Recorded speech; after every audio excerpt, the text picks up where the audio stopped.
5 मिनिटं थांबूया ना. Yes, sir. 5 minutes we will wait. हा Okay, कारण का start जॉईंट झाली होते ना. No problem. Yes, जॉईंट होते yes, ना. yes, yes.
Central associated with implementation sale of college organizes national level one week online workshop on research publication ethics.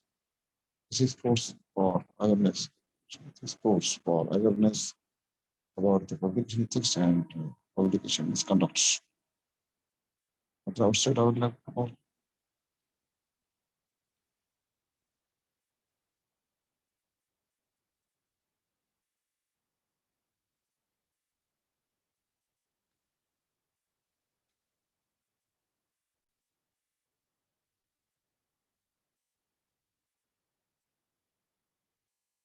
So now we will start.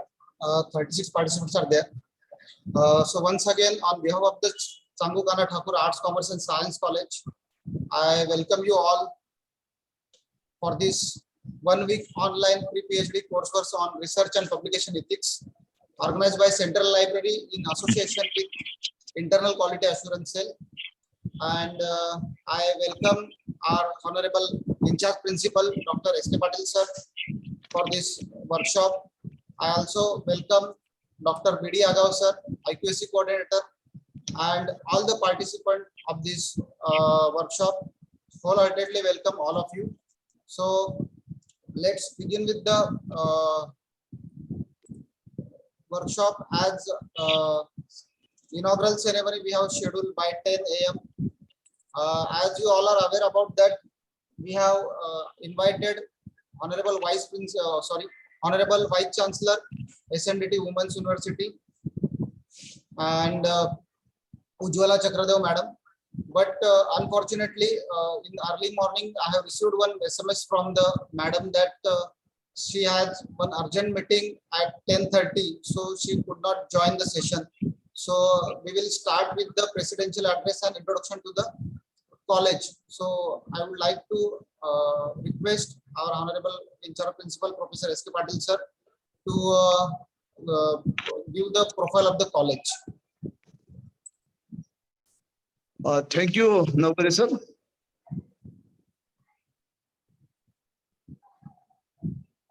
At the outset, I would like to welcome all the participants for this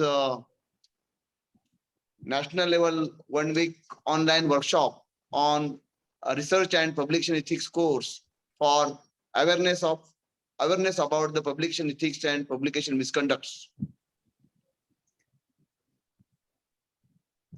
Mr. Ramakant Navkare, the convener of this seminar, Dr. B.D. Agav, the IQC coordinator of our college, all my teacher colleagues, and all dear participants. At the outset, I would like to congratulate the Navkare sir and his whole team for organizing this type of relevant seminar on relevant issue on publication ethics and publication misconduct. Dear all, our Chankana Thakur Arts, Commerce and Science College, New Panvel, Autonomous, is permanently affiliated to University of Mumbai and recognized under 2F and 12B by UGC. It is multi-faculty premier institution of higher education with an enrollment of more than 4,500 students and offer 15 undergraduate, 11 postgraduate, and 7 PhD programs. Because of its holistic development and excellence in academics, cultural, sports, social, and research activities at university, state, and national levels, our college becomes youngest college in India to complete 3 cycles of NAC accreditation with A grade in first and second cycles and A+ grade with 3.61 CGPA in the third cycle of reaccreditation. Research is an integral part of the teaching. As I mentioned, we have 7 PhD centers at our college with 18 faculty are PhD recognized guides. 39 students are registered under the guidance of our PhD guides. Many are working on research projects and have published number of research papers in reputed national and international peer-reviewed journals. To groom this research aptitude among the students, the college motivates students to participate in Avishkar Research Convention in Research Festival, is a research festival conducted by University of Mumbai. As an outcome of this practice, the college has overall championship of Avishkar Research Convention for 9 times from 2009-10 to 2018-19. We inculcate the importance of research in the young minds of our NSS volunteers and guide them to undertake community-based research projects. The outcome of these research projects are published in our college-level research journal, Anugunj, with ISN number. It is published every year since from 2011-12 to till date. For promoting research and development activities in new emerging areas and attracting fresh talents, the Department of Science and Technology, Government of India awarded Fish Grant to the Department of Chemistry and Microbiology of our college in 2014-15. C.K. Thakur College has a vibrant work culture with holistic approach to education. The teaching learning process is supported with the use of ICT, interactive exercises, projects, assignments, in addition to chalk and talk method. The academic results have always been higher than the university results. So far, we have produced 17 merit rankers at University of Mumbai. Our students have qualified MPSC, IIT JAM, NET SET examination and have received fellowships. The college has been granted the graded autonomy status by UGC and University of Mumbai in academic year 2019-20. With this, we got autonomy to revise the syllabus as per the needs of the society, industry, and to start the new courses. The college has started skill-based certificate courses to enhance the skill sets of students. RUSA has sanctioned a grant of ₹5 crore for enhancing quality and excellence. Honorable Prime Minister Narendra Modi ji inaugurated C.K. Thakur College Entrepreneurship Cell and Skill Hub digitally. The college has established career guidance and placement cell and has taken the initiative to establish entrepreneurship cell and skill hub to provide help, support, and guidance to the students. The college has a well-equipped central library with IT infrastructure, audiovisual materials, periodicals, e-books, institutional membership of ImpleNet and Delnet. The college is certified with quality management system, environment management system, and green standard. This year, we are planning to go for academic audit also.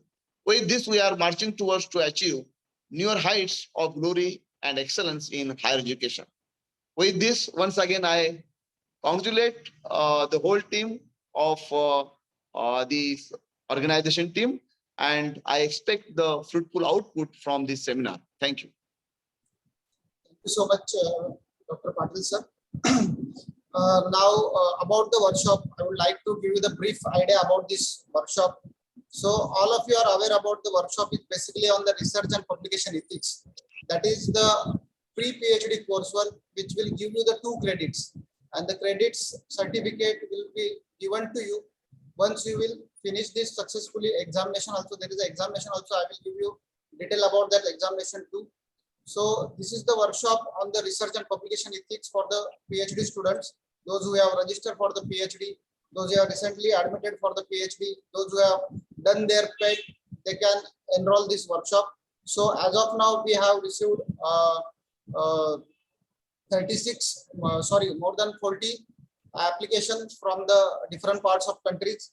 So we have the participant from the Gujarat University, we have the participant from the Mumbai University, and also we have the participant from the Pune University too.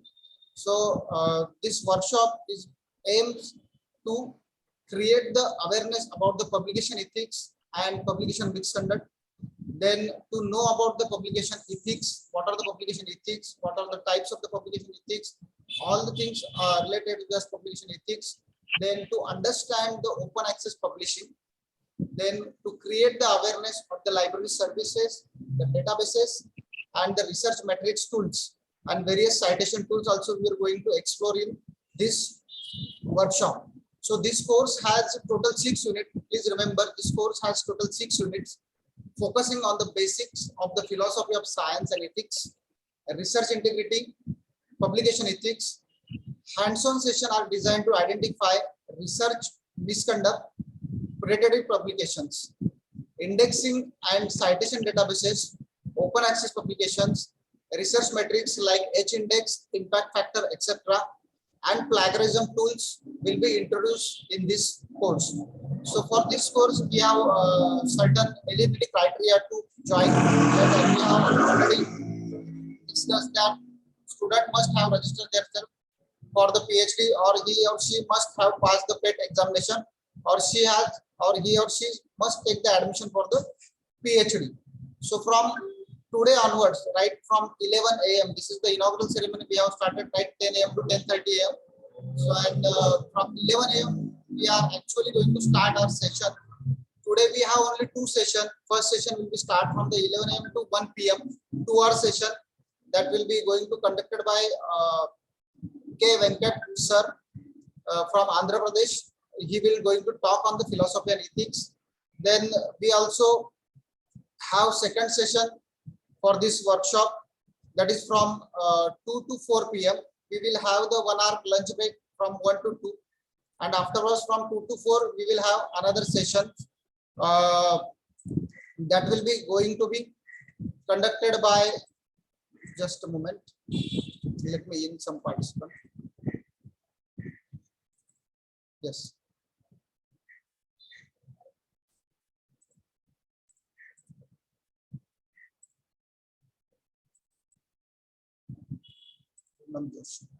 Yeah. So this is the session will be conducted by the Kailas Avte sir from English department, CHM College.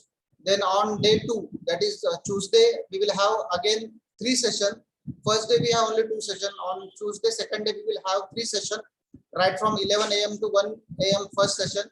Then lunch break, 1 hour lunch break. Then second session 2 to 3, 1 hour session. Then third session 3 to 4. Again, we will have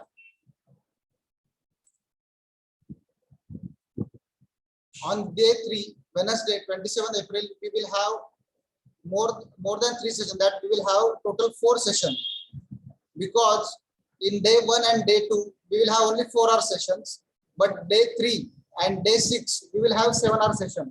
In full day we will going to have more hour session, that is 7-hour session. The first session will be from 9:30 to 11:30. Instead of that, we will start by 10 a.m. as requested by the resource person only. So we will start by 10 a.m. to 11:30 a.m. Then second session 11:30 to 12:30. Theory session, those are the theory session from day 1, 2, 3. Those are only the theory session. We will start from the 9:30 to 1:30 p.m. Then lunch break is there, and fourth session, that is the session of reluctant publications and all these things, that will be going to be conducted from 7 to 8:30 p.m. Please note down. On day 3, we will have the last session right from 7 p.m. to 8:30 p.m. because of the non-availability of the resource person. He is quite busy in other works, so he has scheduled the timing from 7 p.m. to 8:30 p.m. on day 3. So day 4, we will have only 2 sessions again. That will be going to be conducted by the Dr. Gopakumar from Kerala University. He will going to have two sessions from 11 to 4 p.m. Whole day he will be the resource person for day 4. Then on day 5th we will have practical session start from the day 4 only. Then day 5 we will have 2 sessions only, that is publication misconduct and statistical tools for data analysis. Then second session will be for the anti-plagiarism software. Hands-on training will be given to you, all of you. And on day 6, that is the last day of this workshop, we will have 3 sessions from 10 a.m. to 6 p.m. So first session again, the database and research metrics from 10 a.m. to 1 p.m. Again 1 to 2 lunch break. Then practical session 2 start from 2 to 3:30, database and research metrics. Then practical session 3 will start from 3:30 to 5:30, 2-hour session, that is on citation tools. And then we will have the valedictory ceremony by 5:30 to 6 p.m. on day 6, that is Saturday, 30th April. So after completing this workshop on Saturday, so attendance is compulsory, 100% attendance. There will be an examination. So how we will going to evaluate the participant of this pre-PhD workshop, that will I am going to brief about that. So evaluation of the participants and examination pattern is 60-40 pattern we have designed for this coursework. Internal is 40% internal assessment, that is in 2 parts. In first part we are going to have online examination of 20 questions. Each questions have 1 mark. That is the objective type of questions. That will be going to be happen on Sunday only. That is the 1st May. We will going to have, otherwise if time permit, we will have before that. We can conduct this examination on Saturday also. And during this 6 days also, that can be possible. If time permit, we will going to finish this objective exam within that 6 days only. Then we will have one more part, that is second part, remaining 20 marks. That for 20 marks we are divided in 2 parts. That is, first is group discussion for 10 marks and presentation or PPT, that is 10 marks. You have to prepare one PPT We will going to give you the topic according to this theme, research and publication ethics, and you have to prepare the presentation, and you have to share that PPT with the Google Drive link only, and you have to save the PPT in PDF format only, so we can easily access it. We can easily share to the evaluator. He can evaluate your PPT, and accordingly the PPT participant will get the marks. Please remember, whatever assignments, whatever evaluation will be done, the assessment process will be done through the PhD guide only. Right now we have the different subject in Hindi. We have also participant from the Hindi department also. Then we have chemistry, accountancy, then library and information science, then commerce, business policy. Likewise, we have the students from the different subjects. So accordingly, we will share your whatever assessment we have given to you, that will be shared to your guide and our institutional guide, PhD guide. They will assess your answer sheet, and accordingly they will give the marks to your assessment, and that is for the internal only. Main important things of this workshop is the external assessment, that is have 60% weightage. So for this 60% weightage, we will have proctor examination, online examination, most probably in the month of June only. Please note down, we will have the 60% assessment in the examination in the month of June first week, and it will be on Sunday only. We will going to have the on-camera examination, proctor type examination we are going to conduct, and the pattern of this examination will be the 5 questions for 12 marks. Each question carry 12 marks. So you have to write down the answer sheet, whatever question will be asked to you. All study material, all recorded videos will be shared with you in the group only, WhatsApp group only, and we will share the links to your email also. So please go through that recorded videos, whatever study material we are going to provide you. You have to go with that study material and videos, and accordingly prepare yourself for the external assessment. So this exam will be conducted in the month of June, first week of the June, on Sunday only. It will have the 2 hours 30 minutes time. Online examination will give you 2 hours 30 minutes timing, and you have to write down that assessment examination question papers, and then you have to scan it. You have to upload it on the Google Drive, and you have to share with the coordinator. You can directly email the link to me, or you can share with link with the our WhatsApp group also. So we will take a printout of that your answer sheet, and then we will have the assessment. We will share with the PhD guide only, that is associated with our center according to your subject only, and then assessment will be done, and the marks will be given to you. Next 15 days we will going to have the result. We will declare the result. Okay, then after declaration of the result, most probably on 15 June or 28 June we will declare the result, and within 1 week only we will going to give you the 2 credit certificate from our institute only. The certificate is provided from Changu Kanapur Arts, Commerce and Science College only. It will not going to provide from the University of Mumbai or any other authority. It will be from our institute only. Please remember. Okay. And this certificate will be valid for your PhD coursework also. You can produce this certificate to your PhD guide also, and it will valid for you. We are conducting this course according to the UGC guideline only, and we have sanctioned this all the things from our higher authority. So we have the 2 credit certificate with you after successfully completion of all this examination and this coursework. So this is the detail about this. Just a moment. Please mute yourself, all the participants. Requested you. Gaikwad sir, please mute yourself. Gaikwad sir, please mute yourself. Gaikwad sir, requesting you to please mute yourself. Gaikwad sir. Okay. So the passing standard for this examination is just a moment.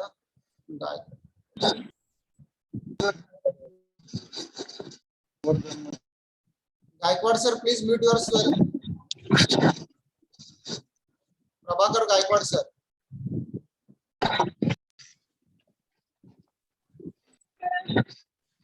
Nowhere, sir, nowhere, sir, you can mute. Just a moment. Yes. Okay. So passing standard for this examination is participants shall have to obtain minimum 50 marks in each examination. Please remember, we have to obtain 20 marks out of 40 and 30 marks out of 60 in as a internal and external examination.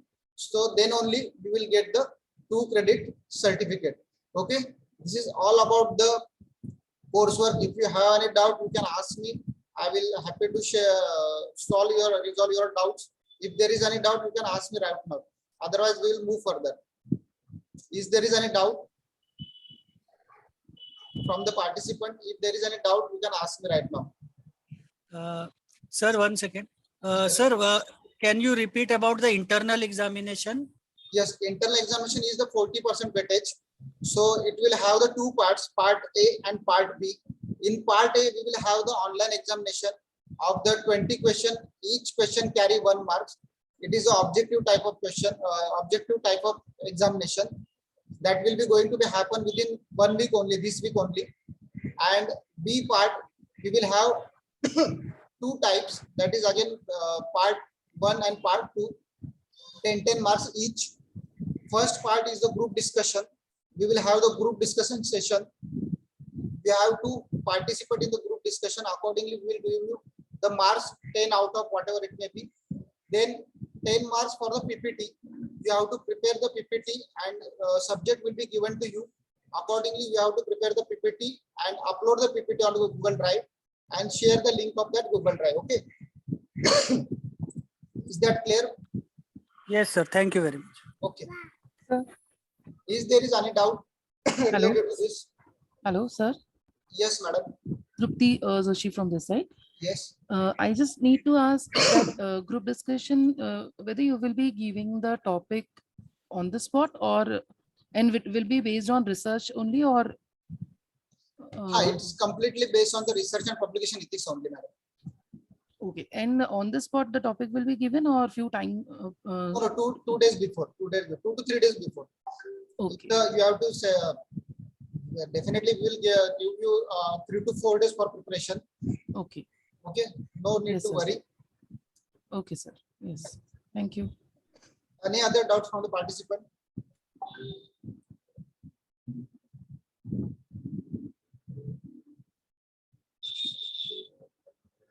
I think there is no doubt.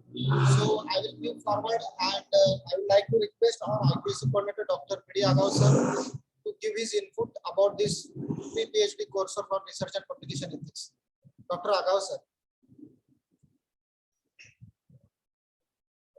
Are you there, Agav sir?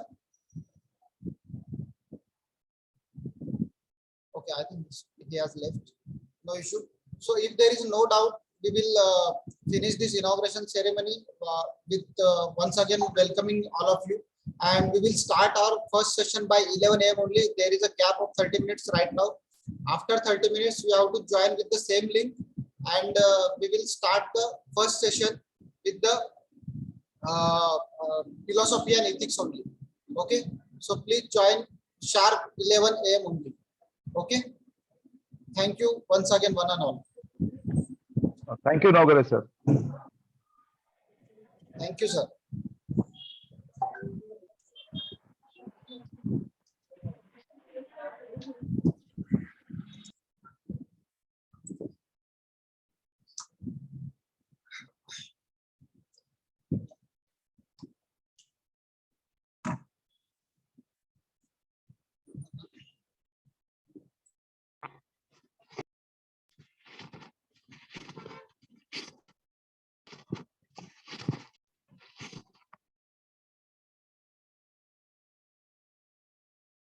Participant, you can leave the meeting and you can join afterwards also. No problem.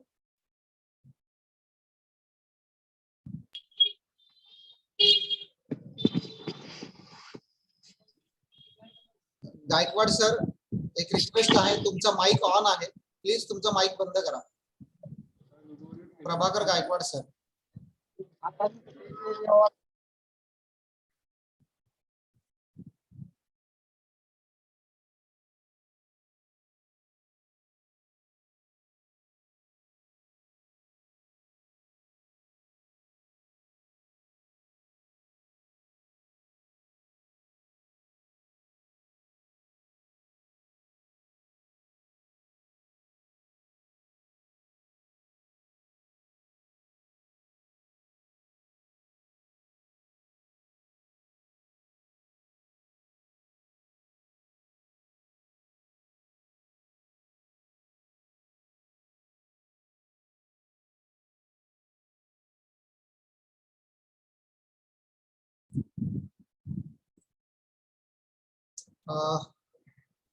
Good morning, one and all.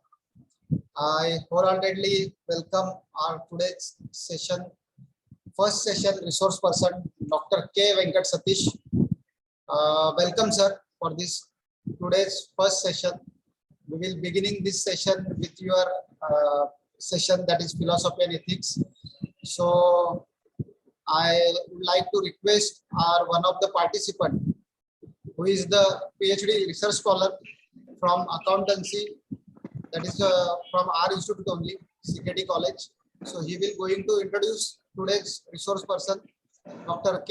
Venkat Satish. Sachin, sir, please introduce the resource person. Thank you. Good morning, sir. I'm very thankful to Naugare sir for giving me this opportunity to introduce such an eminent speaker and the first speaker of our workshop, Dr. K. Venkatesh. I would like to tell all that we are very fortunate to have such a person, because he has done his PhD in Canadian literature, MPhil in training skills for imparting English language, and having 18 plus years of experience. So such a vast experience of teaching and research, because while going through the CV of resume of Dr. K. Venkat Satish, I was very much amazed that he has got a lot of awards and a lot of publications, and chaired, attended as a resource person more than 15 conferences as chairperson and resource person, more than 15 publications in research journal. He is the editor of different research journals at national as well as international level.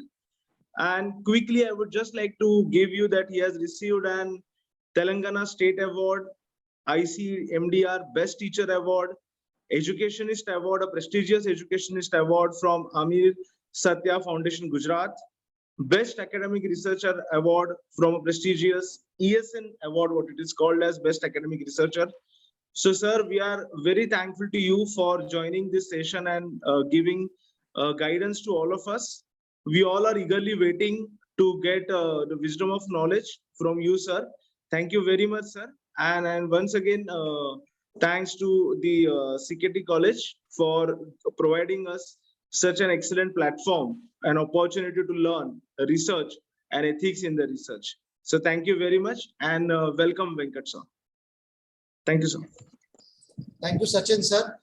Now I would like to request our today's resource person, Dr. K. Satish, to start his session.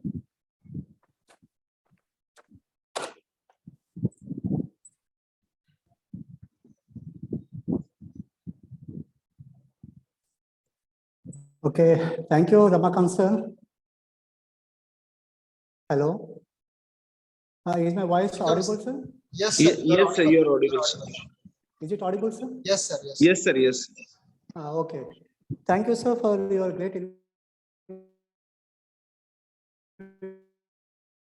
invitation in order to invite me to dollars, and the topic given to me, that is Introduction to Philosophy. And indeed, it's a very big topic, and the organizers has shouldered me a lot of responsibilities to cover the various topics, areas, and in the short duration of time. And I will try my level best in order to give a brief information about the topic which is assigned to me, that is Introduction to Philosophy. So before going to start my webinar, so please give me a few seconds in order to share my PPT.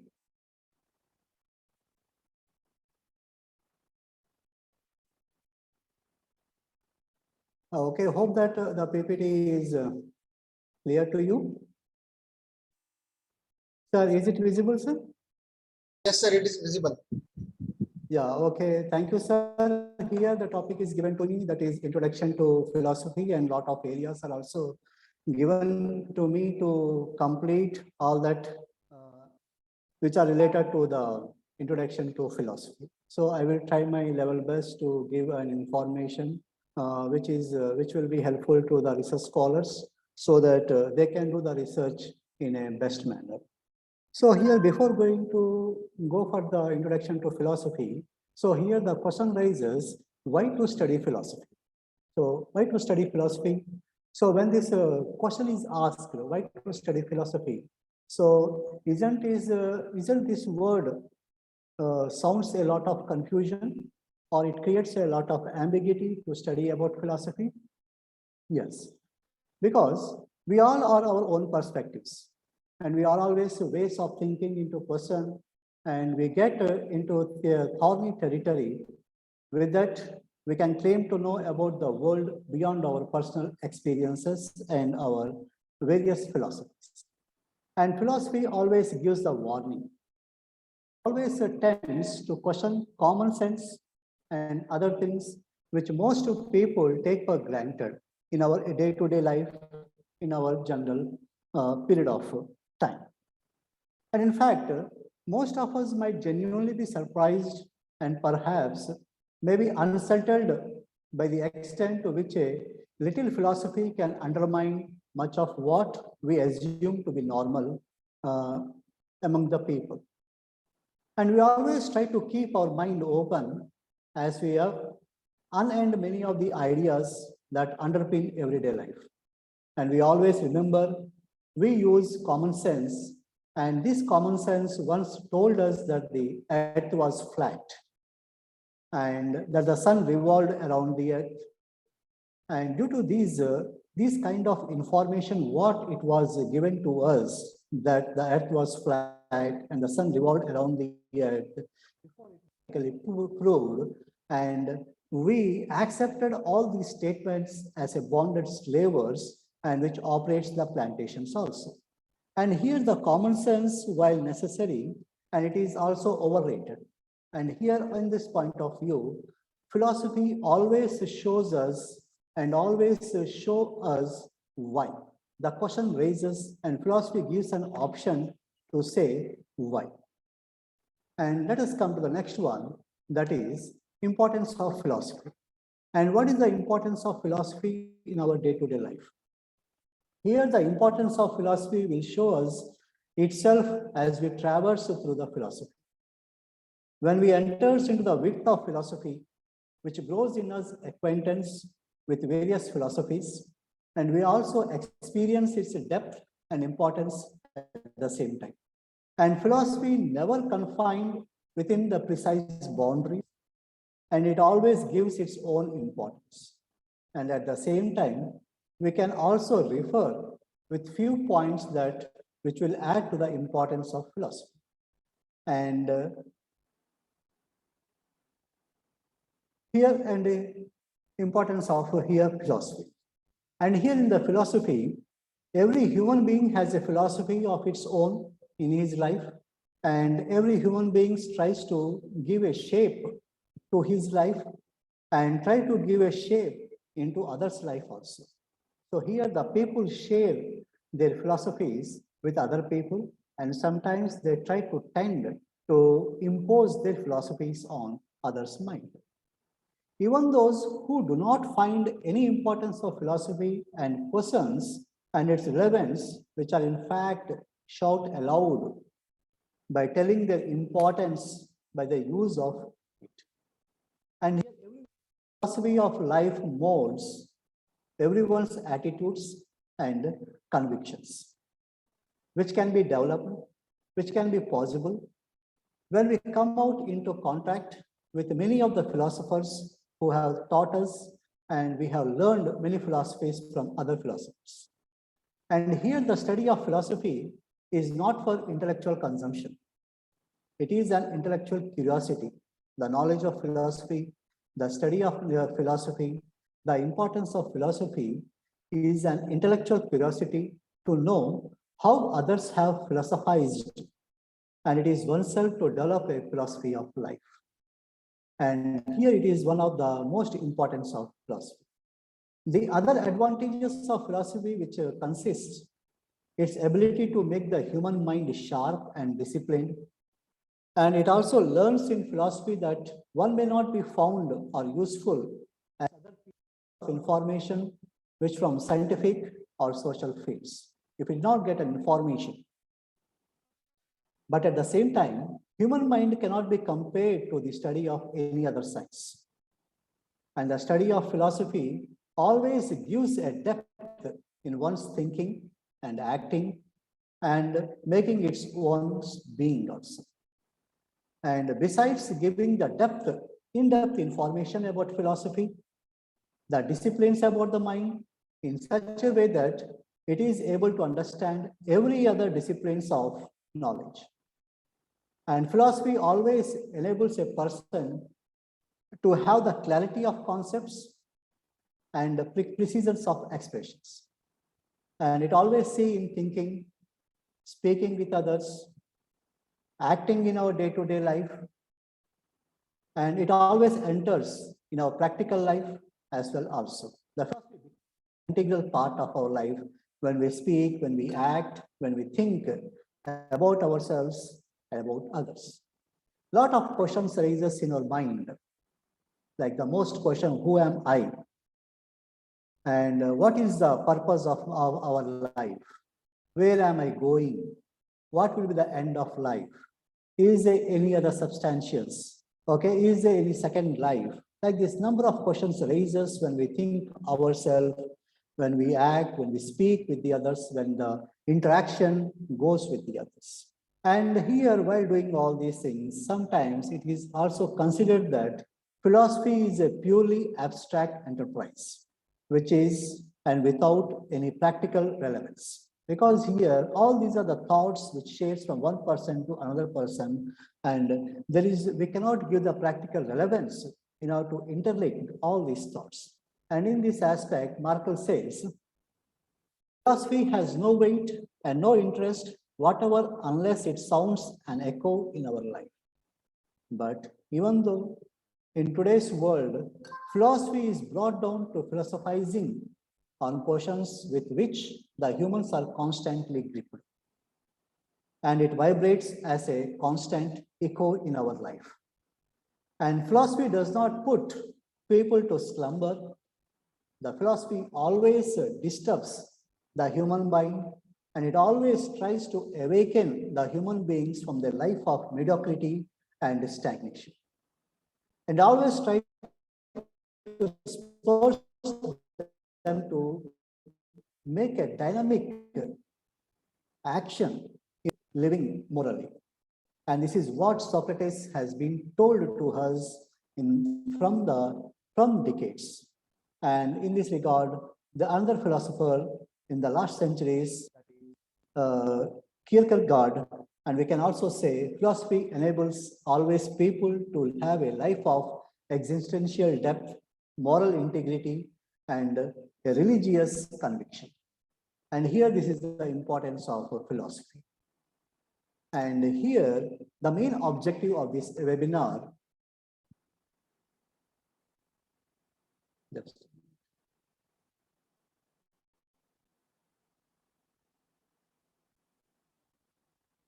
and due to in this webinar, I would like to give some focus on some of the topics which has been assigned to me to focus during this webinar, that is definition, nature, scope, definition of philosophy, nature of philosophy, scope of philosophy, concept and branches, ethics in the philosophy, moral philosophy, nature of moral judgment and reaction, we speak about philosophy, it is very important to speak about Indian philosophy and Western philosophy also. And at the end, it is also requested to focus on the guidelines on good publication practice or publication ethics. At the same time, some of the topics are also going to be focused, that is basic understanding of philosophy, differentiating it from philosophizing. What is philosophy and what is philosophizing? And philosophy, difference between philosophy and wisdom, difference between philosophy and knowledge, and to understand the all comprehensive character of philosophy, importance of philosophy, both at theoretical and practical levels. So these are the areas which are given to me to cover in this webinar. Hope the scholars will enjoy the session to get a little bit information which I'm trying to intend to you in this webinar. So let us see introduction about philosophy. So here, what is philosophy and what is the introduction of philosophy, and is it necessary to know about the importance of philosophy and the introduction of the philosophy?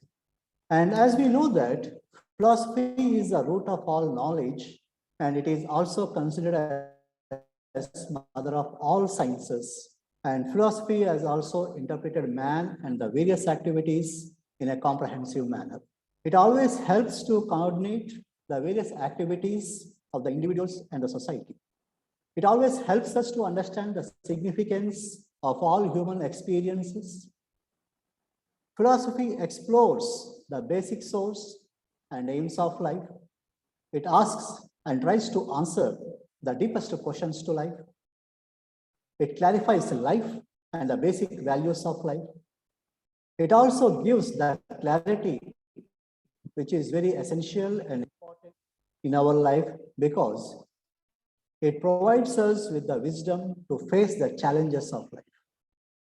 And we know that wisdom is a supreme instrument in the hands of man when he struggles for his successful existence. And here, the picture which is displayed on the PPT, that we can say Gita-upadesham or Bhagavad Gita, which Lord Krishna has given a wisdom to Lord Arjun.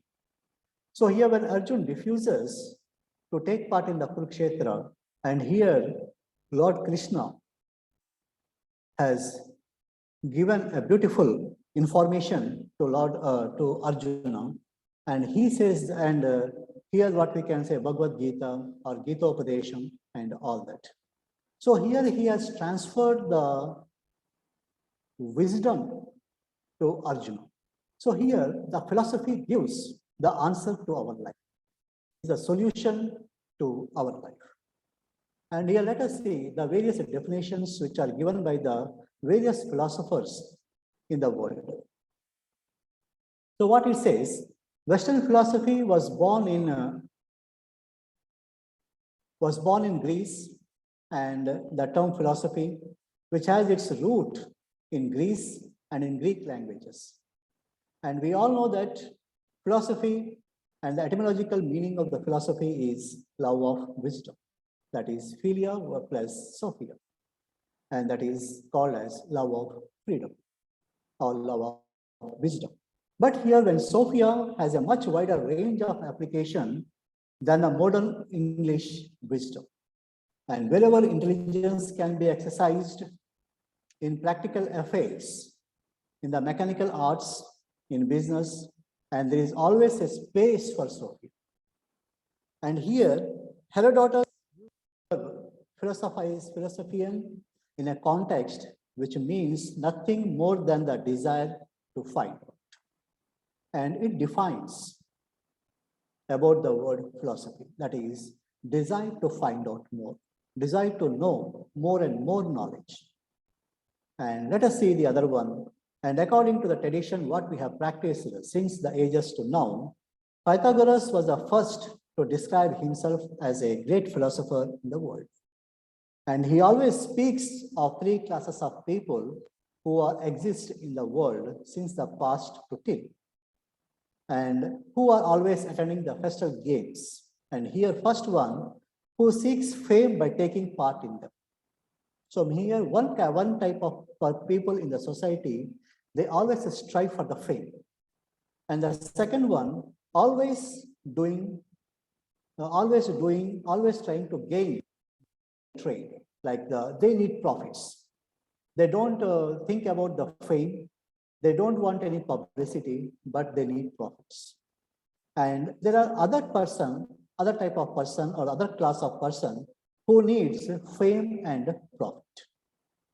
And here they always try to seek to arrive at the truth of contemplation. Here, one type of people in the society, they always strive for the fame. They need fame and name. And other section of the society, they always need about the gains, profits, money. And the third section of the society, which is a culmination of both the people, fame and gains. And here the other definition, which was given by the Oxford Dictionary, it tells about the philosophy as it is the department of knowledge which deals with ultimate reality or with the most general causes and the principles of things. And it is always presumed that science inheriting the cosmological tradition, and it does not offer us the knowledge of ultimate reality, and only philosophy can do this. So science, in some cases, fails to answer all the questions.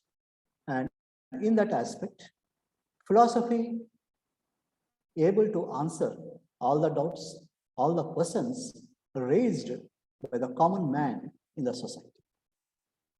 And here science always tells us, it always, whereas philosophy can tell us why. How? So here the difference between science and philosophy is, the science tells us how, it gives the reasons for the questions how it was possible, how it could be happened, and how it cannot be done. So here all the questions, all the solutions which are related how the word how, science is able to resolve or give the answers. But at the same time, philosophy also resolves and gives the answers based upon the question why. So here, the difference between science and philosophy, science only tells about how, but at the same time, philosophy able to answer how and why. And here how the things and why the things has happened to be. And although science speaks why are the causes, and here in the general terms with the general principles. But the philosophy always speaks and it gives the answers how and why in the higher and more ultimate than the causes and principles which science tries to reveal to us. And other definition given by Aristotle is that the first and the last science. Philosophy is the first science and philosophy is the last science. And here why it is called the first science and last science, that is because the first science because it is logically presupposed by every other sciences. And the last because why it is also called as last science because it deals with reality in its ultimate principles and causes. And here Aristotle always defines, he also defines that there is a science which investigates being as being and the attributes which belong to this in virtue of its own nature. And other philosopher called as Descartes, he distinguished between mind and matter, and which is made it appear that there could be an inquiry into the deeper world. So he extends the definitions of earlier definitions. And here the Descartes says that philosophy inquires the inner world. What I say, who am I, thinks about himself. Okay, then you can get the answer. And it also distincts, it also inquires. Philosophy takes us into the outer world. And philosophy comes out parallelly to the physics. And the science of man has always contrasted with the science of nature. And most of the later philosophers consider that the task of philosophy is to consider the most important general notions and the fundamental principles of the various sciences. And let us see the difference between philosophy and philosophizing. What is the difference between philosophy and philosophizing? And by looking into the various definitions of philosophy, it was clear to us and we came to know about the meanings and definitions of philosophy. And at the same time, it is always necessary to know the notion of other side. It is always necessary to know the other side of the coin. As a coin has both sides, pros and cons, in the same way, philosophy has also both two sides. One is called as philosophy and other one is called as philosophizing. And it is very much similar to the philosophy. At the same time, it is very much different from it. And what is the similar and difference? The term which brings closer to the philosophy, and that term is called as philosophizing. And here the term philosophizing, and it is not a recent, or we can say it is not a new word. Philosophizing is not a new word. It becomes more widespread in philosophical circles than philosophy. And as we don't come under these philosophical circles, and we are very little away from the philosophical thoughts. We always share our own philosophy to the others, but we never tend to ourselves to become the part of philosophical circles. And the people who are intent of the philosophical circles, they are very much aware about the word of philosophizing. And here it does not term etymological change of one term, that is philosophizing. It replaces the other term that is called as philosophy. Even in philosophical circles, these terms are mistakenly understood synonymous, or we can say synonymous. Philosophy and philosophizing are the synonymous, but these two words are not synonymous. And there is a basic difference between philosophy and philosophizing, either in their meaning or in the content. And the term philosophy is nominal in its structure, it is static, it is dead in its meaning. In this way, we can try to understand the meaning of the word philosophy. Means it is nominal in its own structure, it is static, and it is dead. And it refers to the finished product of thought. That is the meaning of the word philosophy. But when we come to the part of the term philosophizing, it means it is a verb, an action. In its structure, it has a dynamic and it is always alive in its meaning, and it refers to the process of thinking. That is called as philosophizing. It means when we speak about the philosophies of Aristotle, Plato, Socrates, Jiddu Krishnamurti, and Vinoba Bhave, Ramakrishna Paramahansa, Vivekananda, Mahatma Gandhi philosophies, the Indian philosophers or the Western philosophers, it means that we are transforming their knowledge to others. That's why it is called as static. That's why it is called as dead. And that's why it has its own structure.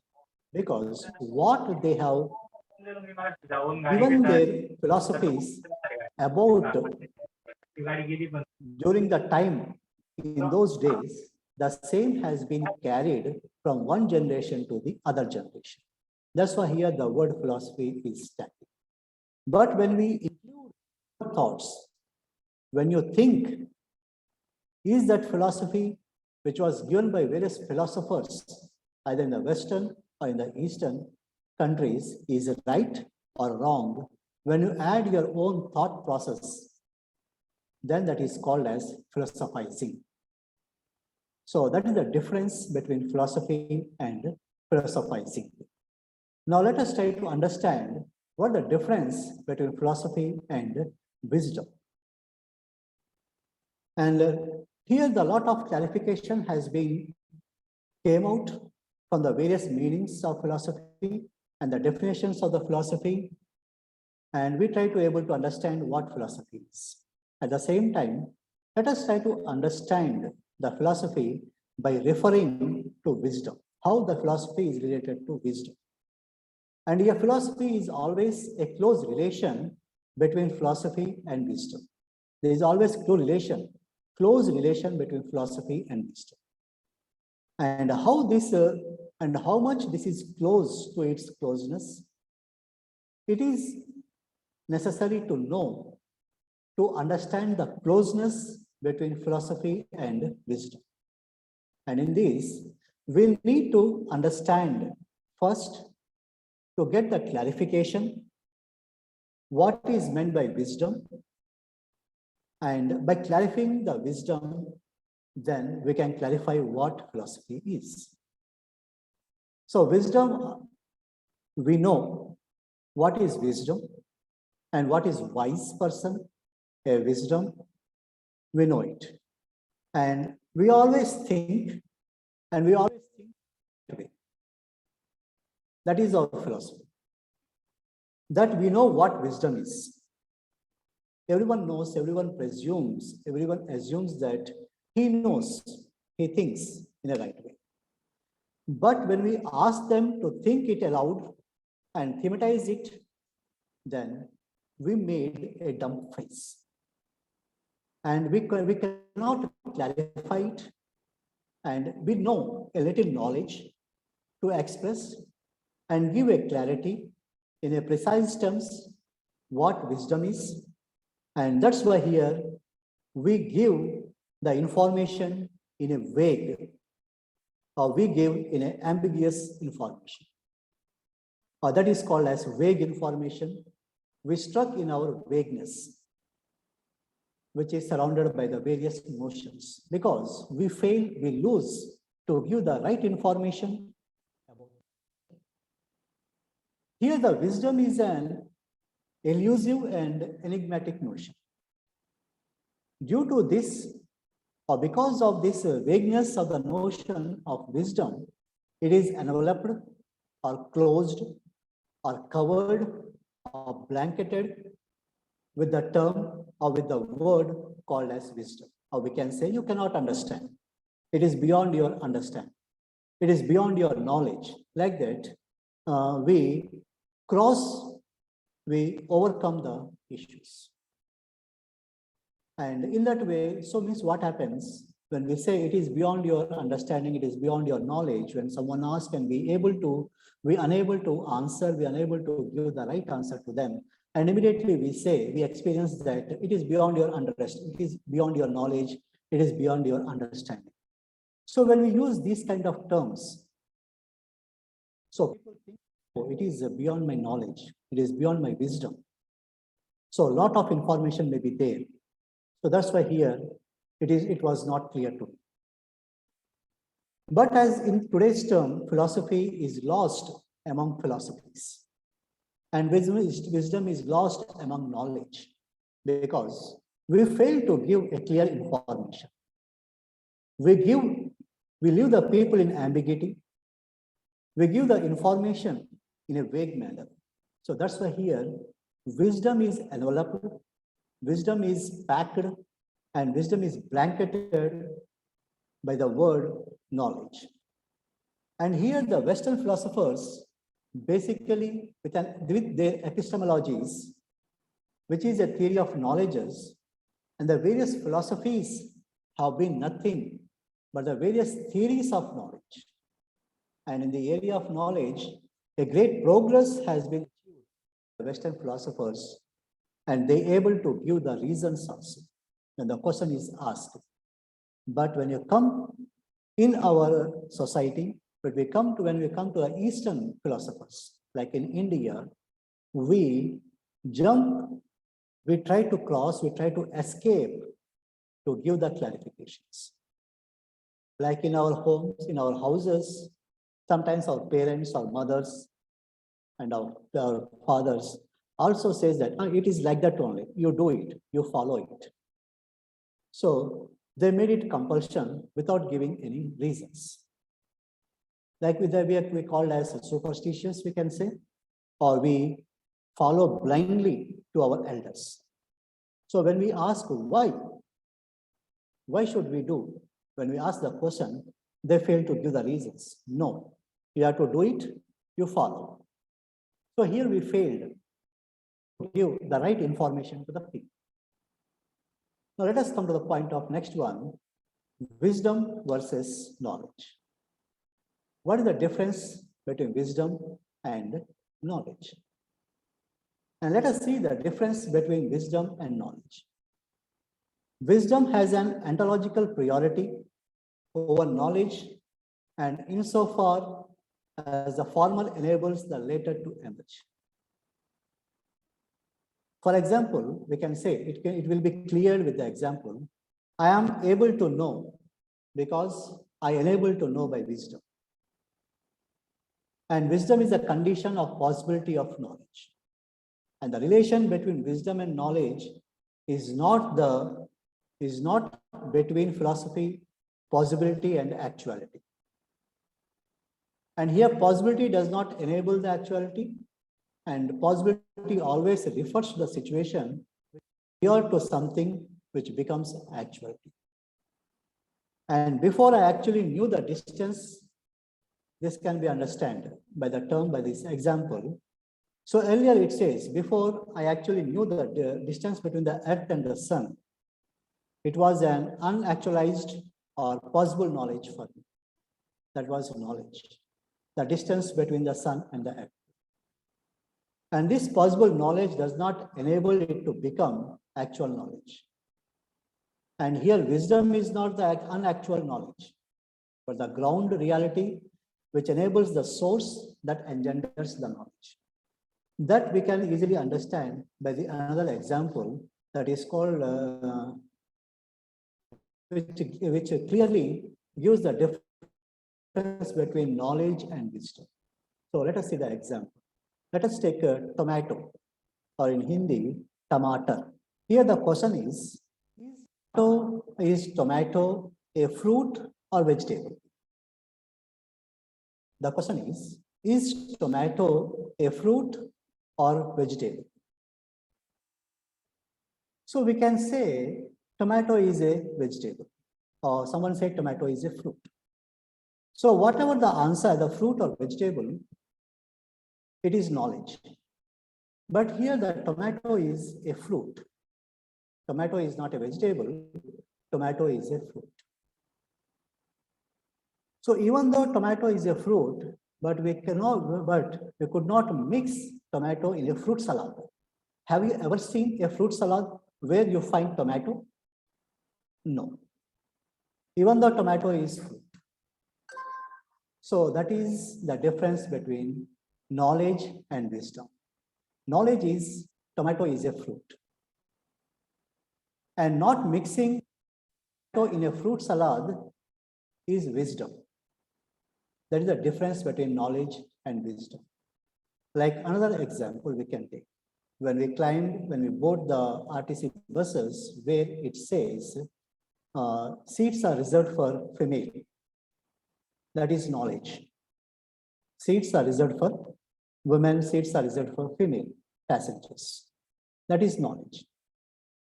The knowledge is transferred from one person to another person, but the implementation of knowledge is called as wisdom. And how many of us leave the seats vacant and we offer the seats to the female passengers? We sit on that. That is wisdom. That is the difference between knowledge and wisdom. The knowledge is transferred from one person to another person blindly. But the people who try to implement the knowledge in a practical way is wisdom, like these two examples. Tomato is a fruit, that is knowledge. Even though everyone knows it's a fruit, but not mixing that fruit in preparing a fruit salad is called as wisdom. So here, the practical knowledge, the practical implementation of knowledge, what we have gained throughout our life is called as wisdom. We know, we can take, this can be rightly understood by another example. like elections. We know that.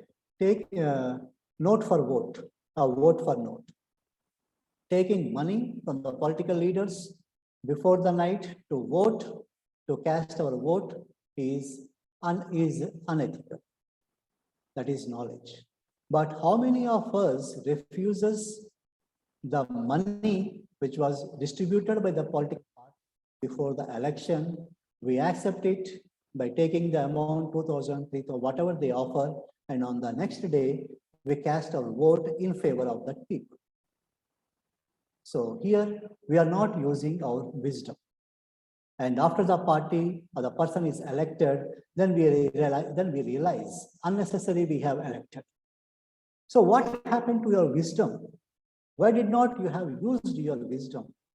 You are a wise person, but why did not use your wisdom before casting your vote? You have knowledge about each and every political party, each and every political contestant. Everyone, you have a lot of knowledge about the contestant who has taken part as MLA or MP. Okay, but even though we have not used our wisdom, we have not used our wiseness to cast our vote. So that is the difference between knowledge and wisdom. One, that is nature of philosophy.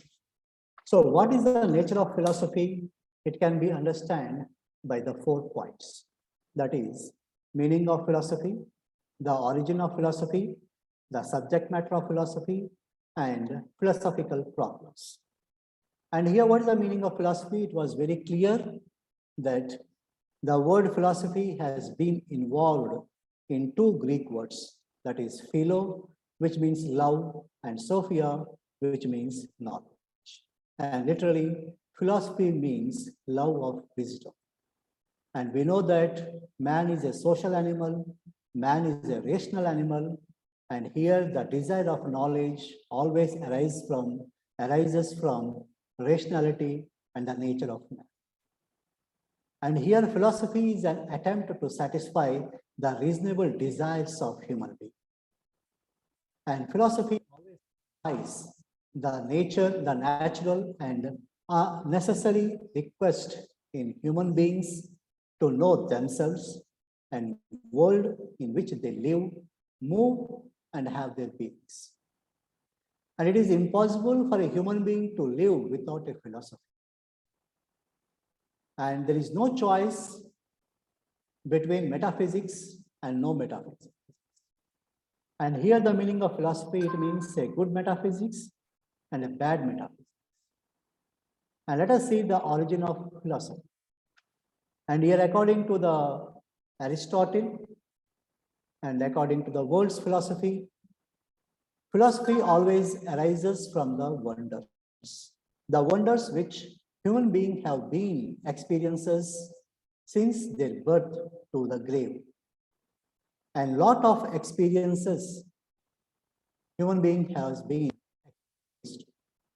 since the Neanderthal age, or since the dinosaurs age, or since the origin of human being on the earth.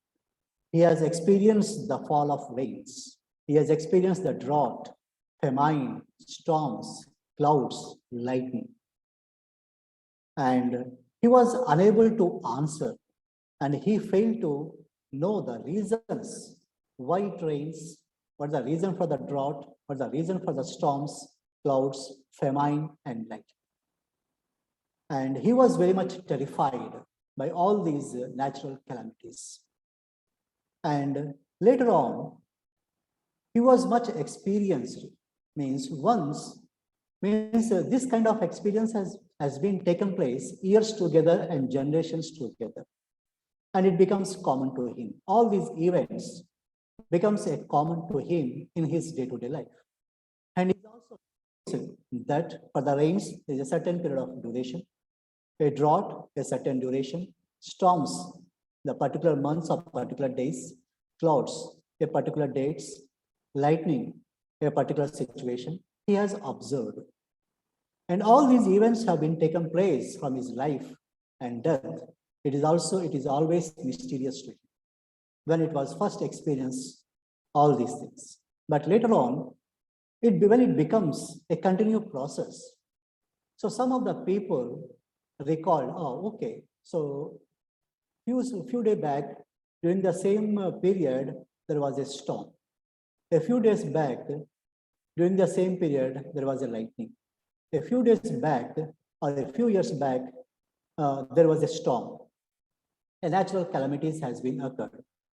And these thoughts were generated from the people who has gained experience, or we can say elderly, is transferred to other person. And he begins to reflect over the events. And gradually, what we can say, he becomes habituated to the events. And he tried to make a note, okay, so here the days are coming together and we are approaching to the dates. We must be careful to the storms, rains, clouds, drought, and other calamities. So he started to reflect over the events. And he also experienced the rising of the sun, the sunsets, the moon rises, the moon sets, the appearance of the stars. And all these things were very much wonderful and beautiful in his life. And gradually, he started to respond or reflect of his reflection. And he thinks that events can be explained by a power of a king to man, means a little knowledgeable person who has noticed. Everyone, as a human being, every person could not notice everything in his life. There are a certain period of, there is a certain group of people who notices the things which has been taken place in his surroundings. Like, you can take the example of Newton. When he sits under the tree, an apple falls from top to bottom on the ground, and he discovers the gravitational force. So think it. So beyond the Newton, isn't there any other person who never sits under the tree? Absolutely, yes. Number of people have taken rest under the tree, and they have observed that the fruits or the leaves falls on the earth. They did not notice. In the same way, the people who have noticed the changes which has taken place in the nature, they try to transfer their knowledge from one person to the other person. And he tried to propose us to control all these calamities or natural disasters with their ideas or with the magical spells. That is, controlling it means that he does not have any power to control, magical power. Controlling it means precautionary actions, preventive measures of loss or damage. In that way, we can control. To control the floods, the free flow of water, we can construct the dams, bridges on the rivers. So that is the preventive measure. We are controlling the floods. Plantation, we can control the soil erosion. So it does not mean that I have or the people have the magical spells. Magical spells means the words reflects as magic. Words have a power. So by the words, by the transformation of information from one person to other person, due to long observation of the changes which has been taken place in the nature, makes to control all these disasters, whatever he has noticed in his life. And this magic gives way to science. In order to construct the dam, he needs some calculations. That is called as science. So here, philosophy and religion. So here, the knowledge imbibes the science, philosophy, and religion. And the culmination of all these three makes a magic. And magic becomes a science when natural events, that is, we can say droughts, famine, clouds, lightning, storms have been occurred. Events begin to be explained and controlled with the help of natural crisis. And here the magic becomes religion with the power of words or taken to the supernatural beings, and the same magic flowers into philosophy when man makes an attempt to explain the world as a whole. That is, in that way, the philosophy has been originated since the ages. Now let us see what is the subject matter of philosophy. And here the subject matter of philosophy, it is a rational attempt to give a worldwide view about the philosophy. It endeavors to reach the conception of the entire universe with all its elements, with all its aspects, and their interrelationships to one another. It is also contended with a partial view of the world. It seeks to have a synoptic view of the whole reality. It tries to have a vision of the whole. The different sciences deals the different issues, the departments of the world, and the mathematical sciences deals with the numbers and figures. And the physics always deals with the light, heat, motion, sound, electricity, and magnetism. Chemistry deals with the chemical reactions or the chemical phenomena. Psychology deals with the phenomena of mental life. Sociology deals with the structure and growth of the society and its institutions. And economic deals with the welfare and wealth of human beings. Politics deals with the structure and functions of the state and its various organs. And in this way, science gives a sectional view of the world. What we have gained the knowledge in the origin of philosophy. But at the same time, here, the philosophy summarizes the highest conclusions of the different sciences. And here, all these different sciences always coordinates them with one another and gives a rational conception of the whole world. Here, the science or the matter of philosophy investigates the nature of the fundamental concepts of matter, time, space, life, mind, like, and it also interrelates them to one another. The subject matter of philosophy always inquires into the nature of the universe, its stuff and material, its creator or God. And here the philosophy is the art of thinking rationally and systematically of the reality of the world.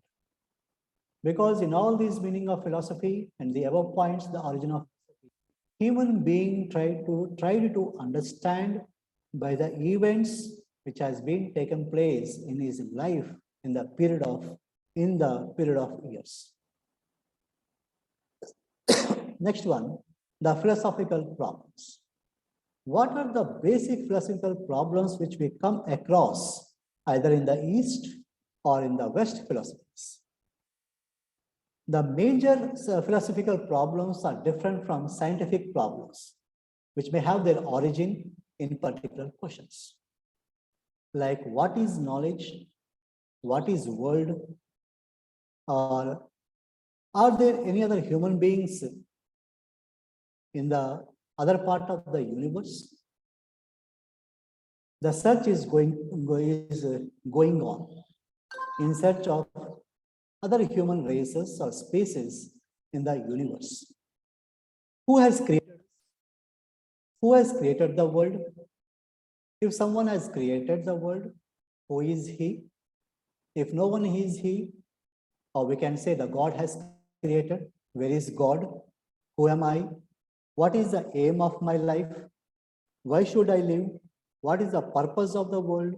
Like this, number of questions raises, and all these are the problems of philosophy. And here, as we have spoken earlier, that philosophy always tries to give the answers to the questions raised by why, W-H, why. What is the scope of philosophy? And here the scope of philosophy cannot be put within the precise boundaries. We cannot draw the boundaries for the scope of philosophies. And within the widening horizon of wisdom. The scope of philosophy embraces the whole of reality, and philosophy always claims to consider everything in general and nothing in particular. And we point out some of the areas which are generally accepted as typical philosophical. And that is the scope of philosophy. And let us see what are the different concepts of philosophy. And here, when we try to understand the wisdom and philosophy, which can bring a change in the history, and it is always possible to distinguish with some general understandings of philosophies. And not every philosopher has his own idea of the philosophy. It is a transformation of the earlier philosophers to the generations.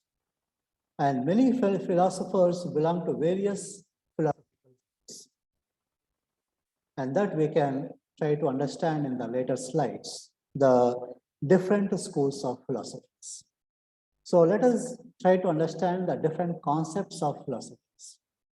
And in this, the first great concept of philosophy is the classical concept. That is, this classical concept is composed of three typical statements.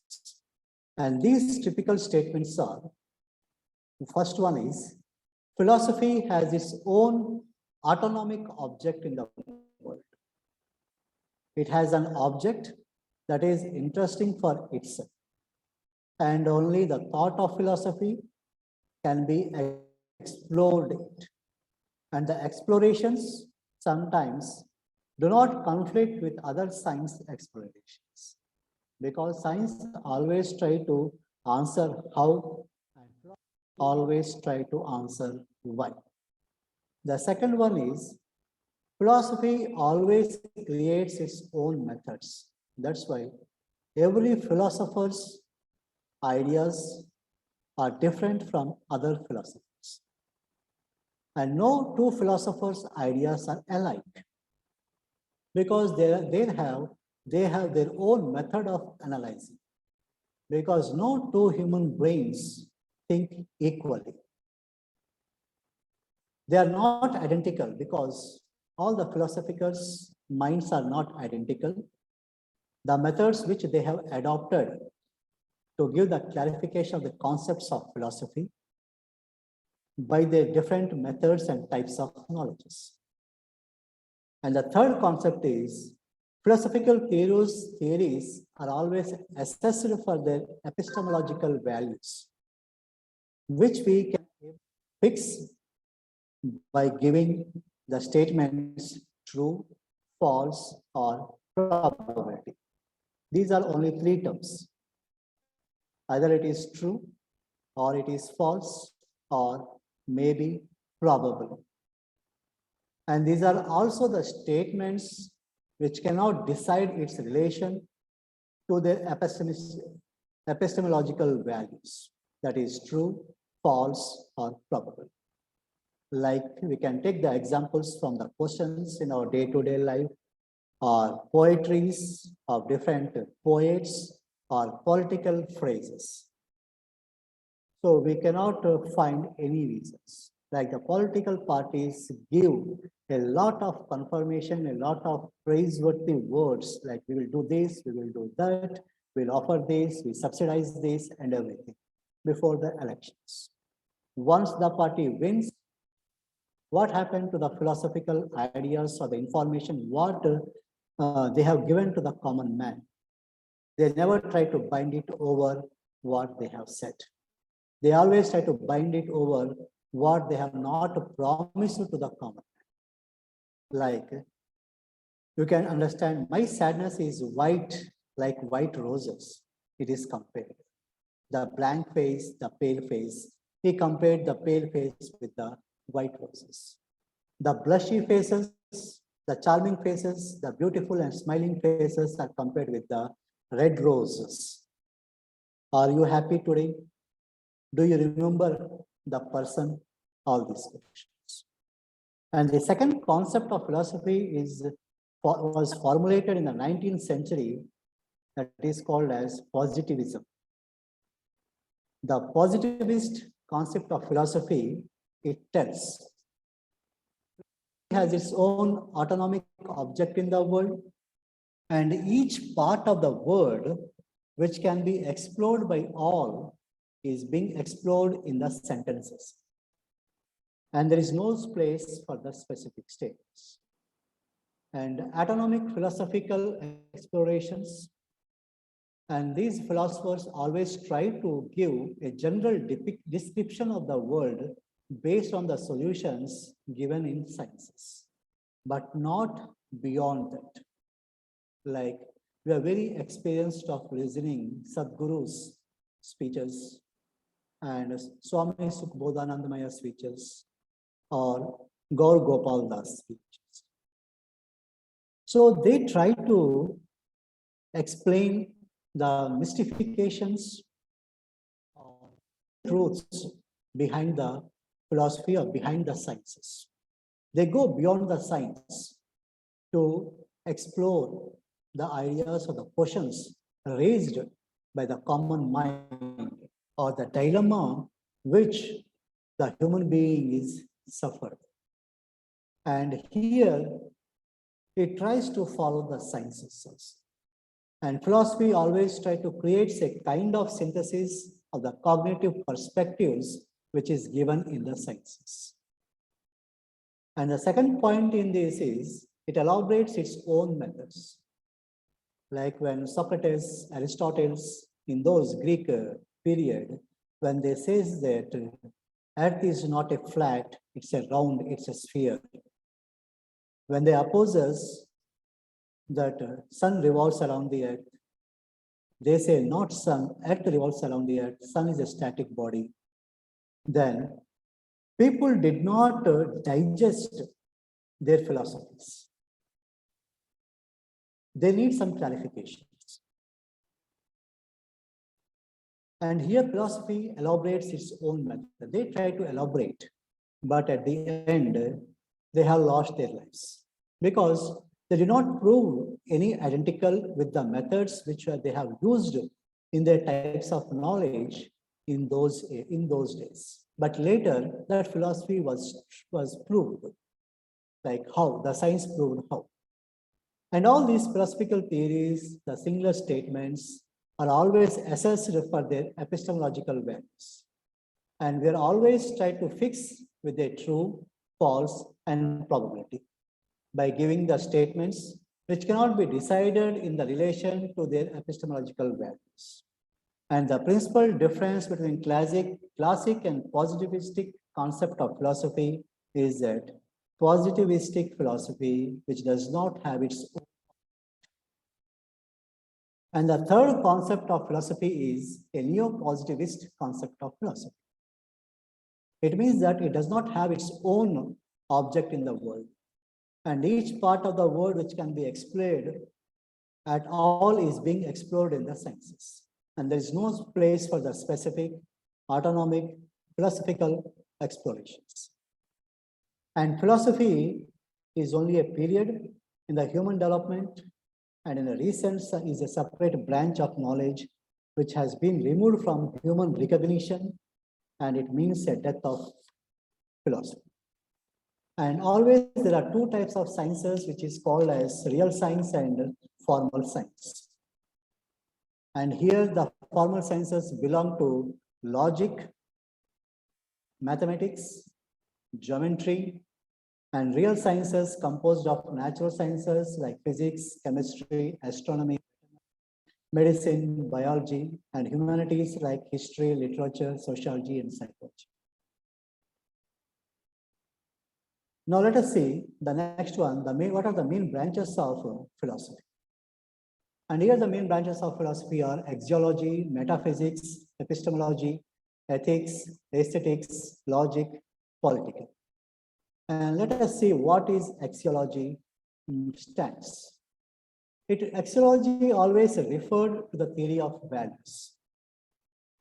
It explores the nature of value and its metaphysical aspects. Or we can say it is a value theory.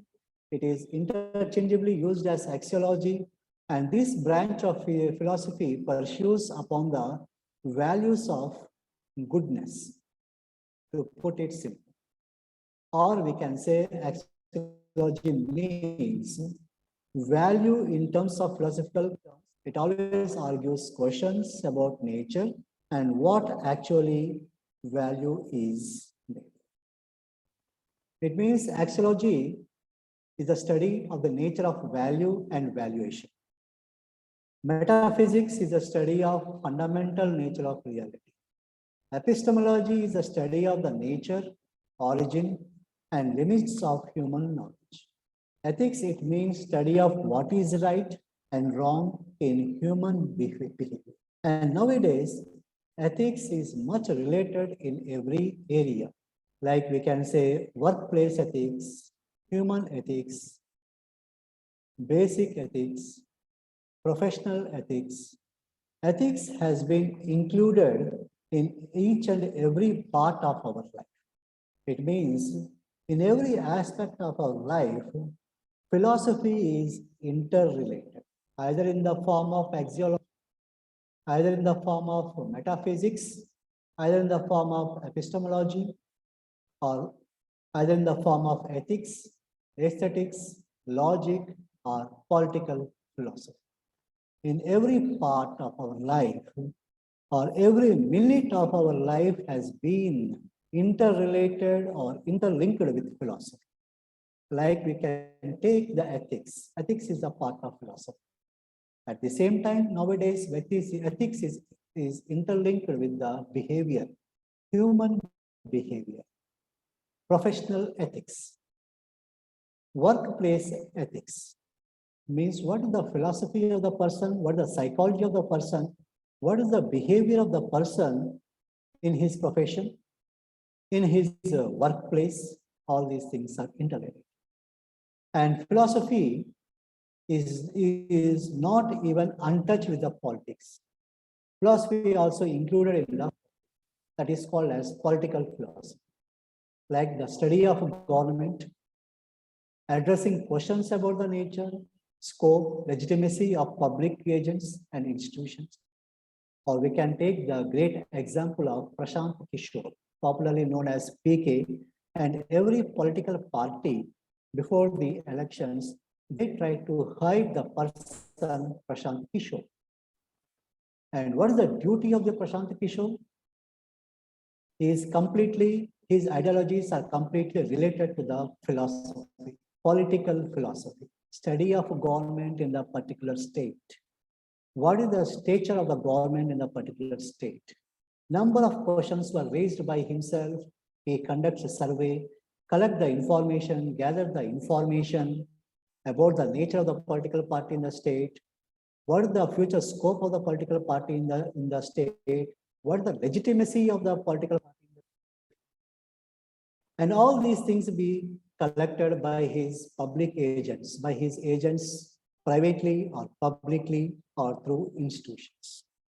So here, philosophy has not been, we cannot say philosophy has not been untouched with the politics. It is the part and parcel of the politics. So here, we cannot limit that all these are the only 7 branches of philosophy. There are several branches of philosophy in our life. Every part, every minute of our life is interrelated with philosophy. But in order to get the clear understanding or the broad understanding of philosophy, it has been termed into 7 branches. So hope this is the branches of philosophy has been cleared. Now let us see what is the scope of philosophy. So what is philosophy, definition of philosophy, and difference between knowledge and philosophy, difference between wisdom and philosophy, all these things we have studied. Then what is the scope of ethics? Let us see.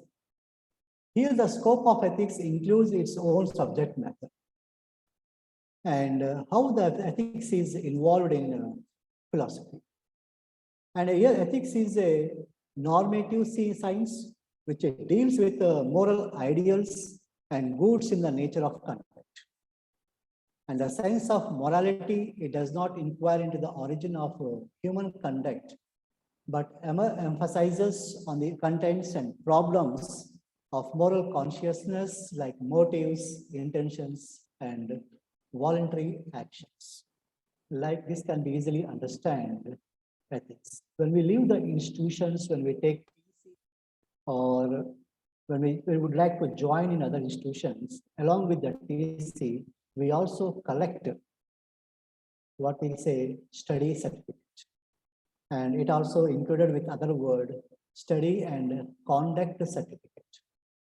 So here the institution releases the conduct certificate.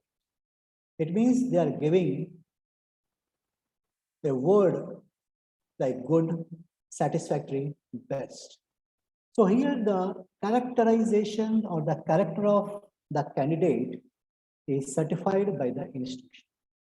Means whether the person is ethically good, whether the student has inculcated good values, ethics, whether he has followed moral values, moral ethics, all these things has been subjectified and characterized or identified or judged by the institution, and at the end of the study, they give conduct certificate. Study and conduct. Study is equally important, and conduct or character is more than important than study. See, a knowledgeable person, a person may be knowledgeable. What is the use of his knowledge when he does not have a good conduct or character? That's why study and conduct or ethics, values, both are equally important. And here in this concept, what is the scope of ethics? It tells the scope of ethics, it tells us how we live in the society.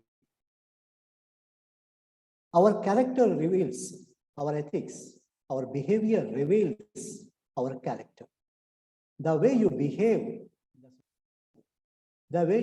with your colleagues, the way you behave with your fellow beings, with the common man in the society, all it reflects your characters.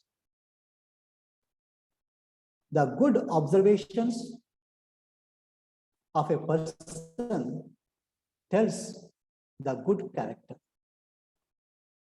A good behavior, a good approach with the other persons, with the fellow persons, tells about good character, good values, or good ethics.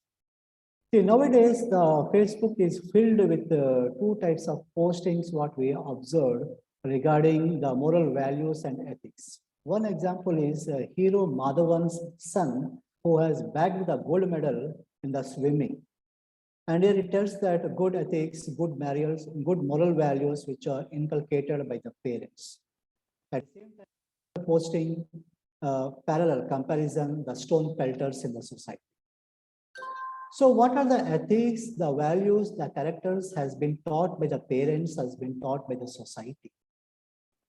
The ethics, the philosophy, what we say, living in the society, has been also compared with the release of South Indian movies, that is with the North Indian movie, Bollywood movies and the Tollywood or Collywood, Tamil movies and Malayalam movies, or we can say RRR, RRR, KGF, and Pushpa. So here, the philosophical minds of the person, according to the situation, they imbibe, they try to giving the comparative statements by using these movies about, and they are telling about the ethics. They are speaking about the philosophy, ethics, moral values, characters. And this is understood in the Facebook postings and in the WhatsApp postings by discriminating the pictures on one side, the stone pelters, and other side chanting and other people, and Hero Madhavan's son bagged the gold medal. These are the comparative pictures. And it shows that the ethics of the person. And here when we say that what the scope of ethics, there is no limitation of the scope of ethics. It is unlimited. Unlimited boundaries and unlimited horizon, which is transferred from one person to other person. What we can say divided into 4 different ways, that is moral ethics, social ethics, religious ethics, political ethics. What are the moral ethics? Are we following the moral ethics or not? What are the social ethics? What are the religious ethics? What are the political ethics? So these ethics have not been originated in the past or now or in the last few decades. These ethics have been originated since our myths. You can see the ethics and values in Mahabharata, Ramayana, in Vedas. Okay, we can see Lord Rama has followed the moral values and ethics, and he has left for the word of his father, which has given to his wife for the 13 years vanavasam or 14 years vanavasam. And he went into the jungle. And Sita Devi, following the ethics and the values, where my husband goes, my life is is on the feet of my husband. Brother Lakshmana followed. Even Lord Bharat has got an opportunity to enthrone the throne, but his moral values and ethics did not accept to occupy the throne of Lord Rama. But imagine nowadays, how many of us are following the ethics and moral values in the society or in the political parties? We can take the example of Maharashtra government, where Shiv Sena is popularly known of its values and ethics. So kindly forgive me. Okay, Bal Thackeray. But after the next generation, so the values and ethics are demised. And here the sons have not been continued the values and ethics which have been laid by his father in the Maharashtra government. And they have joined hands with the Congress. The same situation has been taken place in other states also. So here, we cannot give a limited scope of ethics. That is called as moral ethics, a social ethics. Like I have taken the example that some of the seats are reserved for female passengers in the bus or in the local transportations. So how many of us are aware of the social responsibility? Are we following the ethics? Do we give an equal importance? And in the public places, we have identified form a queue, enter in a queue. So how many of us follow the ethics or moral values? We eat and throw on the roads, even though the dustbins are displayed. Sorry, even though the dustbins are displayed by the municipalities, we eat and throw. And the same fellow being from other category of the society, and he cleans the roads. What is the social status or the social ethics and social values we are following? The religious ethics and religious values. Are we following the religious ethics and religious values? Nowadays, no need to tell the Facebook university and the WhatsApp university gives a lot of knowledge about the following of the religious ethics and religious values. So are we really living in that sphere, living in that horizon, which are imbibed with our social, with our scope, with our values and moralities? So we cannot bind over that there is a limited scope of ethics. So in the moral sphere, it is accounted for the moral virtues and lived by men or women in relation to their dealing with others. How you are dealing with the others, how you are dealing with the fellow beings. That is how you are, in what way you are extending your helping hand to your neighbors. What are your relations with the people in the society? That depends on your virtues and voice. And the social spheres in the institutions, customs and conventions, the passages of time, under undesirable influences on the minds of the people. Ethics gives us a moral insight and points out how they are to be reformed. And here religious spheres, the existence of God. The religious sphere, the existence of God. Several questions has been raised nowadays on the Facebook, the existence of God. Number of movies have been picturized, like we can take the example of PK movie, oh my God, like where the existence of God has been questioned. In the past, this was not has been taken place in the society. Are we living in that sphere of the religious where we question the existence of ourselves? When we are questioning the existence of God in the same way, you are also questioning the existence of oneself. So are we living in that religious sphere? Are we living in the immorality of the soul or religious consciousness? Or we are going towards the attain of salvation, moksha?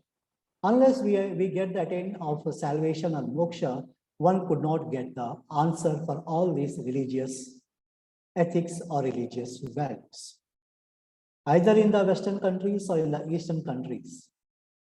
These religious or moral ethics, social ethics, religious ethics, and political ethics have been equally taken and given importance. And here religion and morality are deeply related to each other, because since the birth, as long as you take a breath on the earth, the first breath on the earth, you are asked, which religion are you? Hindu, Christian, Muslim, Jain, Buddhism, all that.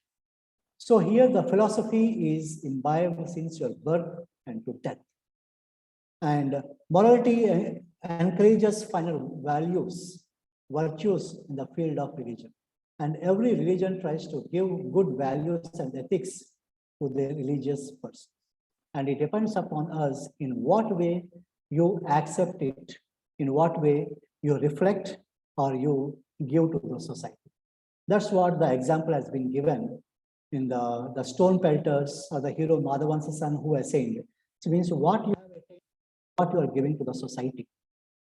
So what the religion has given to you and what you are giving to the society. Because here a society, as we say that man is a social animal, man is a rational animal, and the sociality and rationality will be transferred from one generation to the another generation.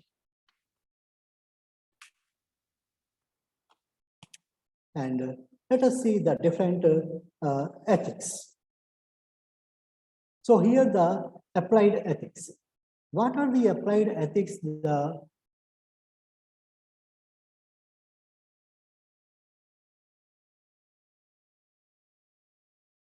Sorry.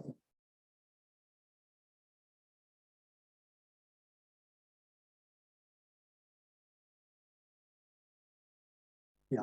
So here when we come to the part of ethics, we come at it as descriptive ethics, normative ethics, virtue ethics, duty ethics, professional ethics, consequential ethics, meta ethics, applied ethics. So here that's what we say, there is no end of the scope of ethics. There is a long and everlasting relationship between philosophy, ethics, moralities, values with the human beings. And let us see the next one. What is the benefit of studying ethics? Why should we study ethics? Is it necessary to study ethics? Is it necessary to know about the moral values? If it is necessary, who will give us? Who will transfer all these things? And what is the importance of the knowledge of ethics? Why should we study? So look at here, as we all know that ethics is a very important subject for the individual as well as the society, because man is a parcel of the society, and man is always compared with the social animal, and here he is termed with the social animal and rational animal. And we always attain the ideas and virtues in our life. And there are certain directions for good behavior and development of character in the ethics for the individual as well as the society. Means the purpose of our learning or studying of ethics is that setting up of a rules, like Dr. B.R. Ambedkar has constituted the constitution. Why is it necessary? Is it necessary that that a country should have a constitution? Yes, it's necessary. Constitution means rules and regulations. How a person should live in the society that Constitution tells.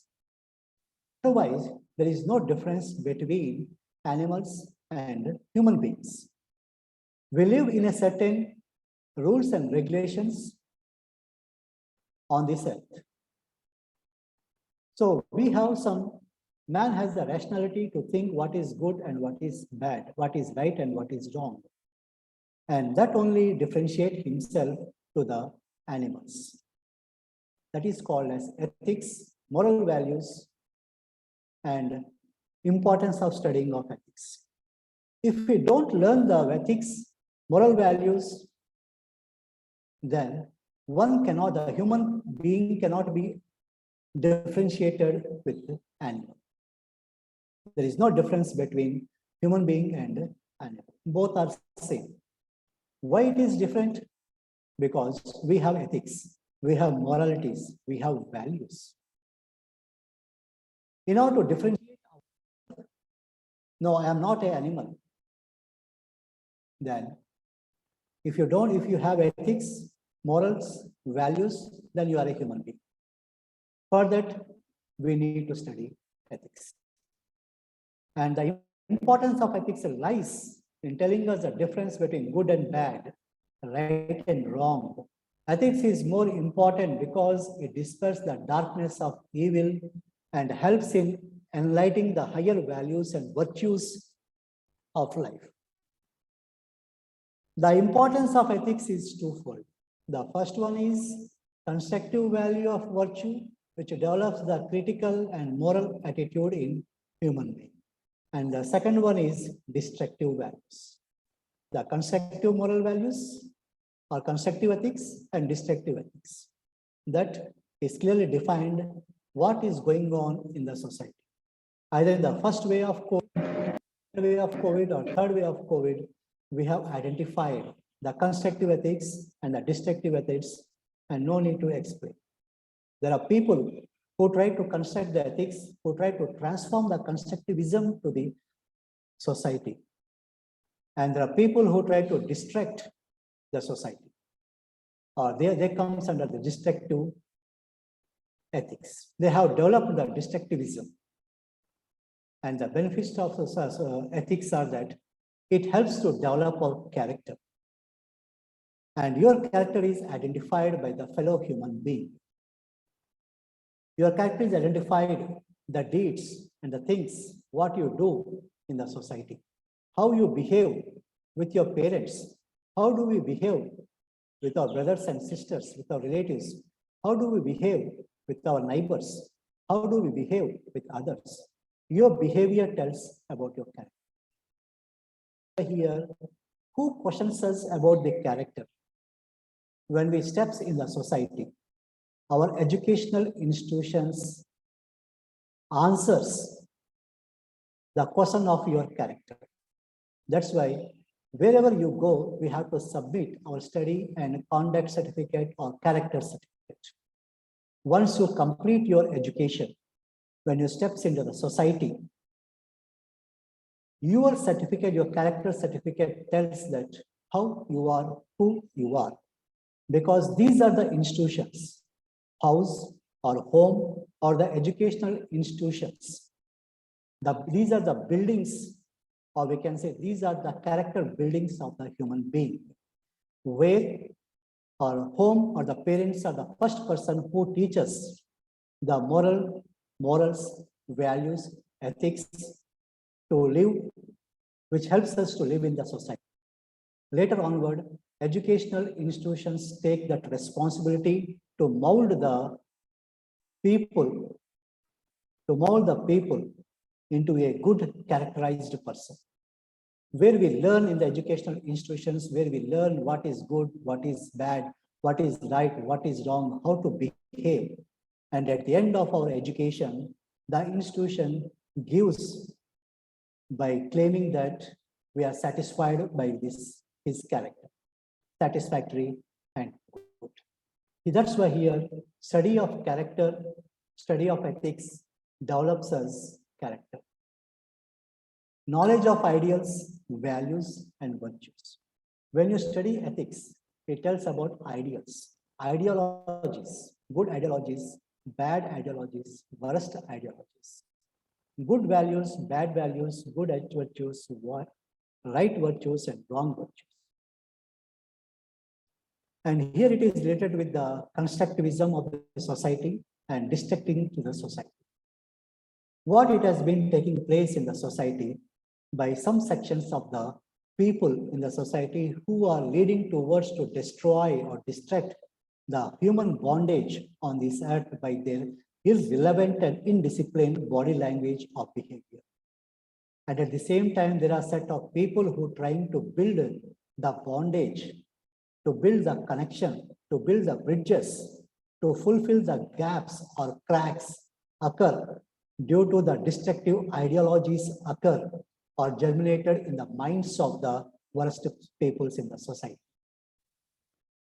That differentiates the knowledge of ideals, values.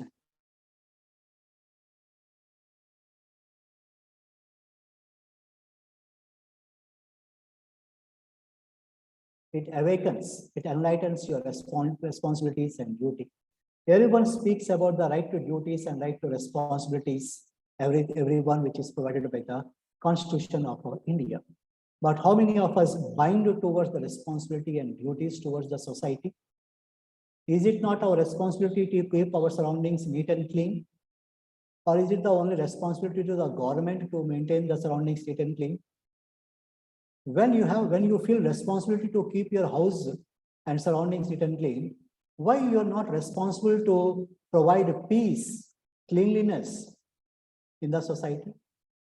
What is your duty towards the society? What is your duty towards your parents? All these things teach the. How will you face towards the social problems? How will you face the social evils which are upcoming day to day? And all these problems are increasing day to day and year to year. When you look into the statistics, the social problems, whatever the social problems, it may be the poverty, hunger, unemployment, rape, kidnapping, all these things. All these are the social problems. And what is the reason behind all these problems? The loss or the knowledge of ethics, morals, and values. Utility in religious, political, and economical fields. Why there is a huge gap in the religious, political, and economical fields? Because the absence of ethics. There is no one to teach ethics nowadays. In the past, the parents, grandparents, and forefathers, they teach us values, ethics, morals, and all these things. And now, as these forefathers, grandparents, parents gradually passes away, and ourselves that we are the youngest country in the world where there's a huge population of young people. What is the use of huge population in the young people? In what way they are directed when there is no one to direct them in a right way towards the good ethics, inculcating of the good ethics, morals, values towards the society?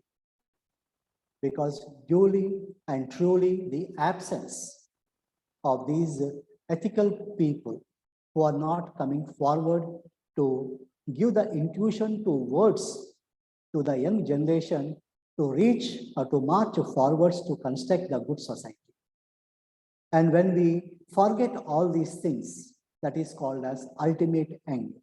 People die, we die with the natural calamities, like due to the COVID 1, 2, 3, and waiting for the fourth one also. And what we have said that it is what we say, man proposes and God disposes. It is the God, prakop hai hum par, like that, and we satisfied ourselves that God has an evil eye on us. God never has an evil eye on his children. We have created ourselves as the evil and devil. We forget to follow the ethics, values, and moralities. That is the way, that is why there's a huge distractions has been taken place. And utility in the psychological field. What will happen at the end? People become mad. People will remain in the confusion. People remain in the ambiguous state and they fail to move towards the right and good because no one is left to show them the right directions. And people fight with each other and they try to kill each other, and the killings takes place.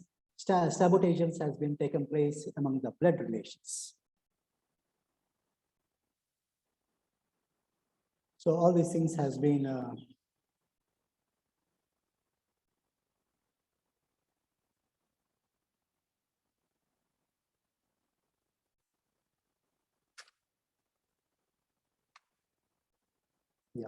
come to the next one, that the meaning and nature of a moral judgment. What is meaning? What is the moral judgment? Here, these moralities, or what we can say, conscious and unconscious and subconscious, which tells us what is right and what is wrong, what is good and what is bad. It always depends upon the three factors: cognitive or intellectual, affective or emotional, conative or volitional. This is the judgment. Before going to judge, think twice what we say. Intellectual judgment, emotional judgment, and volitional judgment. And what is the meaning of the moral judgment?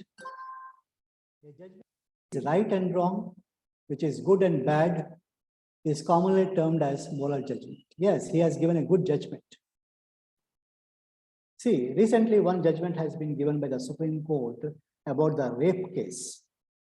And the convicted has been hanged. Phansi ki saja hui use, hanged. And immediately, what happens? He was sentenced to be imprisoned for lifelong. See that Phansi ki saja has been changed into life imprisonment. So, what about the case of that rape? What about the raped girl? Is it a moral judgment? Can we see it's a moral judgment? We can take other example recently on the Ramanavami, Sri Ram Navami, and the Hanuman Jayanti. We have seen in the news channels that most of the people, the stone peltings has been done on the processions taken place, peaceful processions. And there was no reaction by the Supreme Court, but when action has been taken by some of the state governments by bulldozing the identifying and giving the punishment, immediately the Supreme Court intervened and asked them to stop. Where is the moral judgment? Is it a right judgment or good judgment? Is it a wrong judgment or bad judgment? What judgment has been taken place by the Supreme Court when the Nirvaya case has been upheld? Do we call it as a moral judgment? No. It is judgment of an individual which he passes to estimate the rightness or wrongness of his action. But both are blindfolded. When we analyze a moral judgment, then we find out what it contains, what it should contain, and what is missing. A subject which will judge, object whose action will be judged, a standard in conformity to which action of the subject will be judged, and power of judging the action as required. Nowadays, the meaning of moral judgment and all these 4 points, we can see a clear missing of all these 4 points. And here, what is the nature of moral judgment? Here what we can say. And here the moral judgment is a judgment which imbibes with values, and while giving the judgment, it should be distinguished with the moral values, ethics, and also focus on the facts. And judgment of value is judgment of what ought to be and what is judgment and the different types of judgment. And moral judgment is different from every other judgments, which is compared based on its characteristics. Like moral judgment is normative. Moral judgment is axiology, but not factual.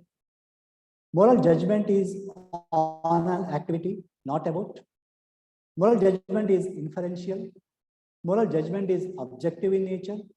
Moral judgment is universe. But nowadays, all these judgments have been missing when we say a moral judgment.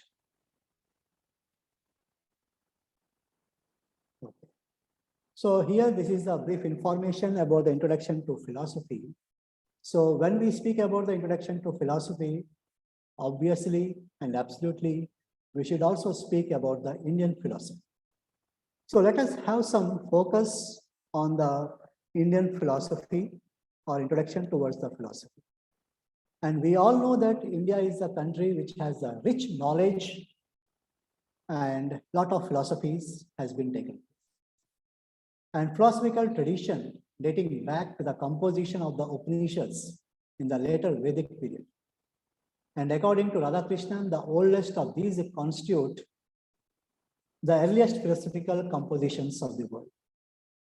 And Indian philosophy, the system of thoughts, reflections, which are developed by the civilizations of the Indian subcontinent with the various systems like orthodox, which is called as Astika systems, namely Nyaya, Vaisheshika, Samakhya, Yoga, Purva Mimamsa or Mimamsa or Vedanta school of philosophy, and at the same time, unorthodox system of philosophy in our society that is called as Nastika, like we can say Buddhism and Jainism, which comes under this Nastika system.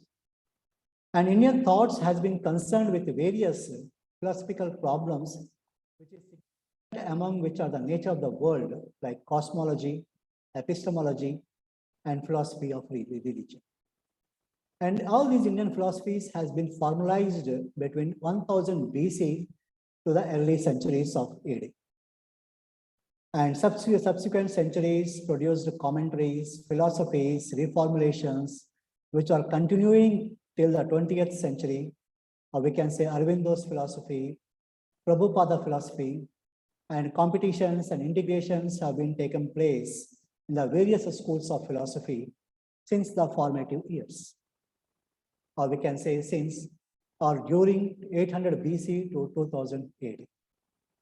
Like we can say Jain philosophy, Buddha philosophy, Shiva philosophy, Advaita schools or philosophy, which are survived like Samakhya, Advaita, and being assimilated or going extinct.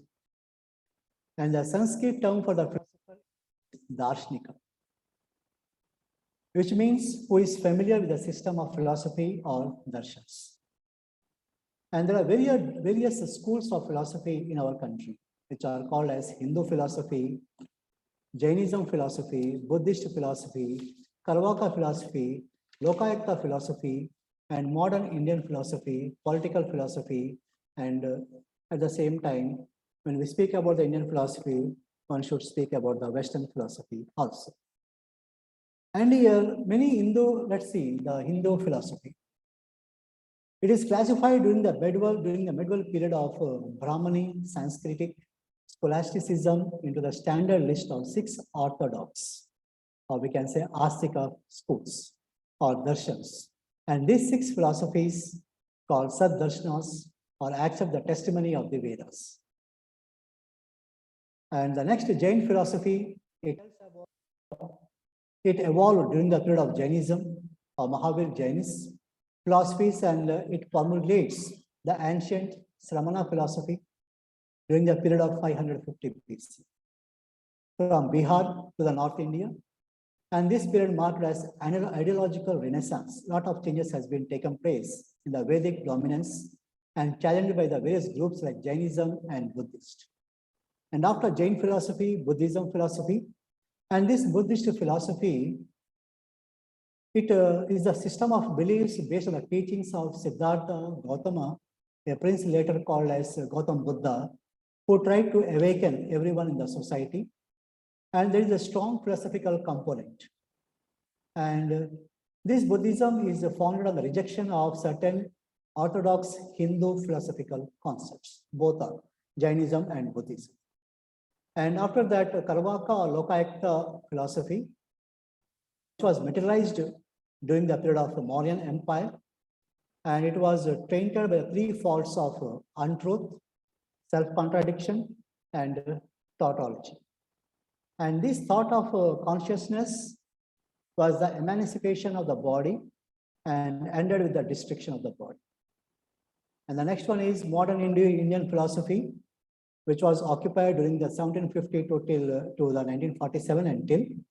And the many great philosophers has been taken birth, and many contemporary philosophers are also there, and like Bal Gangadhar Tilak, Bankim Chandra Chattopadhyay, Raja Ram Mohan Rai, Sri Arvindo, Kirti Josh, Mahapandit Rahul, Sanskrityayan, Devi Prasad Chattopadhyay, M.N. Roy, Indra Sen, Haridas Chaudhary, Swami Shahjanand Saraswati, Ananda Kumar Swami, Ramana Maharshi, Sarvepalli Radhakrishna, Osho, Jiddu Krishnamurti, Gaur Gopal. Okay, and like all these, there are a number of philosophies.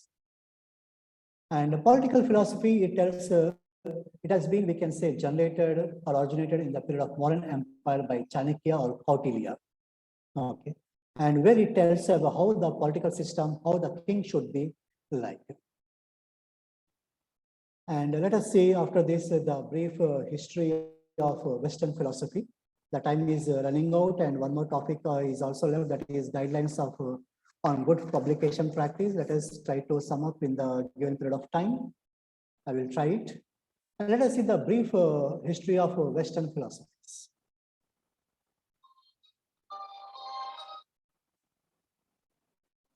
And Western philosophy has been enriched by many philosophers of Western countries, and in ancient times, it is the Greco-Romans who are the leading philosophers. And in the medieval times, the Greek philosophy has influenced the religion and comes with philosophy of religion. And the modern philosophy developed with the industrial revolution of the West. And the British, German, French, American, and European nations have their own different social and political context, which are efforted to construct a good philosophical thought in the West itself. And we can find different philosophical traditions with different styles of doing philosophy. And same time, and sometime we may find some kind of convergence of philosophical thoughts, which are commonly identified as Western philosophy. And here it is divided into ancient philosophy, medieval philosophy, and modern philosophy or contemporary philosophy. And what is ancient philosophy? This ancient philosophy tells about the Greek, Hellenitics, Roman philosophy, and Greek philosophy from Thales to Aristotle, Greco-Roman philosophy, Neoplatonism of the Alexandrian school comes under the ancient philosophy. And medieval philosophy, about it originated from the 5th to the 15th century, where it speaks of the patristic and scholastic philosophy. And modern philosophy speaks about the Renaissance, which has been taken place from 15th to 17th century, where the period of establishment or enlightenment has been taken place from Locke to Kant, German philosopher from Kant to Hegel. And the contemporary philosophy from 1860 to the present 20th century, or we can also say post-modernism of this philosophy. And here, this is a brief information of the Western philosophy and the Eastern philosophy. And the other topic which is given to me, that is to speak, to tell or enlighten, give a brief information about, just a minute, about the ethics for publication. For every research scholar, it is very, very important that one should follow the ethics when we do research. So what are the good guidelines on publication or good publication ethics?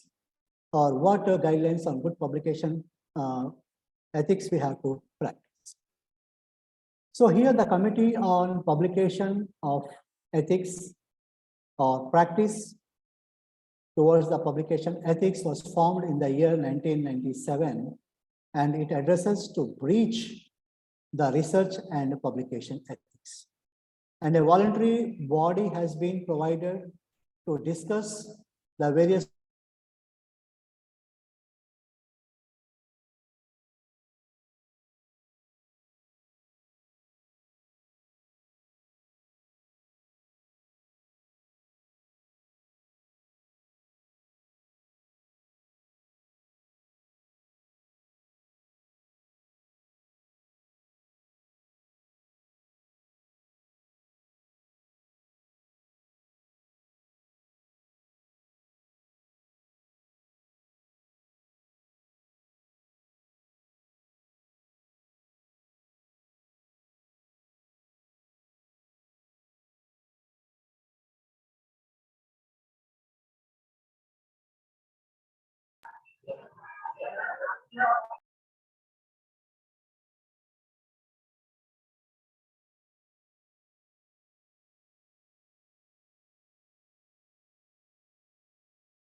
I'm extremely sorry, sir. It's okay, sir. It's okay. All of a sudden, the network issue and power failure has been occurred in this meantime. Okay, so I was speaking about the guidelines on good publication practice, or what the committee has been given report about the publication ethics. And here the voluntary body provides a discussion forum and advisors for the scientific editors to aim to find practical ways of dealing with issues and to develop a good practice of publications. And in order to provide the best practice in ethics of scientific publications or any other subjects, okay, not only the science, all the commerce and arts and other courses, these guidelines will always helpful for the authors, editors, scholars, editorial boards, members, readers, owners of journals and publishers, and at the end, we can say research scholars also. So here the practicing of the good publication, it means, again, it is related to the ethics, morals, values, and we can say honesty and intellectual honesty. So here see, look at here, again, the word we come across the philosophy, ethics in publication.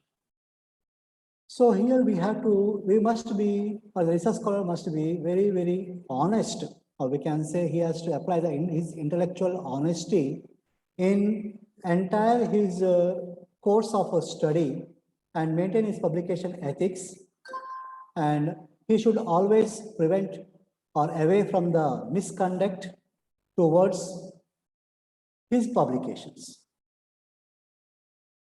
And this publication ethics, it addresses the study design, ethical approval, data analysis, authorship, conflict of interest, the peer review processes, redundancy in publication, duties of editors, media relations, advertising, and when a research scholar comes across all these things, how to deal with the misconduct when we see in the WhatsApp, Facebook, and social media, lot of requests, lot of advertising come across, and it is a pouring of the advertisements that no need to do anything from your side.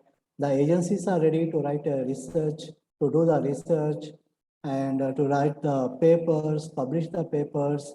All your burden, scholars' burden will be taken by the agencies. And my question is, what is the role of the scholar and the supervisor?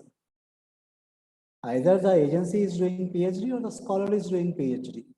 How one can incarnate in another's body and think about him? It is the area of the accessible scholar. He has to think, he has to use his ethics, morals, and values to do the research. How a third party will do my research or research scholar's research? Is it right? Can we say it's a good research? No. That's why here one has to follow the publication ethics. Whatever it may be, the study design, ethical approvals, laboratory and clinical research should be driven and follow the protocols. We have to do the pilot studies, written rationals, research protocols, seek the answer specific questions instead of just collecting the data. And all these protocols must be carefully agreed by all the contributors, collaborators, including, and if appropriate, by the participants also. The final protocol can be the part of the research record, agreement and precise roles of the contributors, matters of authorship and publications advised. Statistical issues should be considered early in study design, including power calculations. Neither too few nor too many participants, formal and documental ethical approval from an appropriate constituted research ethics committee. And or you can use the human tissues in research if it is going the medical or the science areas. Okay, and you can do the experiments, collecting of the data, the sources, materials. So here, what happens here, a good publication can be, when can a publication be said as a good publication? When we follow the complete ethics, morals, and values. When a person able to collect the primary sources, secondary sources, journals, publications, magazines, written by the author, interviews given by the author, interviews on the author, publication towards the author, the contemporary issues. When all these things are collected effectively by the research scholar visiting the libraries, it is very, very important. If it is possible, visit the people. If a research scholar is doing a research on the contemporary literature, the contemporary writer or author, it is important to meet him personally, interview him, collect the information, gather the information, visiting of libraries, attending the seminars, conferences, all these things gives a lot of collectful knowledge to the research scholar. And always he has to write himself. One should not depend upon others. The main thing is that in the research publication, one should write himself. Write, rewrite, consult your research supervisor, discuss with your other research scholars, your group members, your friends, relatives, and others, advices, suggestions, and all the important inputs, and then include all the inputs in your research. And in that way, you can go for the good publications. So here means what happens, we can say there is no shortcut for the success. And at the same time, there is no short way to publish. So here we can claim, and there are a number of agencies who claim that they give the publications in 1 week, 24 hours, acceptance letters. How could it be possible? It is a computer-generated machines where they cannot go, where these machines could not go through what we have written. So immediately means it is a money-making, commercialization of the publications. Money-making machines have been raised in the society who takes the advantages of the research scholars and make money. So you cannot be limit what is particular rules and regulations. So here, before going to publish or doing research, one should always listen to his inner consciousness. If the inner consciousness acceptance and nodded and given the positive response to the questions raised by you, then you can go a step ahead. If your inner consciousness reflects or protests at any level, at any case, or at any stage, immediately you could withdraw from the step what you have thought and what you are going to do. So these are the simple information what we should follow while going through the publication ethics. Always give importance to your consciousness. If you neglect your consciousness means you are cheating, deceiving, you are violating yourself. You are not deceiving others, you are not making fools to others, you are making or deceiving yourselves. You are becoming fool at the end of the research. If does not listen to the inner consciousness, at the end of the research, he will become a fool. So by this, I would like to conclude with this little information about the publication ethics as the time is running out. And sorry for the disturbance which has been occurred due to the power failure and the network disturbances. And I am extremely thankful to all the organizers who has given me an opportunity to reflect on the given areas to me. So thank you Ramakant sir and Suryakant sir for giving me an opportunity to take part in this 1 week research course. Thank you, sir.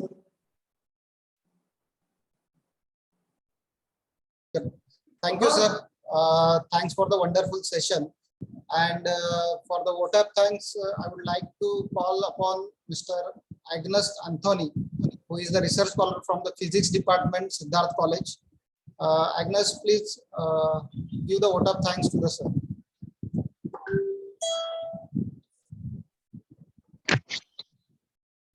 Sir, I'm from Vidyalankar College, sir. Oh, sorry. Hello. Sorry.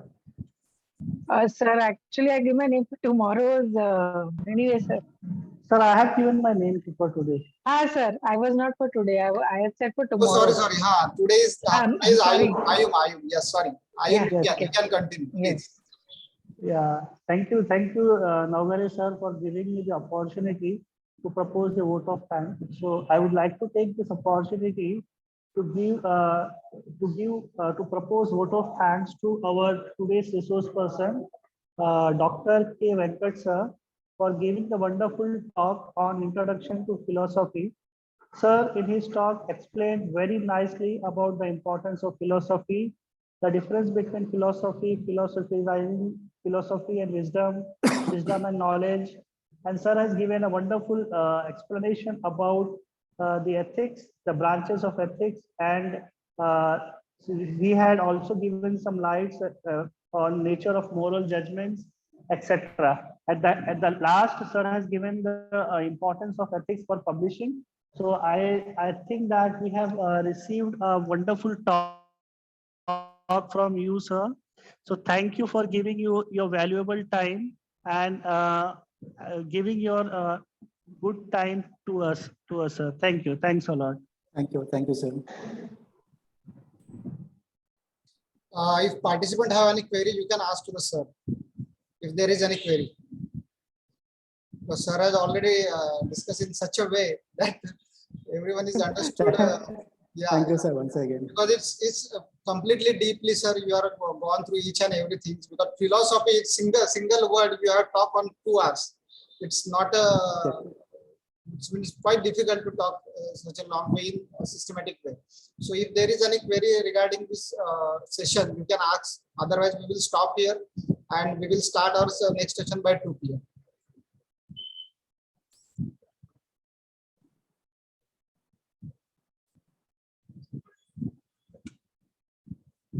I think it's a lunchtime and everyone is waiting for the. Yes. revision session.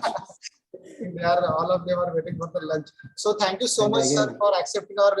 Thank you, sir. In very short notice, you have accepted our invitation and giving us a very wonderful session today. And definitely in future also we will call you for such type of sessions. And on behalf of C.K. Thakur College, I would like to thank you. Thank you so much for accepting our invitation and giving us the today's session. Thank you so much. Thank you, sir. Thank you once again to the management, organizers, and everyone for giving an opportunity to take part in this 1 week research course. Thank you, sir. Thank you once again to each and everyone. So participant, we will start our session by 2 p.m. only. Please note down there is a lunch break now and we will start our next session by 2 p.m. Before that, you have to fill the feedback form and attendance links too.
Good afternoon, one and all. Hope you had a wonderful lunch. And after this lunch, we will going to have the session of Dr. Kailas Aute sir, who is the Vice Principal of CHM College. Sir has already joined the session. So we will wait for 1 to 2 minutes and then we'll start the session. Welcome, sir. Kailas sir, welcome. Yes, sir. Good afternoon, sir. Thank you for having me. It is nice to see you through virtual mode. Yes, sir. Same to you. Let us meet in college some other day. Yes, sir. Sure.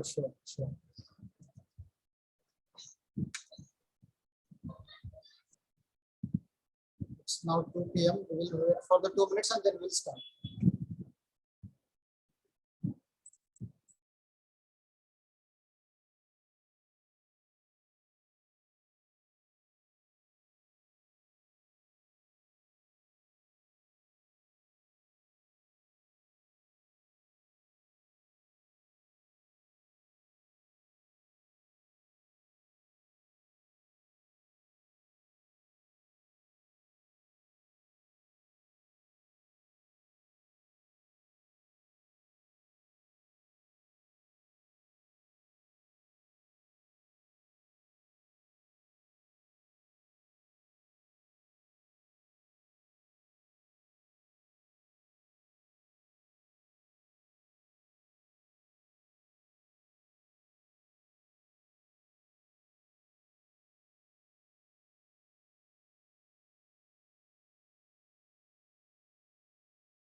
Okay, once again, good afternoon, one and all.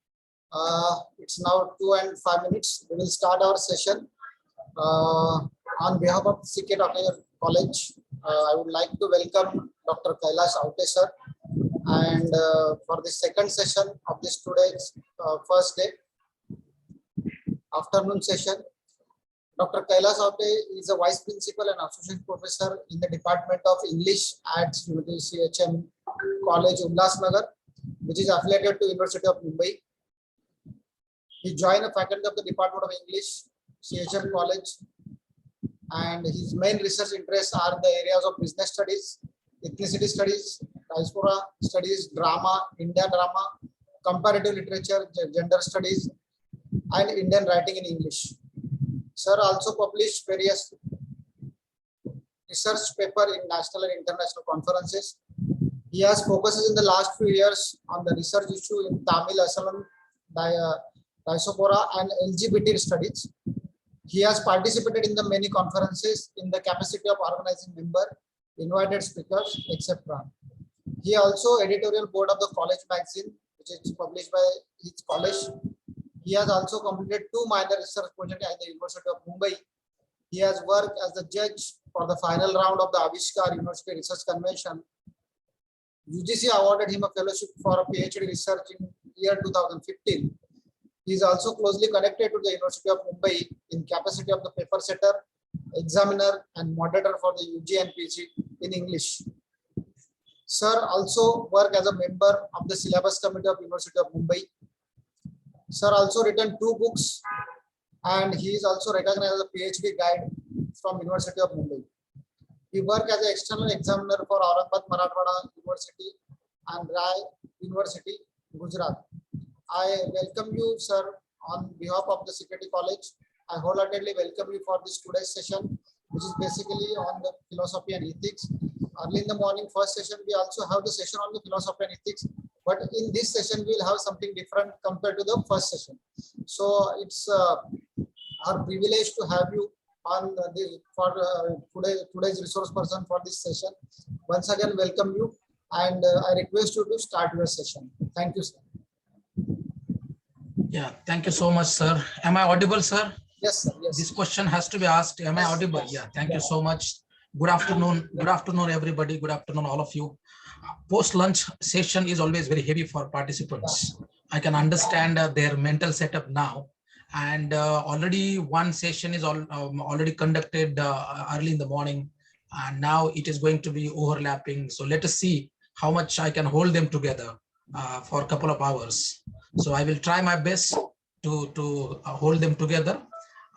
So thank you very much again, Sir Ramakant sir, for having me on the platform.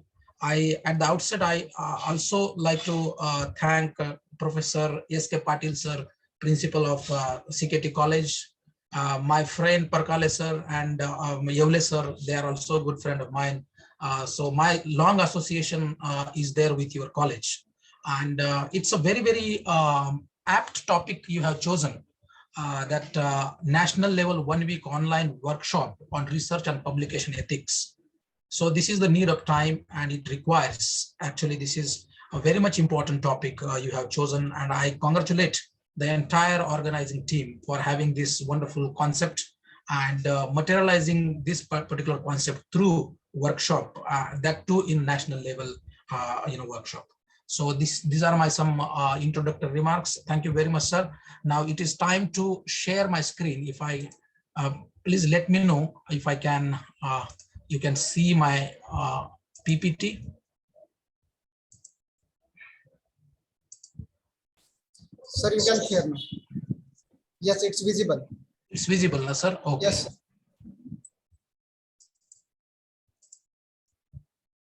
Okay. So, yes, friends, I hope you people are from research background. Some are from, I think they all are from PhD students, sir. They are registered for PhD. Yes, sir. All of them are PhD students. Okay. Thank you so much for giving this information. So the title of my presentation, which is given by the organizers, actually they have given me tentative topic. So I kept it very simple, that ethics in research process and overview. So when we talk about, this ethics, what do we understand as far as social studies are concerned or literary studies are concerned? There are two questions in our mind that, whenever we try to understand research and ethics, we need to understand the definition of research and the definition of ethics, because research is researching the information which is already there, but putting it very systematically together. If you are not able to put it systematically together, then definitely what happens? Then that research is not going to be called as research. It is just a compilation of information. So if you really want to get degree, if you really want to submit a proper thesis or dissertation, then definitely it should be systematic. You should be referring to very, very valid documents, and the referencing is very, very essential for any kind of research. It could be MA by research or MPhil by research, and PhD. PhD is of course ultimate degree as far as research endeavor is concerned. So these two questions are very, very important. As a researcher or as the researcher, we should always ask these questions to us, and we should always answer to these questions whenever it is possible. So meaning of research, as you all know that, as Sir said, that, it has already been done in the morning, and already these definitions you must have studied somewhere. These definitions are taken from Google Unacademy portal, because as I said, ethics should be followed, and we should always start from the beginning. It should start from the self. That's so these definitions are from Google. So I just acknowledge them, because ethics are to be maintained while presenting also.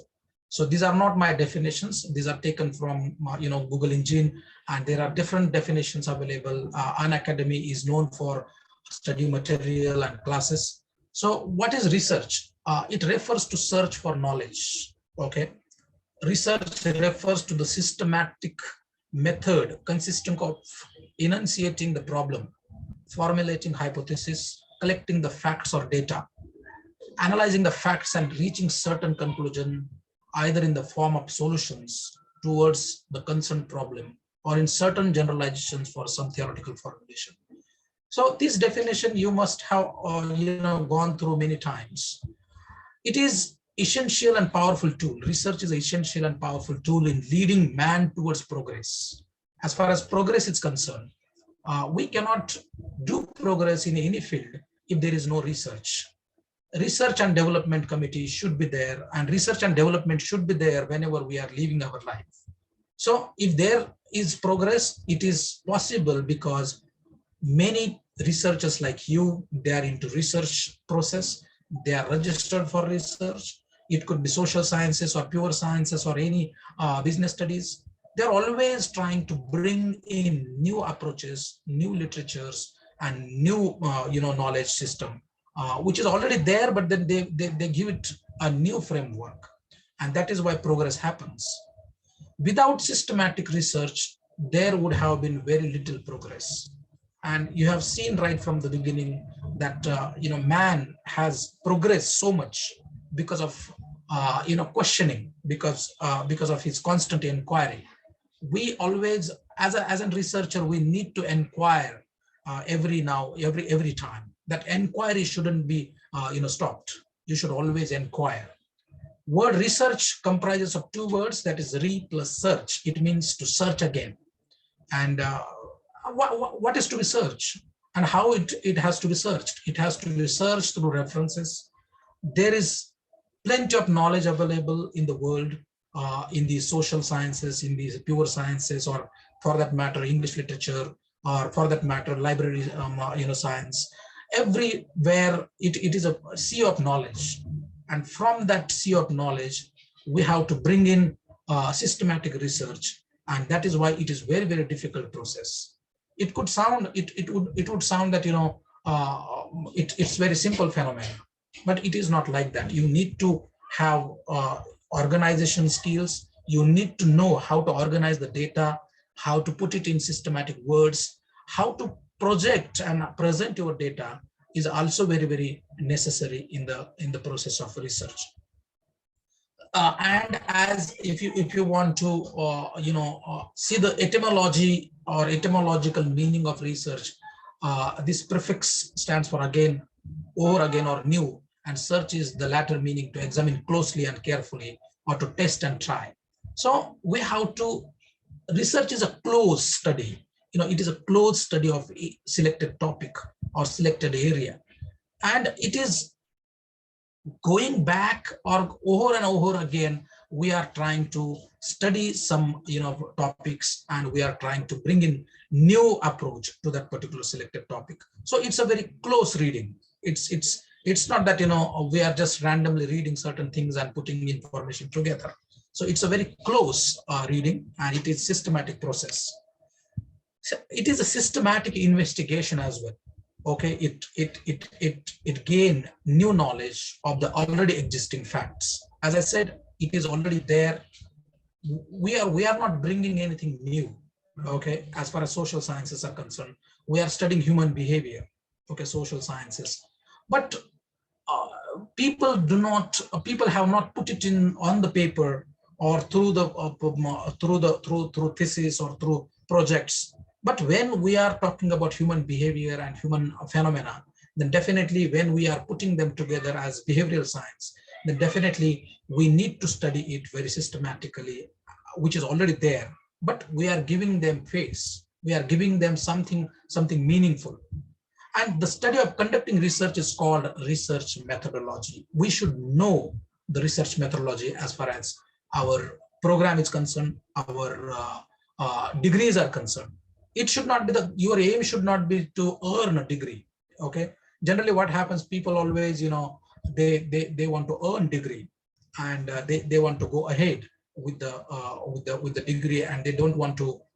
Sometimes people believe that degree is more important than the knowledge. I am not saying that you people are falling in that category, but there are many people who always believe that PhD should be awarded, or it should be completed as early as possible, so that we can have different opportunities. So with knowledge, opportunities will come. With in-depth knowledge, you can gain the access, you can gain the upper hand, and you will be selected for different positions, or you will be recognized, you will be acknowledged because of your contribution to the existing knowledge, which is already there in the respective fields, which is selected by you. The meaning of when it comes to research process, then definitely as the topic is, sir, my PPT is moving. Hello. Yes, sir, it's moving. Okay. Oh, yeah. Okay. Thank you. And when we are talking about the process of research, and if you see that research and publication ethics, that is RPE. So ethics are always our integral part of human beings. If you go back to Socrates, Aristotle, and Plato, and the Republic of Socrates, Aristotle, and Plato, if you go to Greek literature, you will find that these philosophers, they brought in that particular topic called ethics. That is something which is very, very important for human life.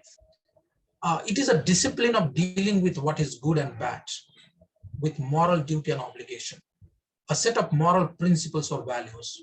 Whenever you are conducting any research, you need to have some moral principles. You need to follow certain values, the principle of conduct governing an individual or group, and you need to know how to conduct yourself while dealing with any topic.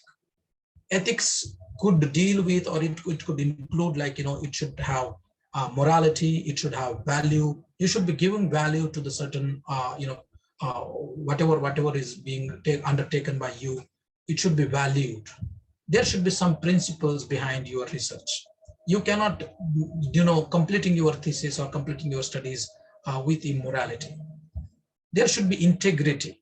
You should not go against somebody and do the research, or you cannot steal the ideas from some people, and you should say that, you should not say that, it is my idea. There should be honesty. You should know what is right, what is wrong. Okay, there should be a fairness policy you need to follow. And as a researcher, as a researcher, you need to follow everything with responsibility. You should be a responsible person. it is not that, just,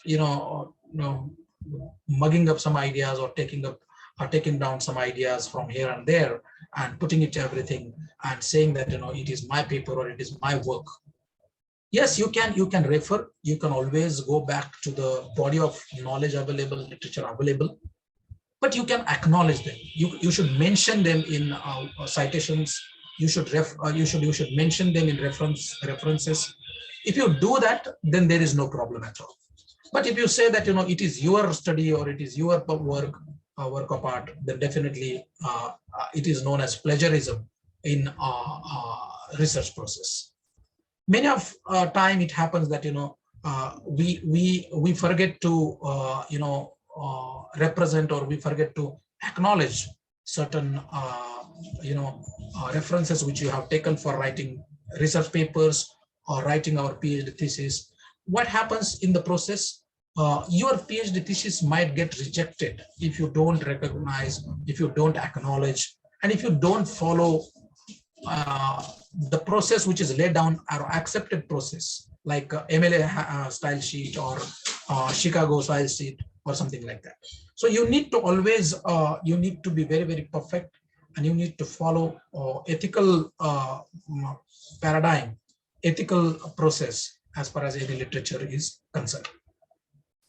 Again, ethics is also known as moral philosophy, because whenever it comes to ethics, or whenever we study ethics, it is very, very philosophical idea, which is a branch of philosophy that addresses questions about morality, that deals with concepts such as good and evil, right and wrong, virtue and vice, justice, etc.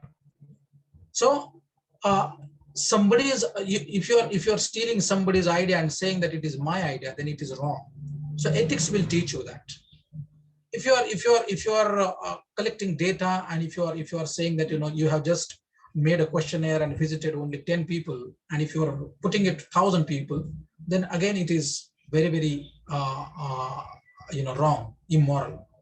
Okay, so ethics is a philosophy, and it's a philosophical phenomena. It's a philosophical concept which tells you that, how to behave, how to deal with society, how to deal with your life, and with morality, with good concepts, and so on and forth.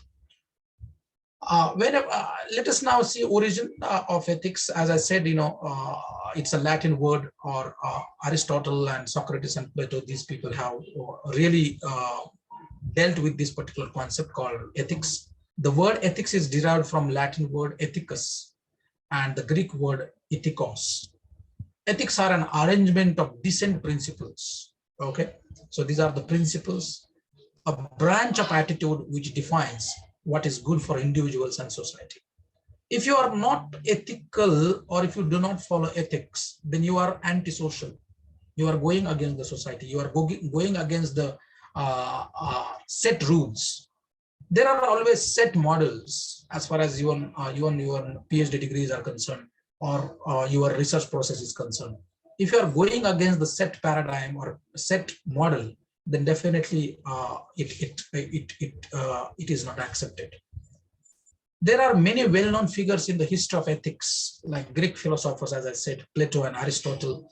Modern influences include such people as Immanuel Kant, Jeremy Bentham, John Stuart Mill, D.W. Ross, C.L. Stevenson, Alasdair MacLeod, and John Rawls. So these are all philosophers. As you all know that, if you study philosophy, you will find these names in philosophy, and ethics is a branch of philosophy.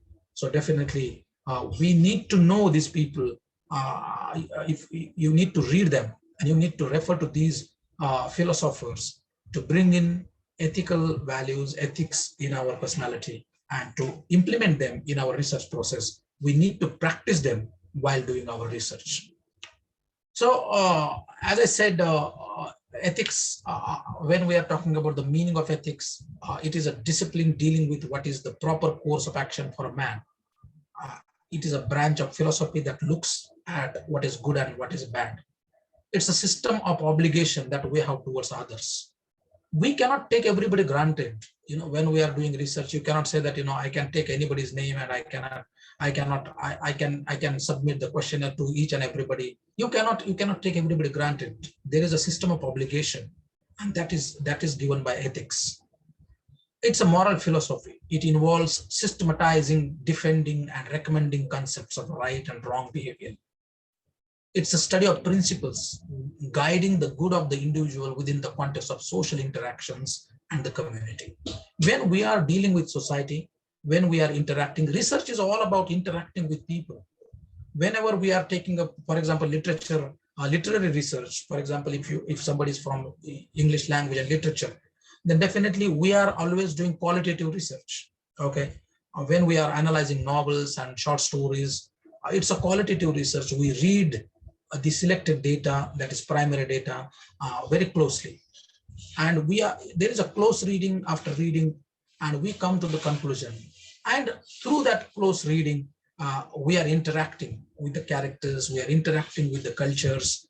And when we are interacting with the cultures and we are going back to the different contexts which are given or projected by the writer, at that point in time, we are always narrated, or we are always guided by ethics that, if we are biased about some culture, then you cannot highlight that your biased approach.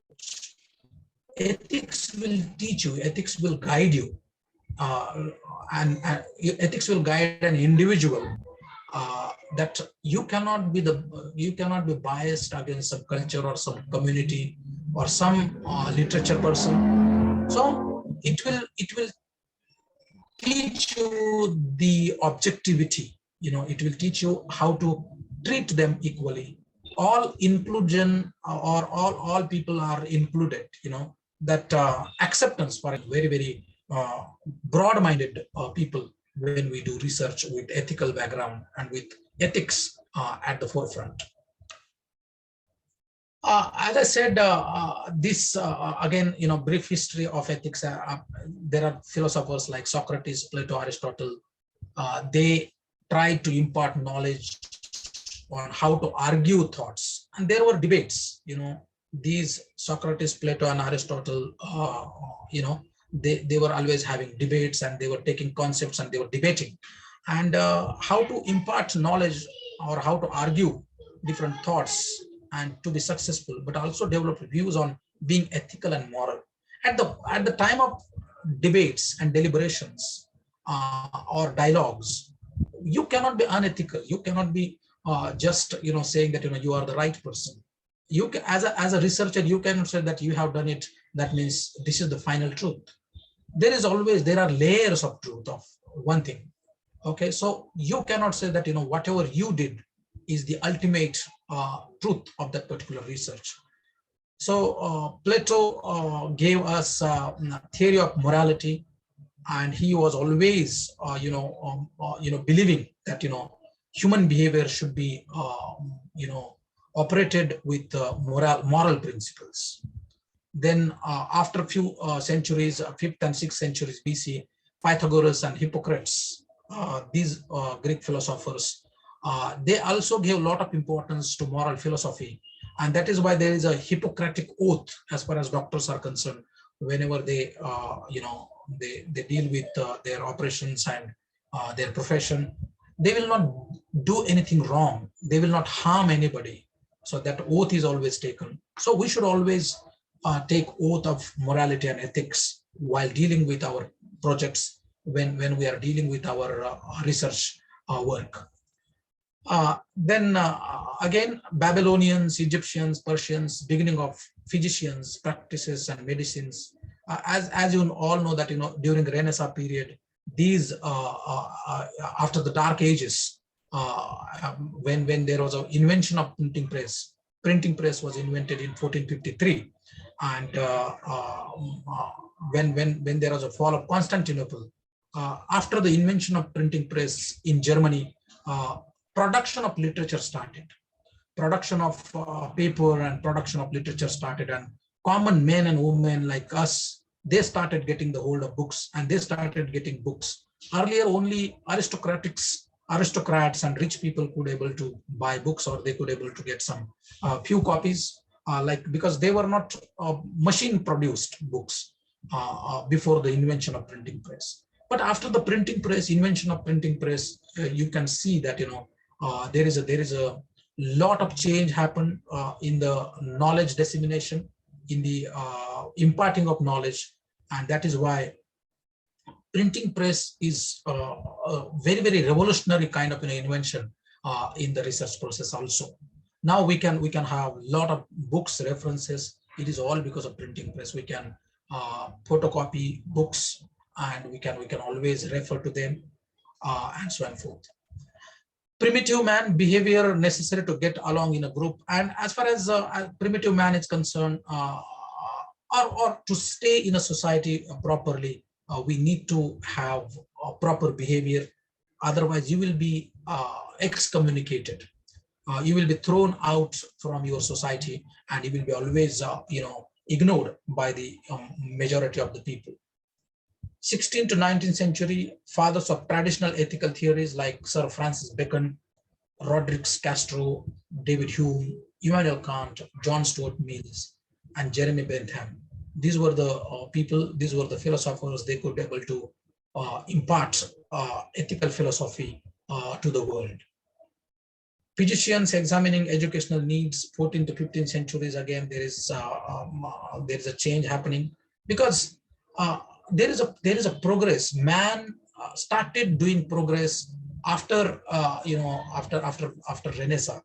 Renaissance is nothing but, you know, Renaissance, during Renaissance, in 14th century in Europe, what happened? Earlier people, they were believing in God, and the center of the study was God. Okay, and man was not the center, or human beings were not at the center of study. Okay, we were studying miraculous episodes. We were studying Bible, and we were studying Holy Scriptures, and we were giving a lot of importance to the God. God was at the center for our study. But during Renaissance, what happened in the time of humanism?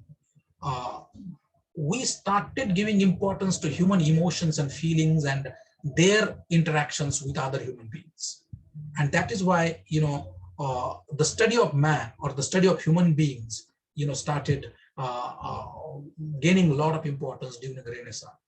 So we discovered ourselves, and earlier whatever was told to us by few aristocratic people or few learned people, we had to believe that, we had to follow it.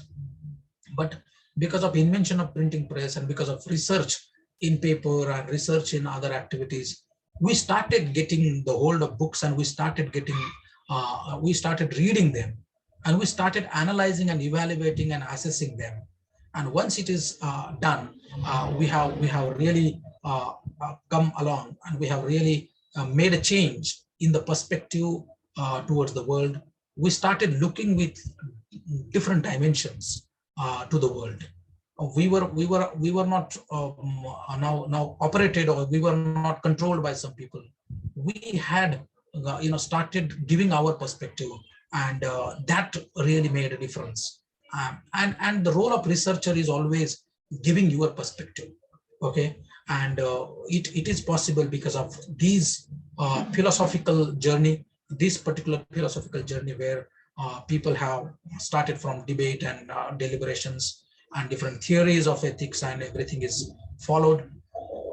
And in 20th century, as you all know, that there are theories of justice and stages of moral development and bioethics and so on and forth. And in 21st century, we all know that, you know, it is a need-based kind of, you know, research we are doing nowadays. Professional reactions and whatever society requires, we are doing that kind of research as far as this entire phenomena is concerned. Branches of social sciences, as you all know that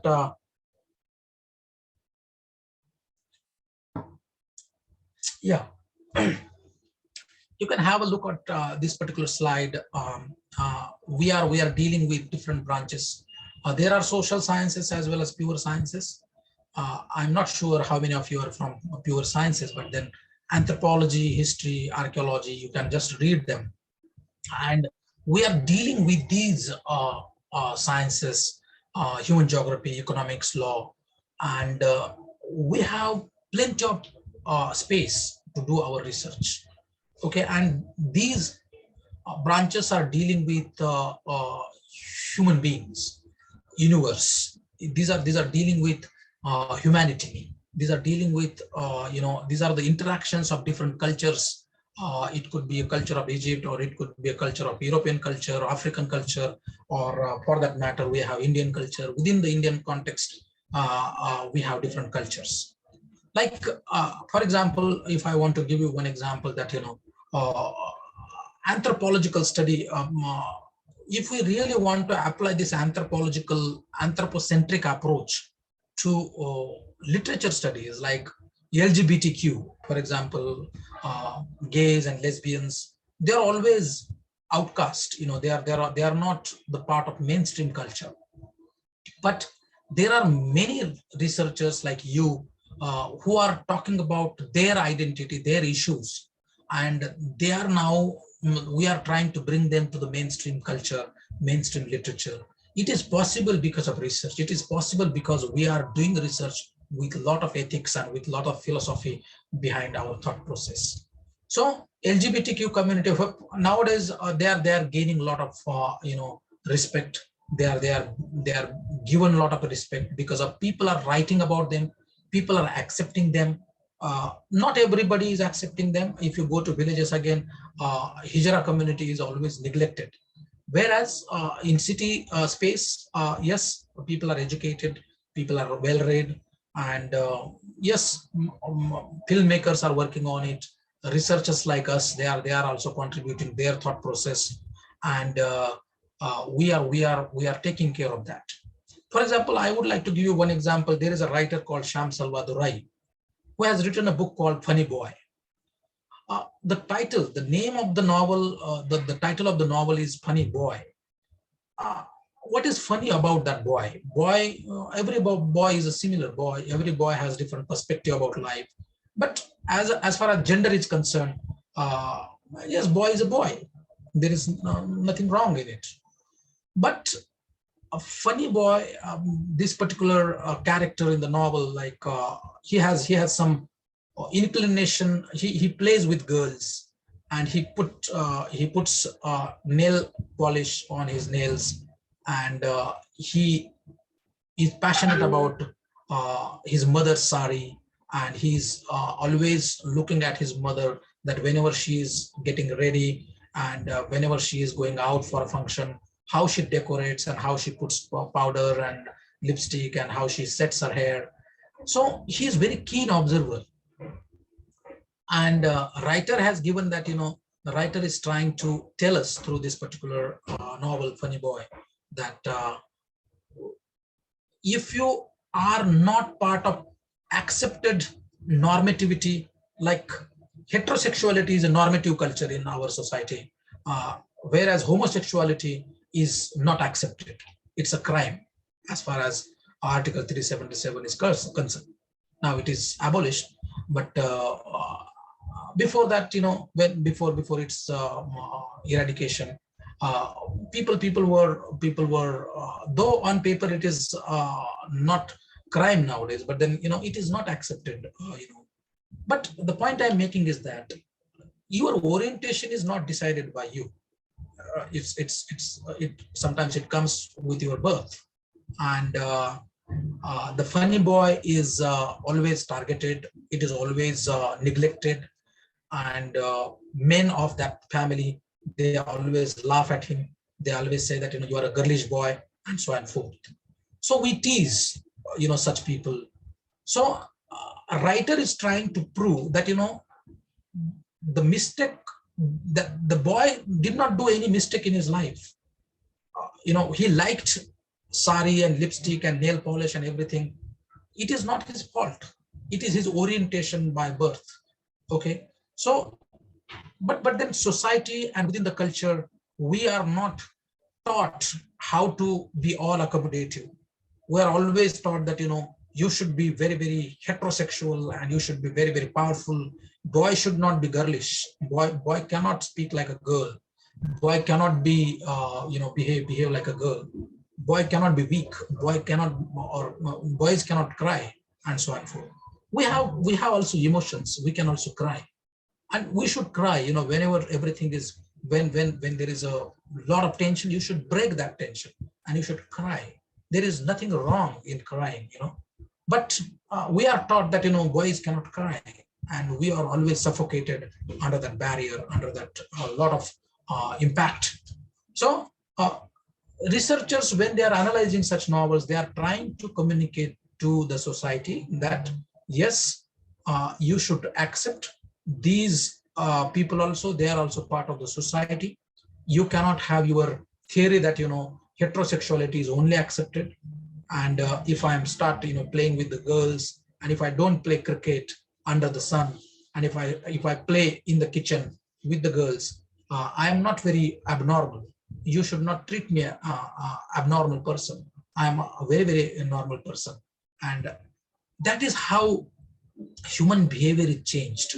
We are able to contribute. We are able to communicate that we can change human behavior. We can change the socio-cultural perspective, and we can change the psychology of people through such analytical research, qualitative research in the process. As far as research models are concerned, as I said, scientific method we have to follow for any kind of research. It could be social science research or pure research.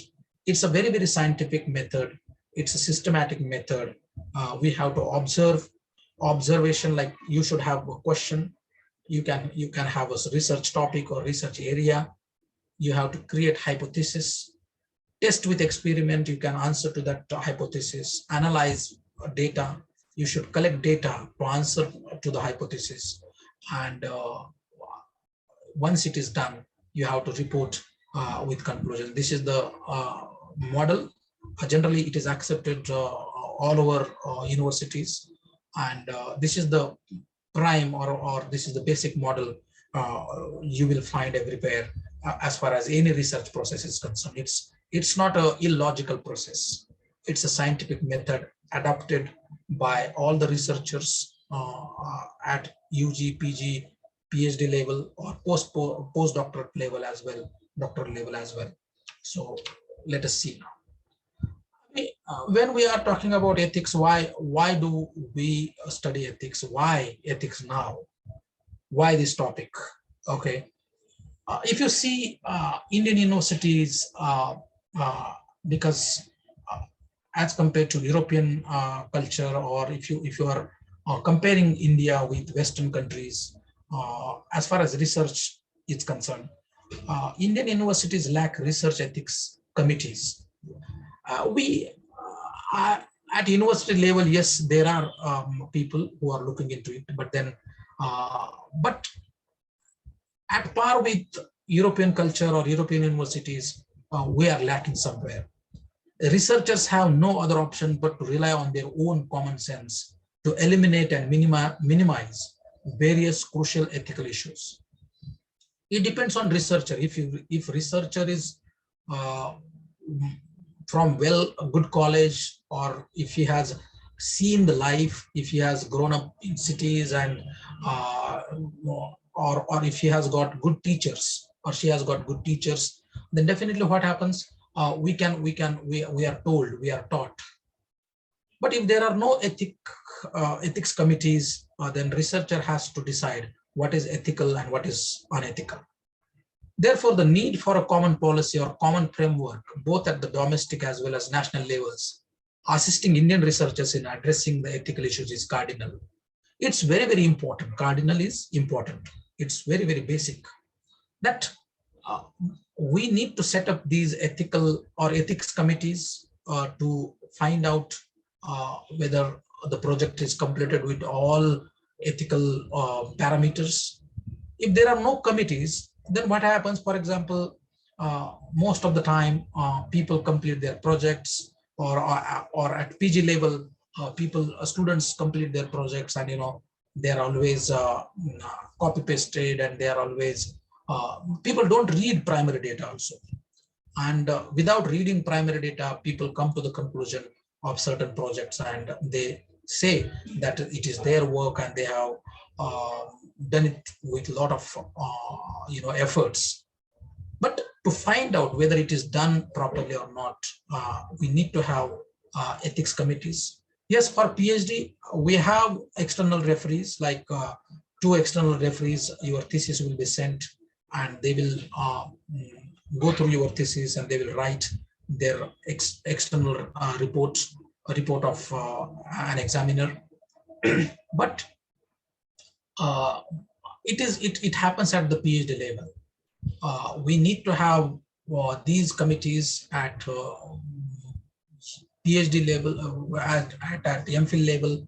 MPhil is not there now in new education policy, but Indian universities or colleges should always develop such committees, and they can always look into the matters, ethical matters of their research activities. I think some disturbance is there.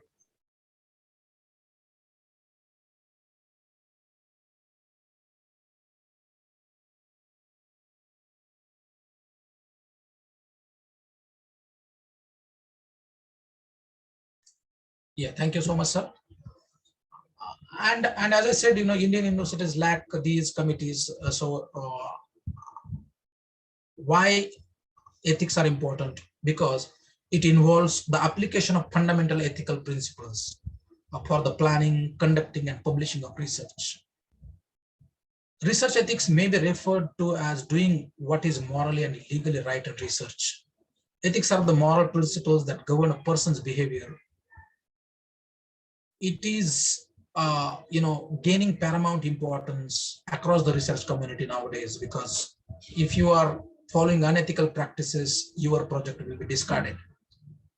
And with the new technology, with the advent of technology like internet, more and more ethical issues have arose in communication research or in any research, because we are always information is at your fingertips, and we can always gain that. We can always have the information on any topic, and we always, there is a chance unknowingly that you are going to commit unethical issue, or you are going to commit a problem there, and you will say that it is my work, and so on and so forth. Researchers are themselves responsible for the ethical conduct of their research. So let me tell you, my friends, that if you are into research activities, then definitely you need to be responsible to avoid future problems, to avoid issues about your project, about your. Otherwise, if you are not following the method and proper ethical parameters, then definitely your thesis might get rejected also. You will be asked by the researcher, by the external referee, that you should rewrite it, you should make changes, and so on and forth. And you have to take care of all the ethical issues at every stage of the research process. It is not that at conclusion only you can take care of that, but for every step you need to take care of ethical issues in the process.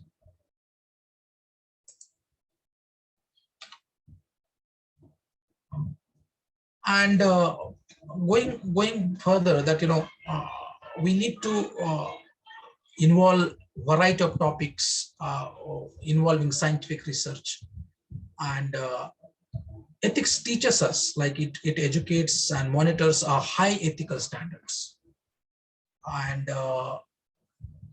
ethics also tells you that how to respect and cause no harm to the participants. If you are giving some questionnaire, or if there are people whom you are interviewing, then you should not harm them.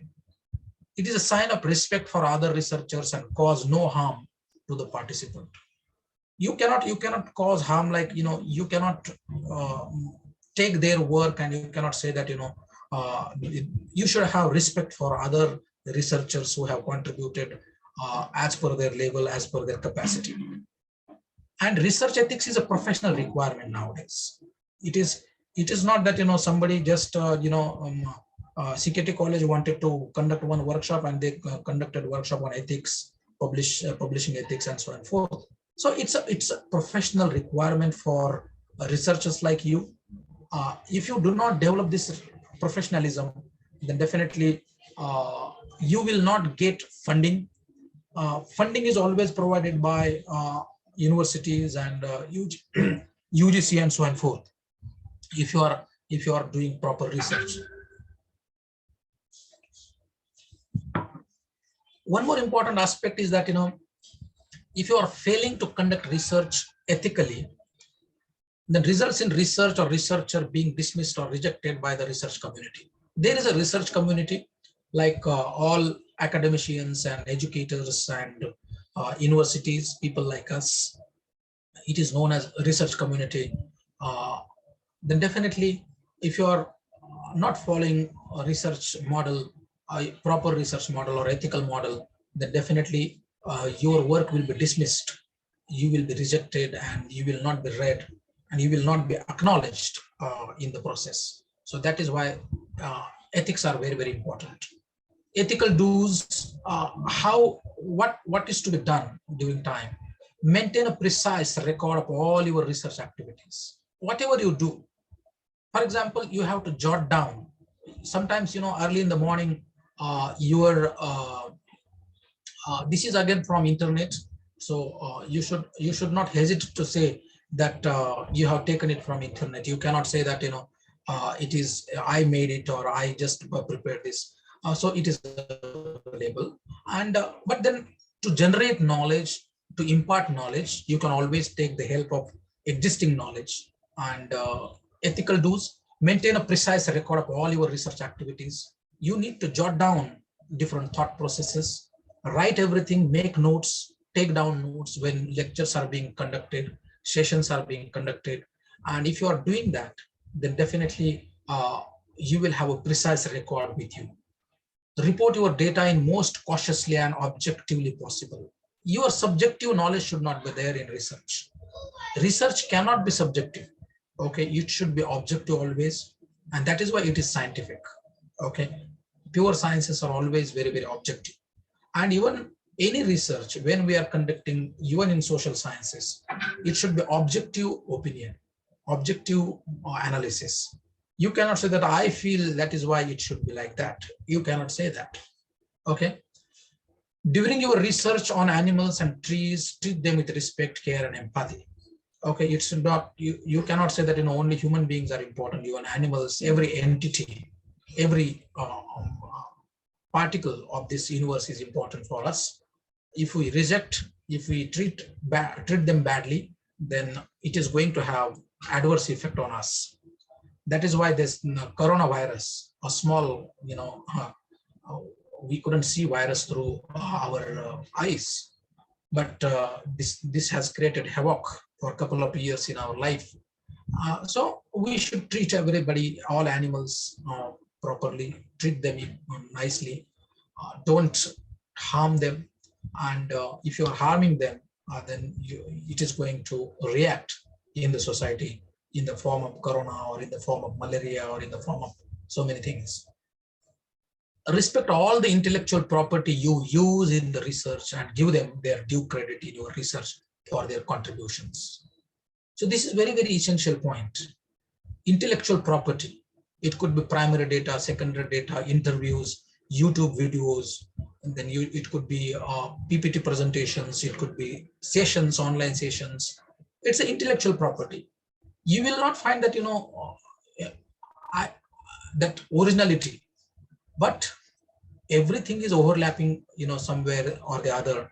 But you need to respect who has started, who has begun some studies. There are epoch-making works. There are works which are started right at the beginning. You cannot replace them. These are the seminal works. These are the works which cannot be replaced in the process of research. So we need to respect intellectual property, and there are intellectual property rights, and it happens if you are breaking that, if there is a violation of intellectual property right, then you will be always, called by the court to give the justice, to give the answers. So you have to give credit to the researchers for their contributions. Maintain confidentiality wherever necessary during the research. And if you are discussing with your friend that they are working on some topic, unless and until the degree is awarded, you cannot say that, I'm working on this, because there are researchers who are working on very, very new concepts which are not there, invented, and it could be applied for patents and so on and forth. And if you are discussing and disclosing their work with others, and if you are not maintaining the confidentiality, then I think it is going to be very, very troublesome. And then that work of research will get dissolved, and it will lose its importance in the process. So you need to maintain the confidentiality as far as your research activities or process is concerned. We have already gone through that, we need to have concept and planning. If you have concept, then planning is very much essential as far as your research is concerned. And then we have exploring and organizing. We need to explore that selected topic properly with a lot of ethical values. You need to have, you need to organize the data. You need to write data, properly in the form of, thesis. And you have to collection of data, maybe secondary data, primary data. There are websites, there are YouTubes, there are hyperlinks, there are so many things. We can always use e-tools, online data. You can have visit to the libraries. Ramakant sir will always agree that libraries are very, very necessary for any kind of research. We have InfligNet and we have different online platforms, portals, which can be very, very handy for research activities. And you have to publish your thesis. You have to publish your output. For example, whatever your output in the form of research papers, publication has to be there. While publishing, you need to maintain some ethical policy, and that we will discuss very soon. As I said, research comprises of defining and redefining problems, formulating the hypothesis for suggested solutions, collecting, organizing, and evaluating data, making deductions and researching conclusion, and further testing the conclusion whether they fit into formulating the hypothesis. So these are some definitions, these are some concepts in the research life cycle which are very, very essential in the form of research activities. So we will talk about that. One more important aspect is that, why do we do research? All progress is born of inquiry. Okay, if there is no inquiry, there is no progress. Doubt is often better than overconfidence. If you don't have doubts, and if you say that, I know everything approach is also very, very harmful, you need to question yourself. There should be a doubt. And if there is a doubt, it leads to inquiry, and inquiry leads to invention. Okay, so constant inquiry has to be there. And this is the maxim of thought given by Hudson, in the context of which the significance of research can well be understood. We can understand through this particular maxim or good thought given by Hudson, all progress is born of inquiry, out of inquiry basically. Doubt is often better than overconfidence, for it leads to inquiry, and inquiry leads to invention. And increased amount of research makes progress possible. And the more researchers will be doing research, it will bring more progress to the nation building, to the society. Research inculcates scientific and inductive thinking, and it promotes the development of logical habits of thinking and organization. So research is also very, very important for developing ethical values in society, because you start considering things with logical thinking. Logical habits are being started, or it is being developed through research activities. Hence, this is very, very important, that inquiry has to be constant. You should be always, you should have always doubts. You cannot say that to know all is a very, very bad approach. I know everything approach is a very, very bad approach. It's a very narrow-minded approach. When somebody is trying to deliver a session or lecture, there are some students, there are research scholars, they say that, yeah, this is very, very basic and I don't want to listen to this particular session. But dear friends, every lecture, every session is different. Every speaker is different. Everybody is unique. I could see that 34 participants here, everybody is unique. And everybody is different as far as their capacity is concerned, their personality is concerned, their perspective for the life is concerned. So we should always listen to each other and we should always interact with each other. Research is nothing but it's an interaction with systematic approach. It could be interaction with religion, it could be an interaction with human behavior, it could be interaction with animals and plants and universe, and it could be an interaction with human behavior and cultures and so on and forth. So when we are interacting with people and when we are having dialogues, it is not a monologue. Research is not a monologue, it's a dialogue. It's a multiple dialogue happening with a lot of systematic approach. And that is why progress happens, logical thinking happens, and it helps for the development of our human society. It's an investigation leading to new insights, which can be shared with people. And it's a multi-stage process. You cannot say that research is a one-stage process, it's a multi-stage process. And ethics are central to the research process, as we have already discussed. Researchers need to take care of various ethical issues at different levels of this process. And you have to take care of various obligations during the research process. Research should be conducted with honesty, objectivity, and integrity. This is very, very important.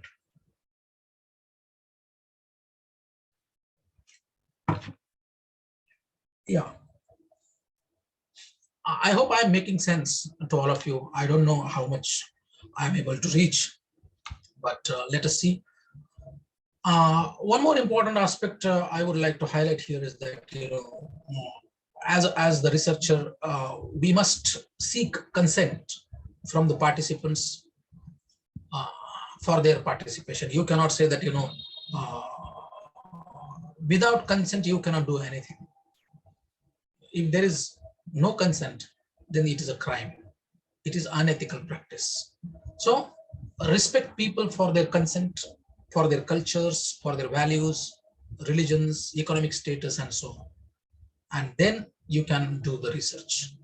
You have to have obligation to take care of the confidentiality. You need to maintain that, you should maintain the confidentiality. Personal information you cannot share with each and everybody. You cannot share the identity of the participants without their consent, without their choice. You should always avoid experiments that may pose a threat to both the participants and researchers themselves. ऐसे experiment मत करो कि जहाँ पे आपके life को problem हो जाए. It should not be like that, experiments are good, but experiments with a lot of logic. And if they are not going to harm, then you can do the experiments. The researcher has also some obligations towards society, towards the colleagues of our colleagues, other researchers like our friends, and those who are providing funds to the project, to our projects. Like we get minor research projects, and earlier we used to get major research projects. So from the UGC and from universities, you are answerable to them, because they are the funding agencies. If funding agencies are not given respect, and if they are not given proper moral background study of your topic or of your project, then I think that research will not be valuable research. After the completion of your project, basically, or nowadays there is a requirement that, when you are doing PhD, you need to have some 3 papers published in UGC care journals or some other journals. Good journals, basically, those are accepted. there are many journals, but good journals are always, there. You can always try to get it published in those journals. Publication ethics are basically, you need to stick to the high standards for scientific rigor and excellence in your work.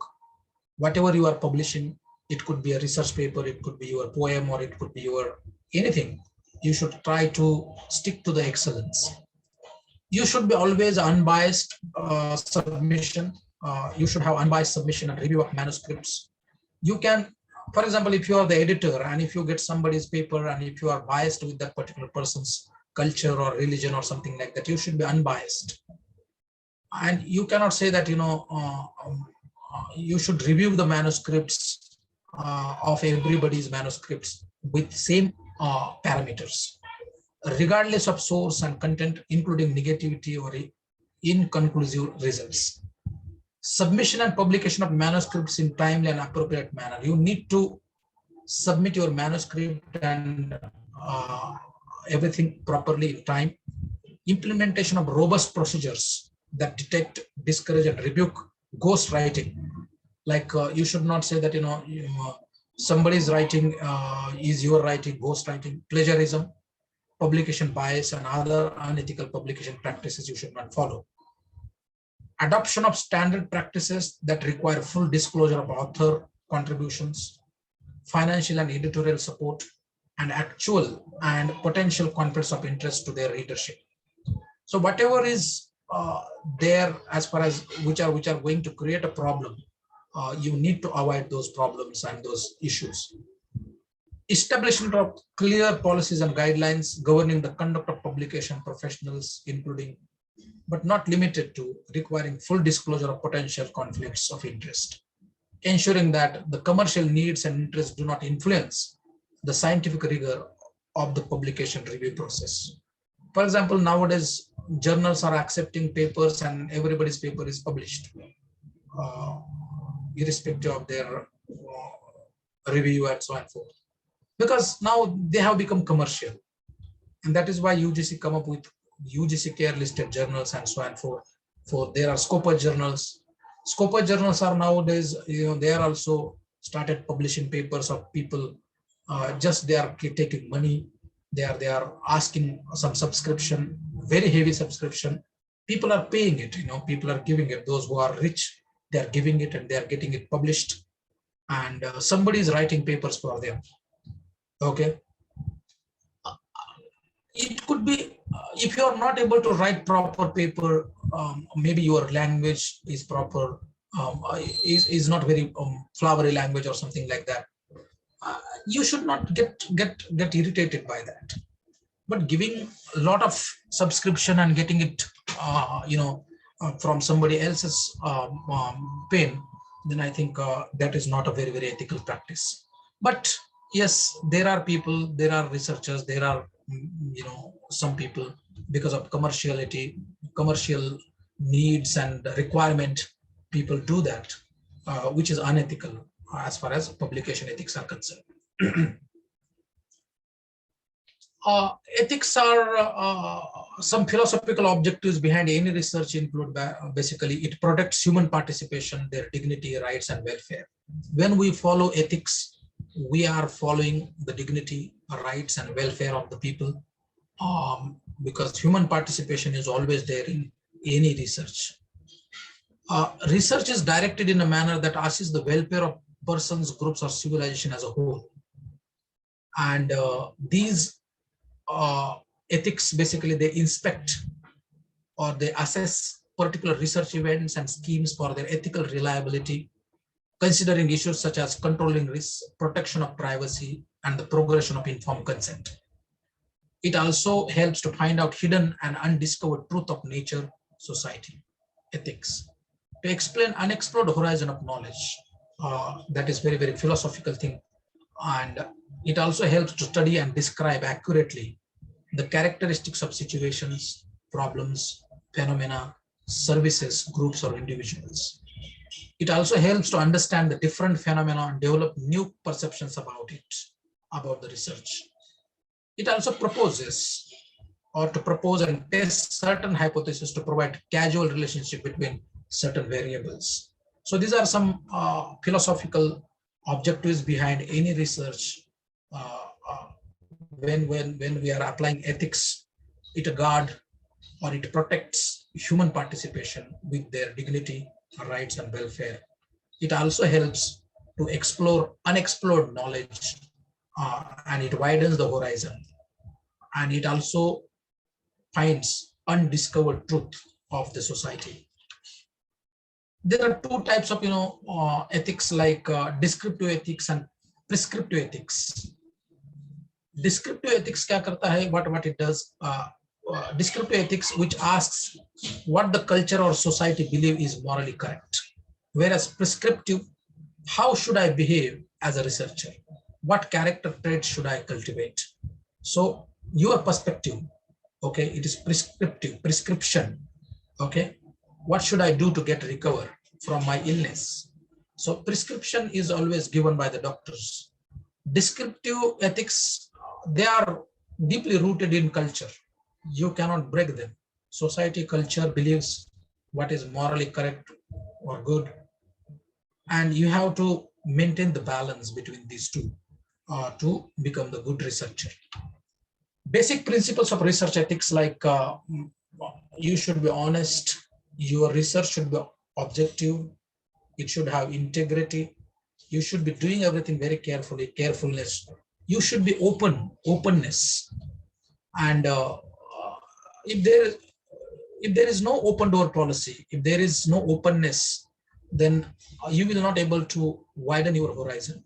You need to be very, very open to refer to all the material available, and you should be open for the dialogue. And research ethics will also teach you how to respect for intellectual property. It will teach you how to maintain the confidentiality, respect for colleagues, and you should you will also you will also understand respect for colleagues.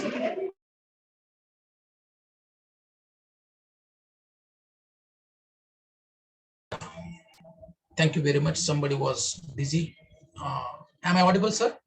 Non-discrimination, and you should be learn, or you will be gaining a lot of importance for social responsibility. You will become socially very, very responsible person if you follow ethics in research process. So these are very, very interesting. You must have come across these terms. Honesty is the best policy. You must have heard about this. Research is objective. You must have heard about this. Integrity. You should be very, very integral, and you should be very, very careful, and you should be very, very open for scientific development and scientific process. As far as research ethics are concerned, which could be the areas where research ethics are applied, like authorship. If you are writing a book, you should have ethics. You cannot malign somebody's name or culture. You should have that dignity. You should maintain the dignity of people. Plagiarism should be avoided. You cannot copy, and you cannot say that it is my work. Peer review hona chahiye. You should be doing peer review. You should be giving that book for draft, for reading and rereading, and asking suggestions. Research with animals, you should be always dealing with animals with dignity. You should be respecting them properly, because whenever medicines are being made, they are always tested on animals and so on and forth. Even coronavirus vaccination was done, and it was tested on some mouse or something like that. Research with human subject, you should always deal with human subject, and human subject, whenever it is involved, you should always respect everybody from all cultures. And research ethics will teach you how to avoid misconducts. As far as these areas are concerned, you will be getting well versed with these areas. When we are talking about publication, what is the checklist? Okay, there is a checklist what one has to take care while doing publication. Approval and consent. Do you have approval of the relevant regulatory authorities, institutional review board and ethics committee? Have you registered your clinical trial? Have you documented informed consent? So you have to get the approval from different bodies. That is also very, very important. Data accuracy, that is falsification and fabrication. You cannot provide the falsified or falsification or fabrication of data is not accepted. Is there manipulation of material? You should always check that. Equipment, process or data. There shouldn't be manipulation in the material, equipment, process or data. Have you double checked data for accuracy? You should always have accurate data.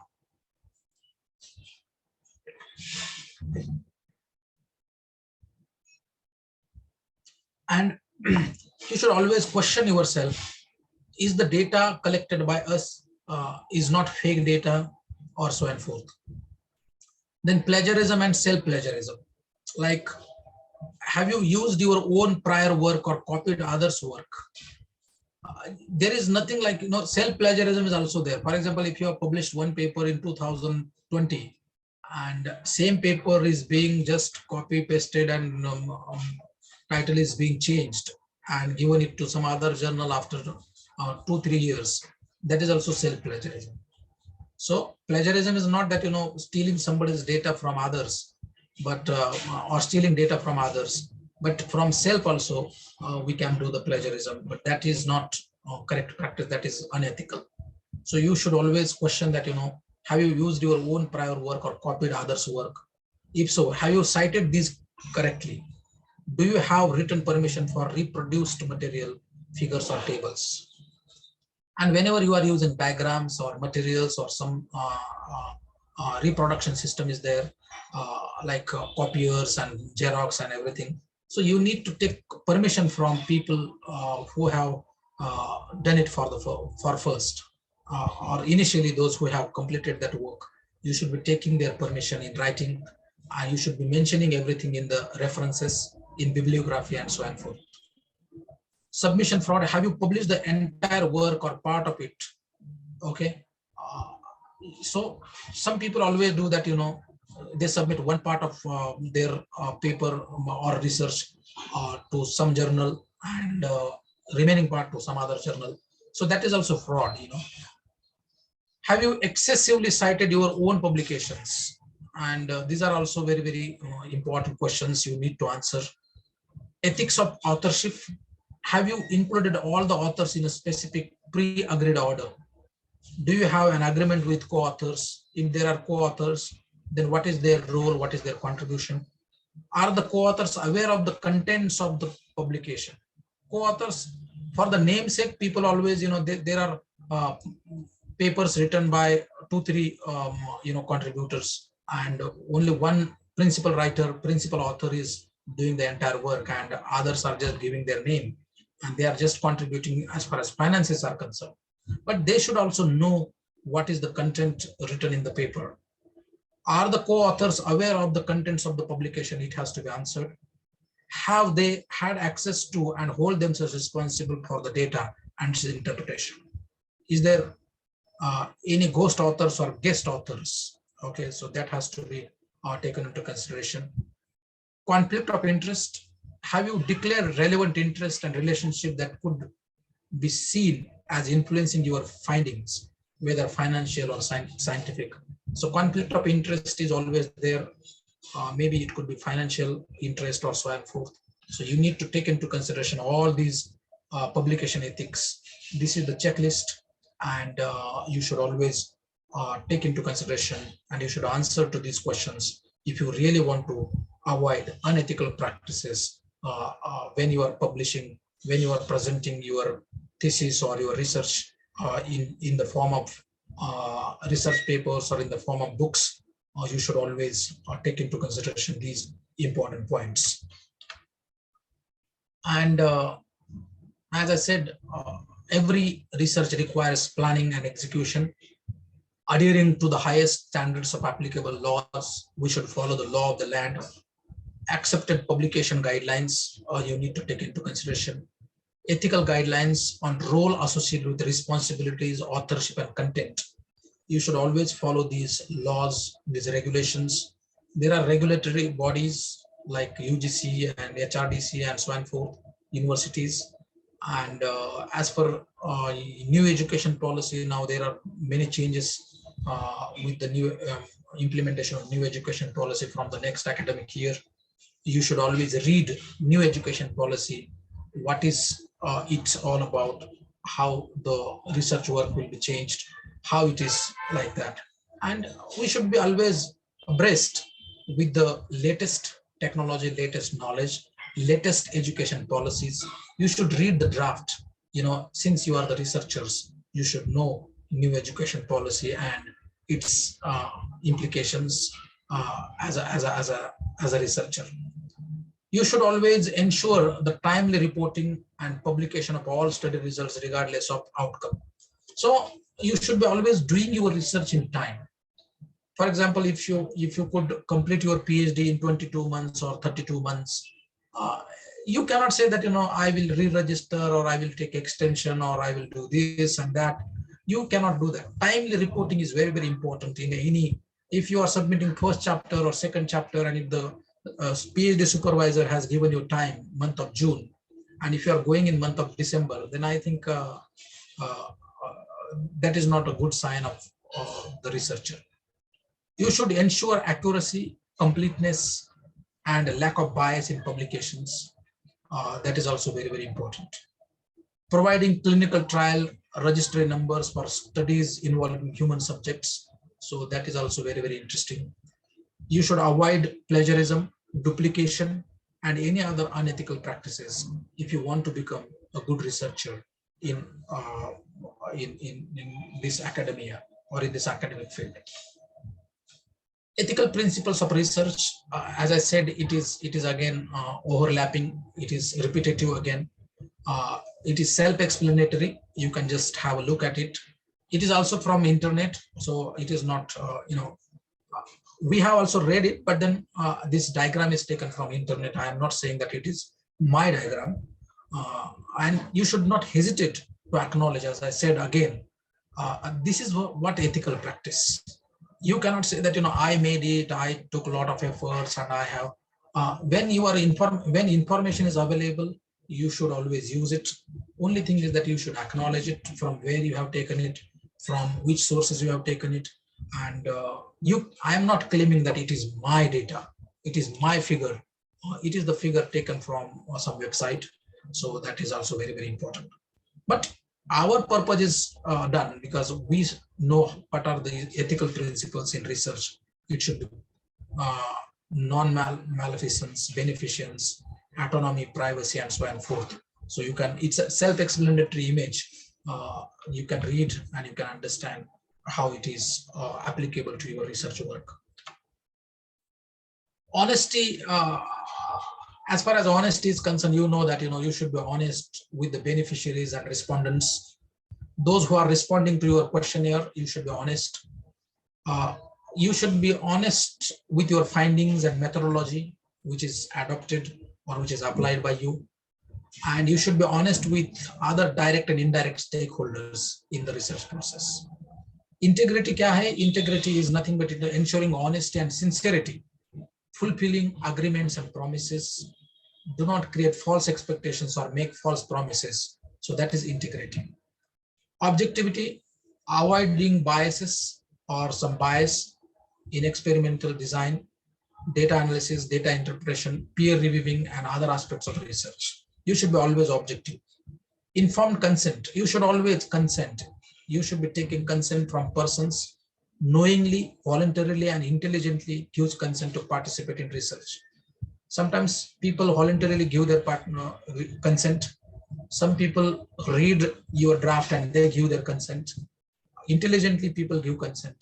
But you should always have that informed consent. You should be always taking the permission. It is related to the autonomous right of the individual to participate in the research. Many a times we get questionnaires from many people, but it is our autonomous right whether to participate or not to participate. For me, you cannot You cannot use my name and my mobile number and my email ID, and you cannot submit the questionnaire. So informed consent has to be there as far as your research is concerned.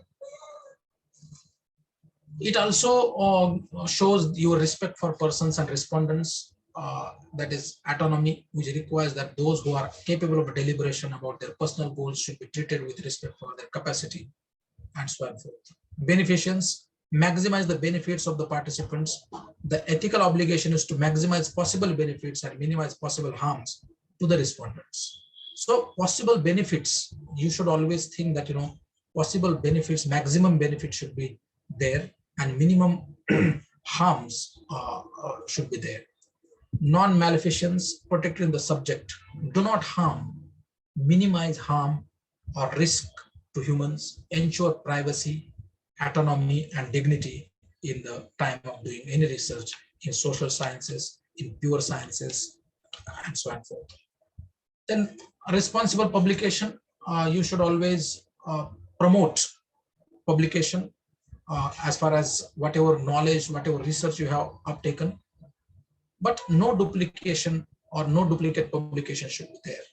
Protecting anonymity, it means keeping the participant anonymous. It involves not revealing the name, caste, or any other information about the participants that may reveal his or her identity. So anonymity has to be there.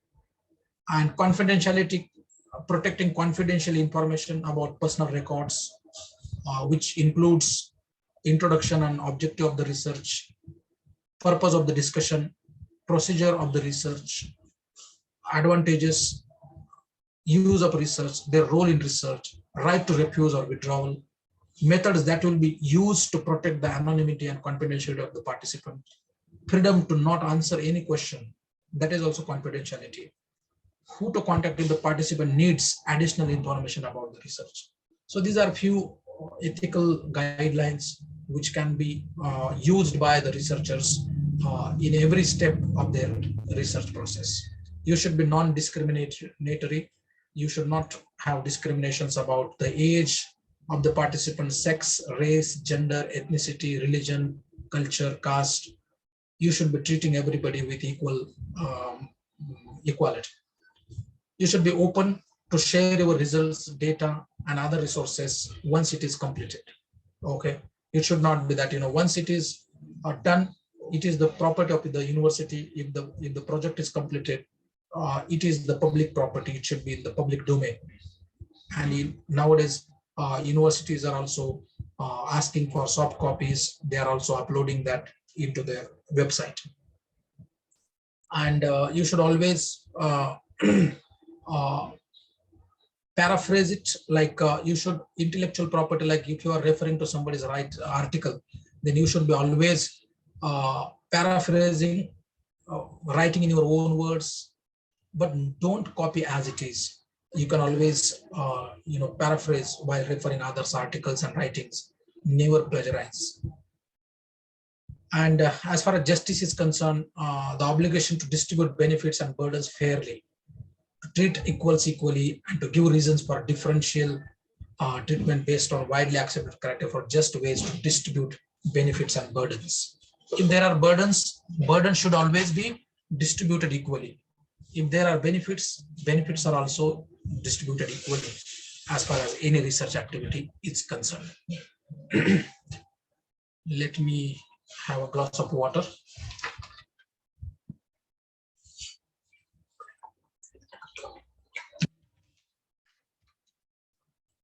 What are the advantages of research ethics when we implement them?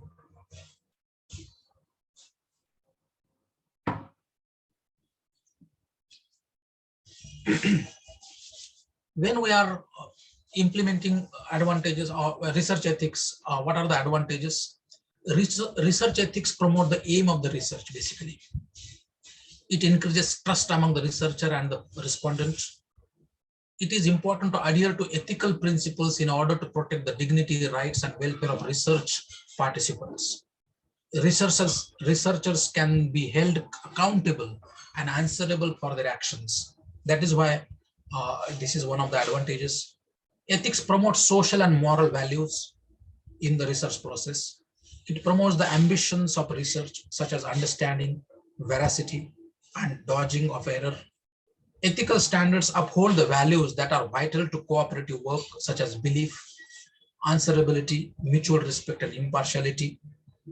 Ethical norms in research also aid to construct public upkeep for research. People are more likely to trust research projects if they can trust its worth and reliability of research. So if we follow research ethics, then your project will also be accepted by the people, by the reader, and you will get a lot of readership once it is ethically completed.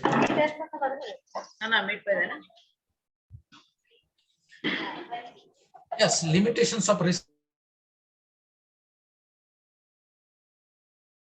ethics are also there. There are psychological risks. For example, a questionnaire may perhaps signify a risk if it fears traumatic events or happenings that are especially traumatic. For example, if you are distributing a questionnaire,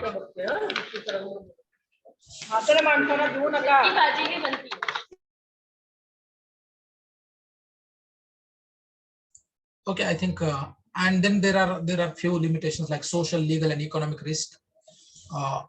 If personal information collected during a study is unintentionally released, participants might face a threat of judgment and stigmatization.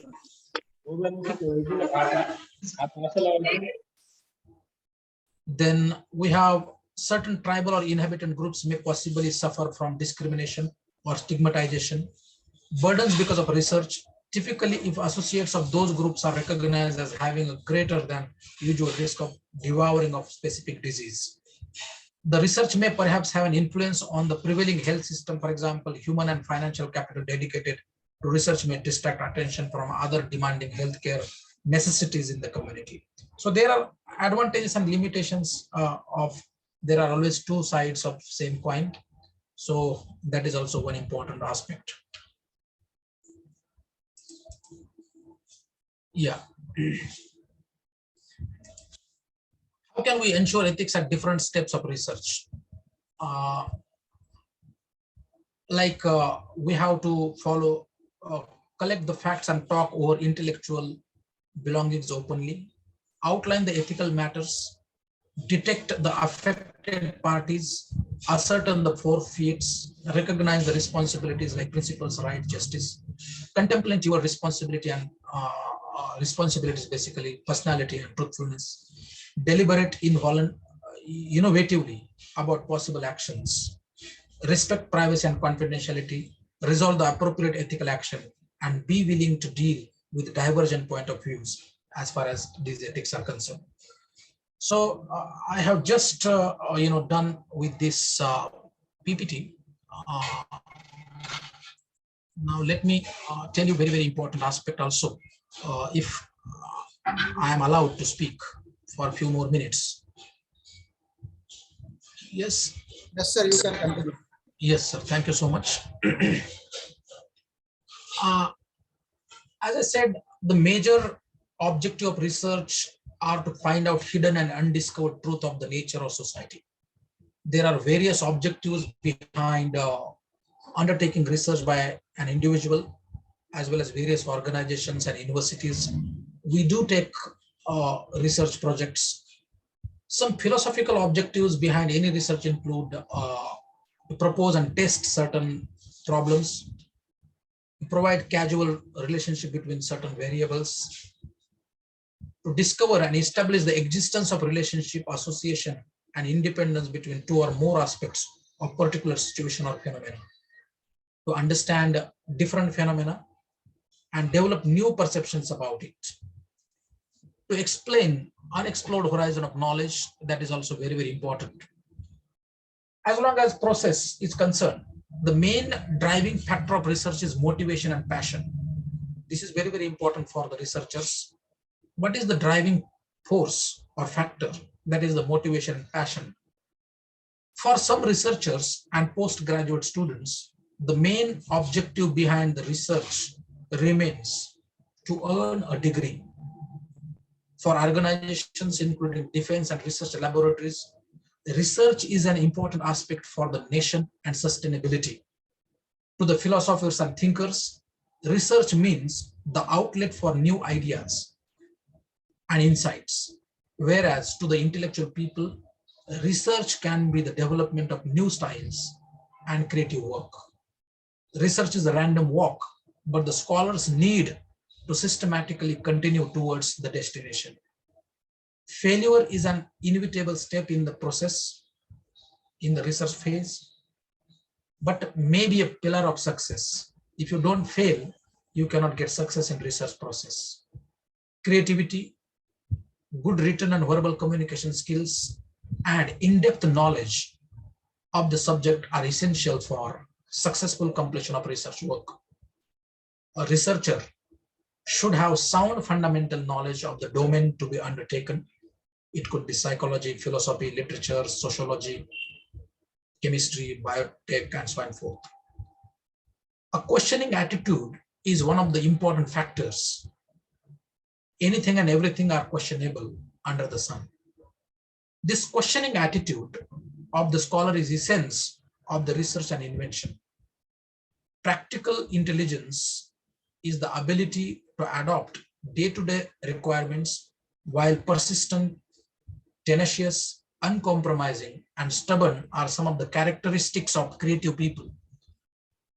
Important ingredients required for a researcher like you should be dedicated. Dedication and commitment has to be there. Consistency and patience. You cannot say that, I want to do my PhD in 1 month or 2 months. You should have consistency. You should have dedication and commitment to the field selected by you. Good written communication should be developed. Domain knowledge, जो भी field आपने select किया, you have to have that proper knowledge. Good verbal communication, and you should be always creative. Okay. And there are, as I said, there are different types of research which are categorized as per their applicability and the mode of inquiry when we conduct them. Main research types are like basic research, which are known as fundamental research, which is not immediately needed. New theories can be added to the knowledge cluster. It may solve problems, but may not have practical applications. Basic research जो होता है उसका may not have practical applications. Broader scope as compared to applied research. Okay. So first category is basic research. Second is applied research. It tries to solve an immediate specific problems faced by industry or society. It obtains solutions and it can be deployed to solve the problems. Duration is always very short whenever there is applied research, and there is a quick solution given by the researchers. And like engineering problems, engineering field jo hai, they always use applied research or medical field. And it applies or it addresses the unsolved problems to improve the existing solutions or existing situation of the society. There is also another kind of research called descriptive research, which is used for business analysis or social problems and does not have any control over the parameters or variables. It tries to represent, analyze the previous and current facts. It is always correlational method, survey method, comparative studies are used in descriptive research. Then we have analytical research, which is uses existing information to explain a complex phenomena or to perform critical evaluation. It identified hypothesis can be accepted or rejected depending on the analysis. It also observes historical study, forensic work, food, medical studies, and so on and forth. It summarizes and evaluates the ideas in historical research for accepting both witness and literature sources to document past events. Data can be presented to support the data in comprehensive model. We have correlational research also, like focuses on exploring the relationship between incidences, variables. From the collected data, researchers may come up with number of observations and analytics. That is the correlational research. Qualitative research. Qualitative research is mainly or it deals with quality or the types of parameters considered for the research. Differences in the parameter may occur with time related to human behavior. More complicated and requires more guidance. Less emphasis is given on generalization and more focus is given towards individuals as far as qualitative research is concerned.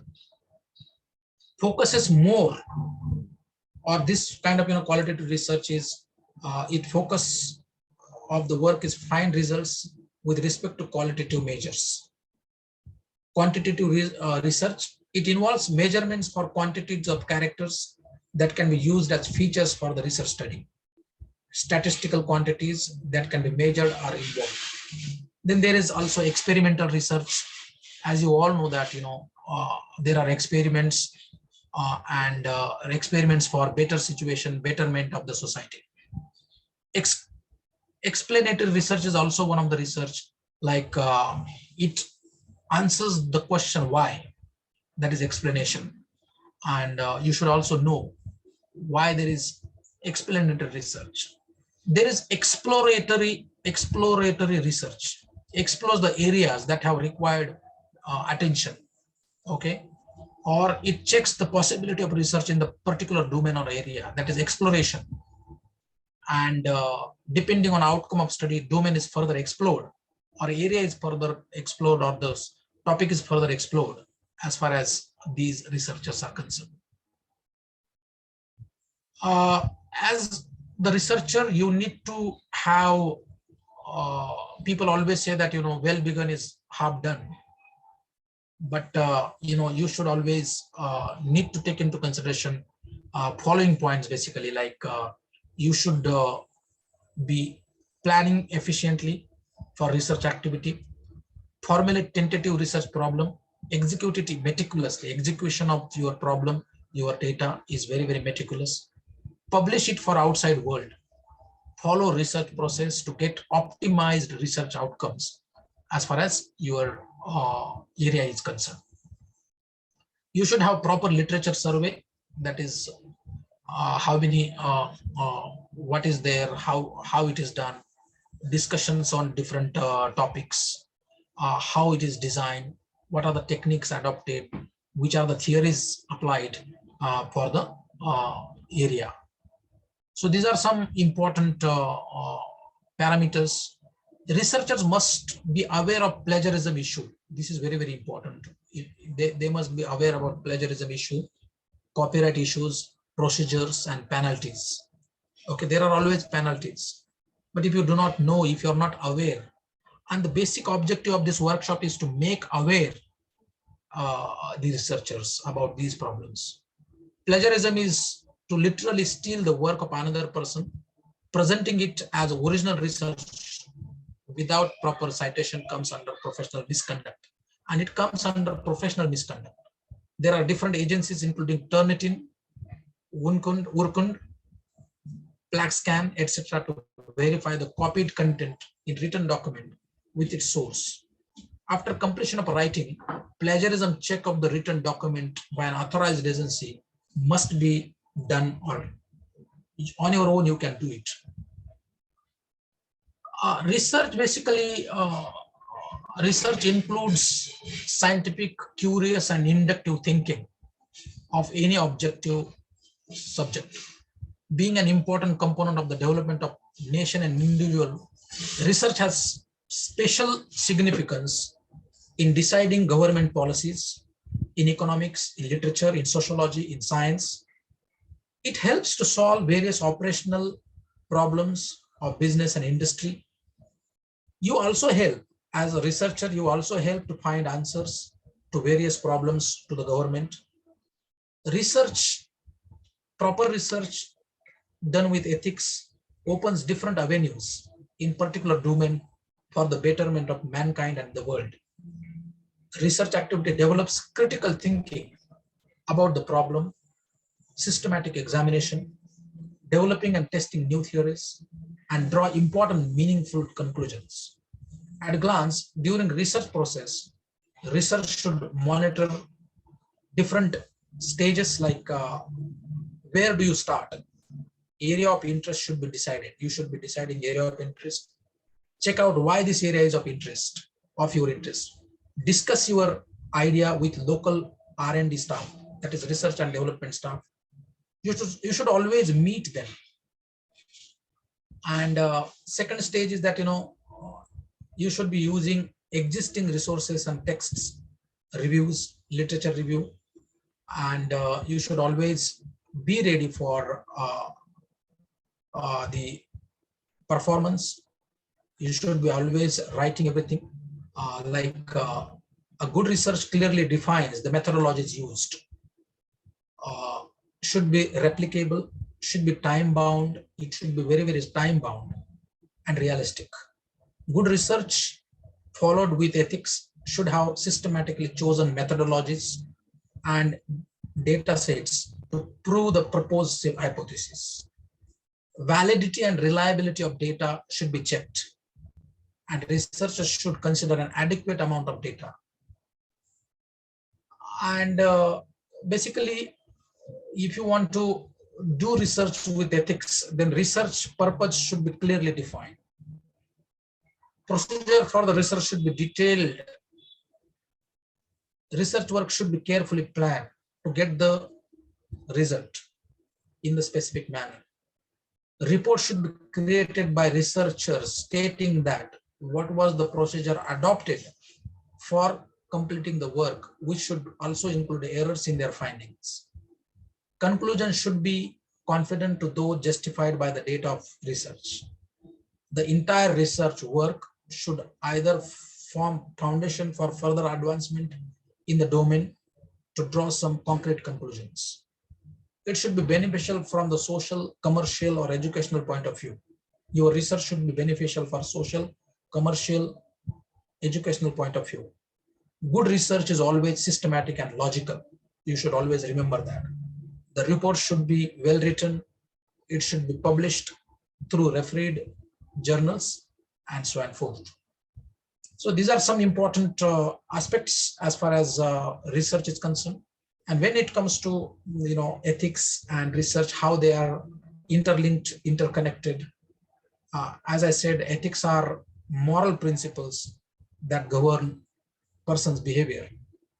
Research ethics may be referred what is good and what is bad, what is legally right. They are actually norms, regulations, code of conducts, what is wrong and what is acceptable and unacceptable behavior. Research excellence framework kya hai? What is research excellence framework? It's a process of investigation leading to new insights, effectively shared. Research is a multi-stage process, and ethics are central to the research process. That is why ethics, you cannot ignore it. They are the central. Researchers need to take care of various ethical issues at different levels of this process. The reality is there can be ethical concerns at every step of the research process. So whenever you are doing your research, you need to take into consideration that many universities across the world have drafted their own ethics policies governing research involving human and animal participants. Apart from that, a good number of the researchers and institutions follow social research associations' ethical guidelines and so on and forth. Researchers are to be taking the responsibility. Basically, they have to take the sole responsibility for the ethical conduct of their own research. Okay, though there are regulatory bodies, but as a researcher, you should simply take the responsibility, and you should always, ethics are researchers' responsibility. Okay, first and the foremost responsibility of the researcher is to take care of the safety, dignity, rights, and well-being of the participants. Researchers have to take care of various other issues at different stages of the research process. Both the researcher and participant have an important role to play.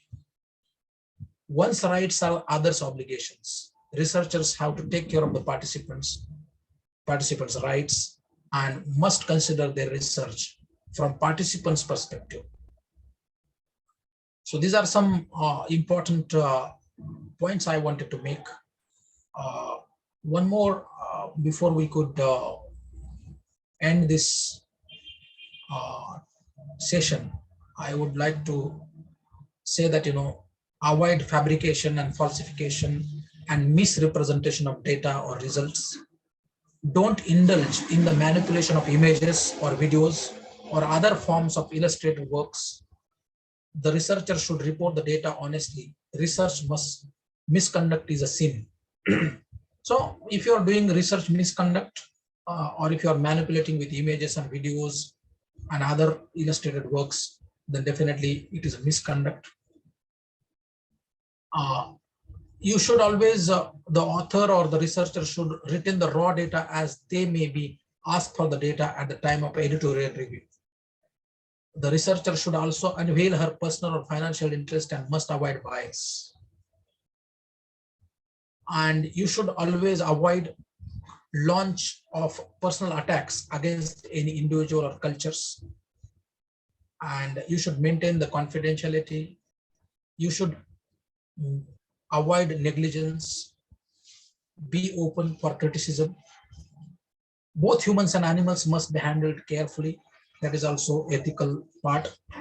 Ensure transparency and accountability in all the research activities. You should be positive. Both negative and positive findings should be projected. You should reveal both sides of the coin or your project. And if you are referring to the data, you should be properly acknowledging that. Sometimes young researchers like us, we send the manuscript to different reviewers for publications, and we always get caught unintentionally. So we need to avoid that plagiarism or fabrication or falsification. You should not resubmit already published paper or article with minor changes under a different title to a journal, different journal basically. And you should always submit the final report to the institution, and you should always project your findings properly. You cannot hide if there are negative findings or so and forth. And as far as India is concerned, mostly matters of research ethics differ from method to method. Most importantly, ethics also vary from place to place. For example, a Christian lady in white indicates a bride, while a Hindu lady in white indicates a widow. In most of the cases, cultures in India vary from state to state and even from city to city. So researchers should have a depth of knowledge of various cultures and other things of the place they are working in. So during your study or during your project, you should take utmost care of diversity of cultures and religiosity of the country. And you should be working within the framework suitable for all the customs, traditions, languages, tastes, castes, creed, colors, classes, and regions. And you must work for the promotions of all the cultures and religions and scientific temperament, not the other way around. You cannot say that, my culture is greater than your culture, or my religion is greater than your culture or religion. During your research program, the researcher must keep in mind the wide economical knowledge and technological gap between the people of India. So you cannot say that, city people and rural background is same. You should always have that understanding that there is a technological gap. And you should always find ethical issues. There should be committee mediators and advisors. You should always take advice from principals, from people who have already done research and who have acknowledged in the society. And committees can monitor or supervisor can monitor the progress of the ongoing studies. As the researcher, you should always go and meet your supervisor. You should talk to them, take their appointment, and you should get encouraged for culture, ethical culture in the research process. You should practice this ethics in every step of your research process. And a copy of the thesis or research paper may be submitted for the perusal of the thesis committee. If there are committees, then you should always have that kind of a thing. And we have also basically to conclude this entire session, I think I tried to explore the dimensions of ethics in research. We also came to learn about the obligations of a researcher while doing research in selected topic or selected field.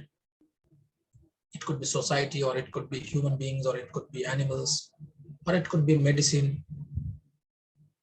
We have also discussed do's and don'ts of ethical issues or ethics in research. There are different general ethics, and we have also discussed that how ethics and ethics committees are important to promote and to get research activities properly done in Indian context. I think I am done with my presentation. Thank you very much for having me here and giving your patient hearing, for patiently listening to my talk. I hope I did justice to the topic given by the organizers. Thank you very much.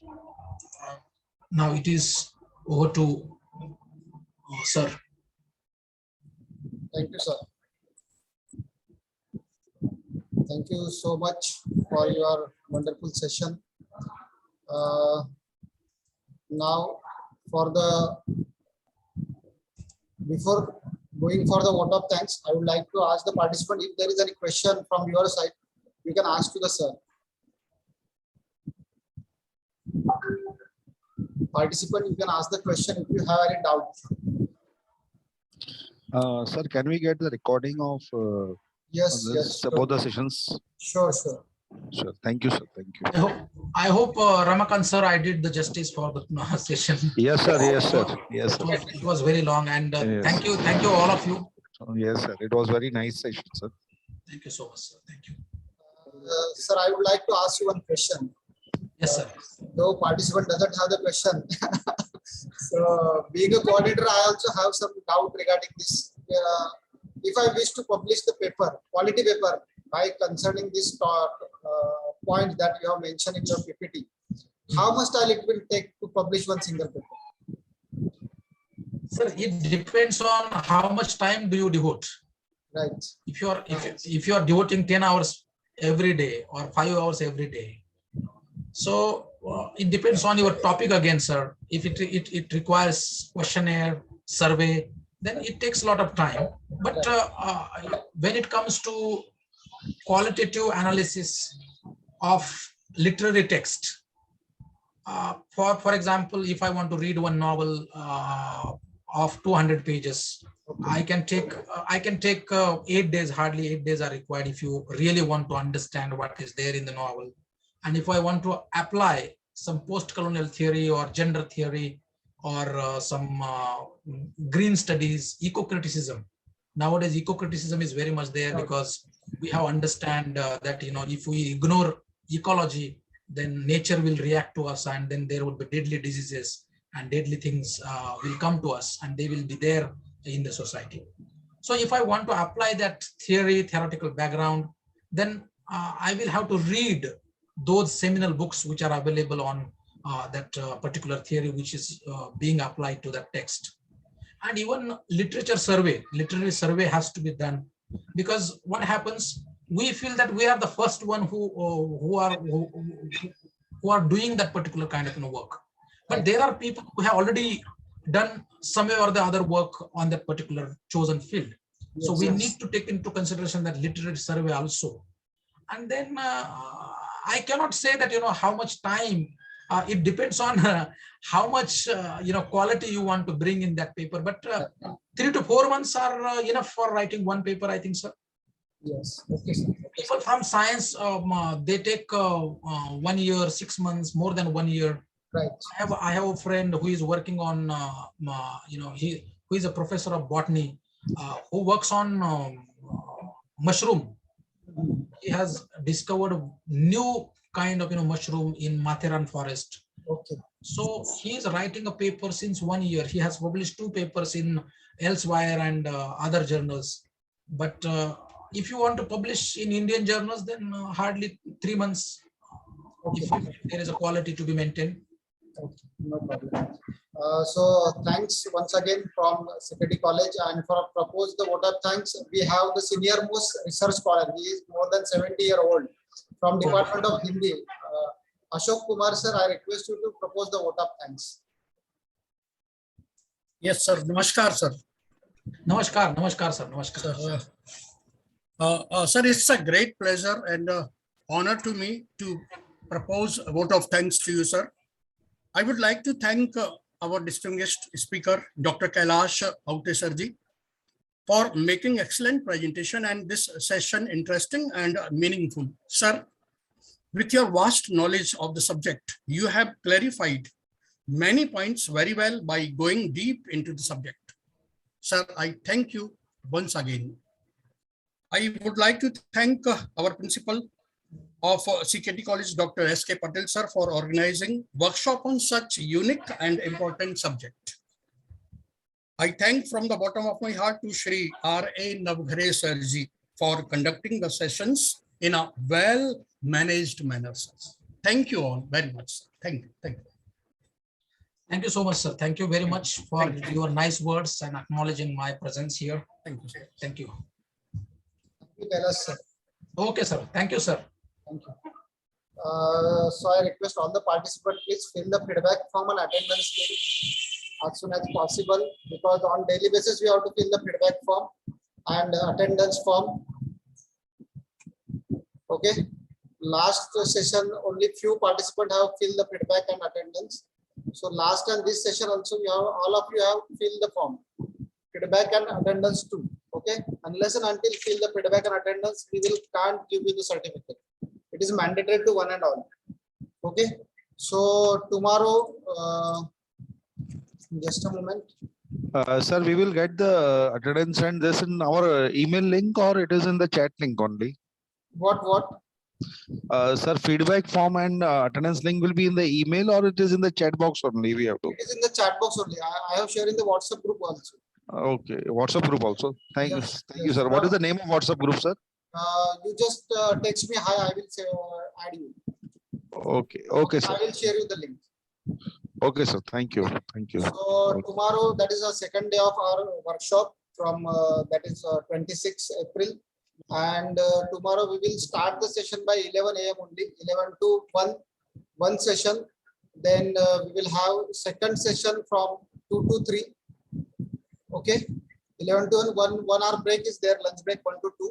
Then second session 2 to 3, and then there is one more session. Tomorrow there will be a 3 session. Please remember, 1 hour 2 session, 2 to 3 and 3 to 4. Okay. So for that purpose, I have already shared with you the schedule. That is from 11 to 1. Honorable Professor Prabhanjan Mane, Professor Department of English, Shivaji University, Kolhapur, he will going to take the session for 2 hours. Again, it is on ethics with respect to science and research, intellectual honesty, research integrity. Okay. And from 2 to 3, professor from Department of Hindi, Dr. Uddhav Bhandare, he will going to talk on the ethics and research. Then third session will be conducted by Honorable Professor Dr. Geeta Gadvi, Head Department of Library and Information Science, Gujarat University, Ahmedabad. Okay. So tomorrow we will have 3 sessions. Again, we will finish on 4 p.m. only. And before that, we have to fill all the attendance and feedback form. Those who have not joined the WhatsApp group, please join the WhatsApp group. In WhatsApp group only, you will get the links of the both forms, feedback and attendance. Okay. So you have to fill both the forms as soon as possible once the session is end. Okay, so see you tomorrow. We will meet tomorrow, and we will discuss later on what will be done as far as the group discussion and other parts is concerned. Okay, is there is any doubt from your side, participant? If there is any doubt, yes. Sir, your WhatsApp number is printed in the this. Yes, yes, both are the WhatsApp number 86 and 93. Okay, thank you, sir. Thank you. Yes. Okay, so we will stop here and we will meet tomorrow by 11 a.m. only. Okay.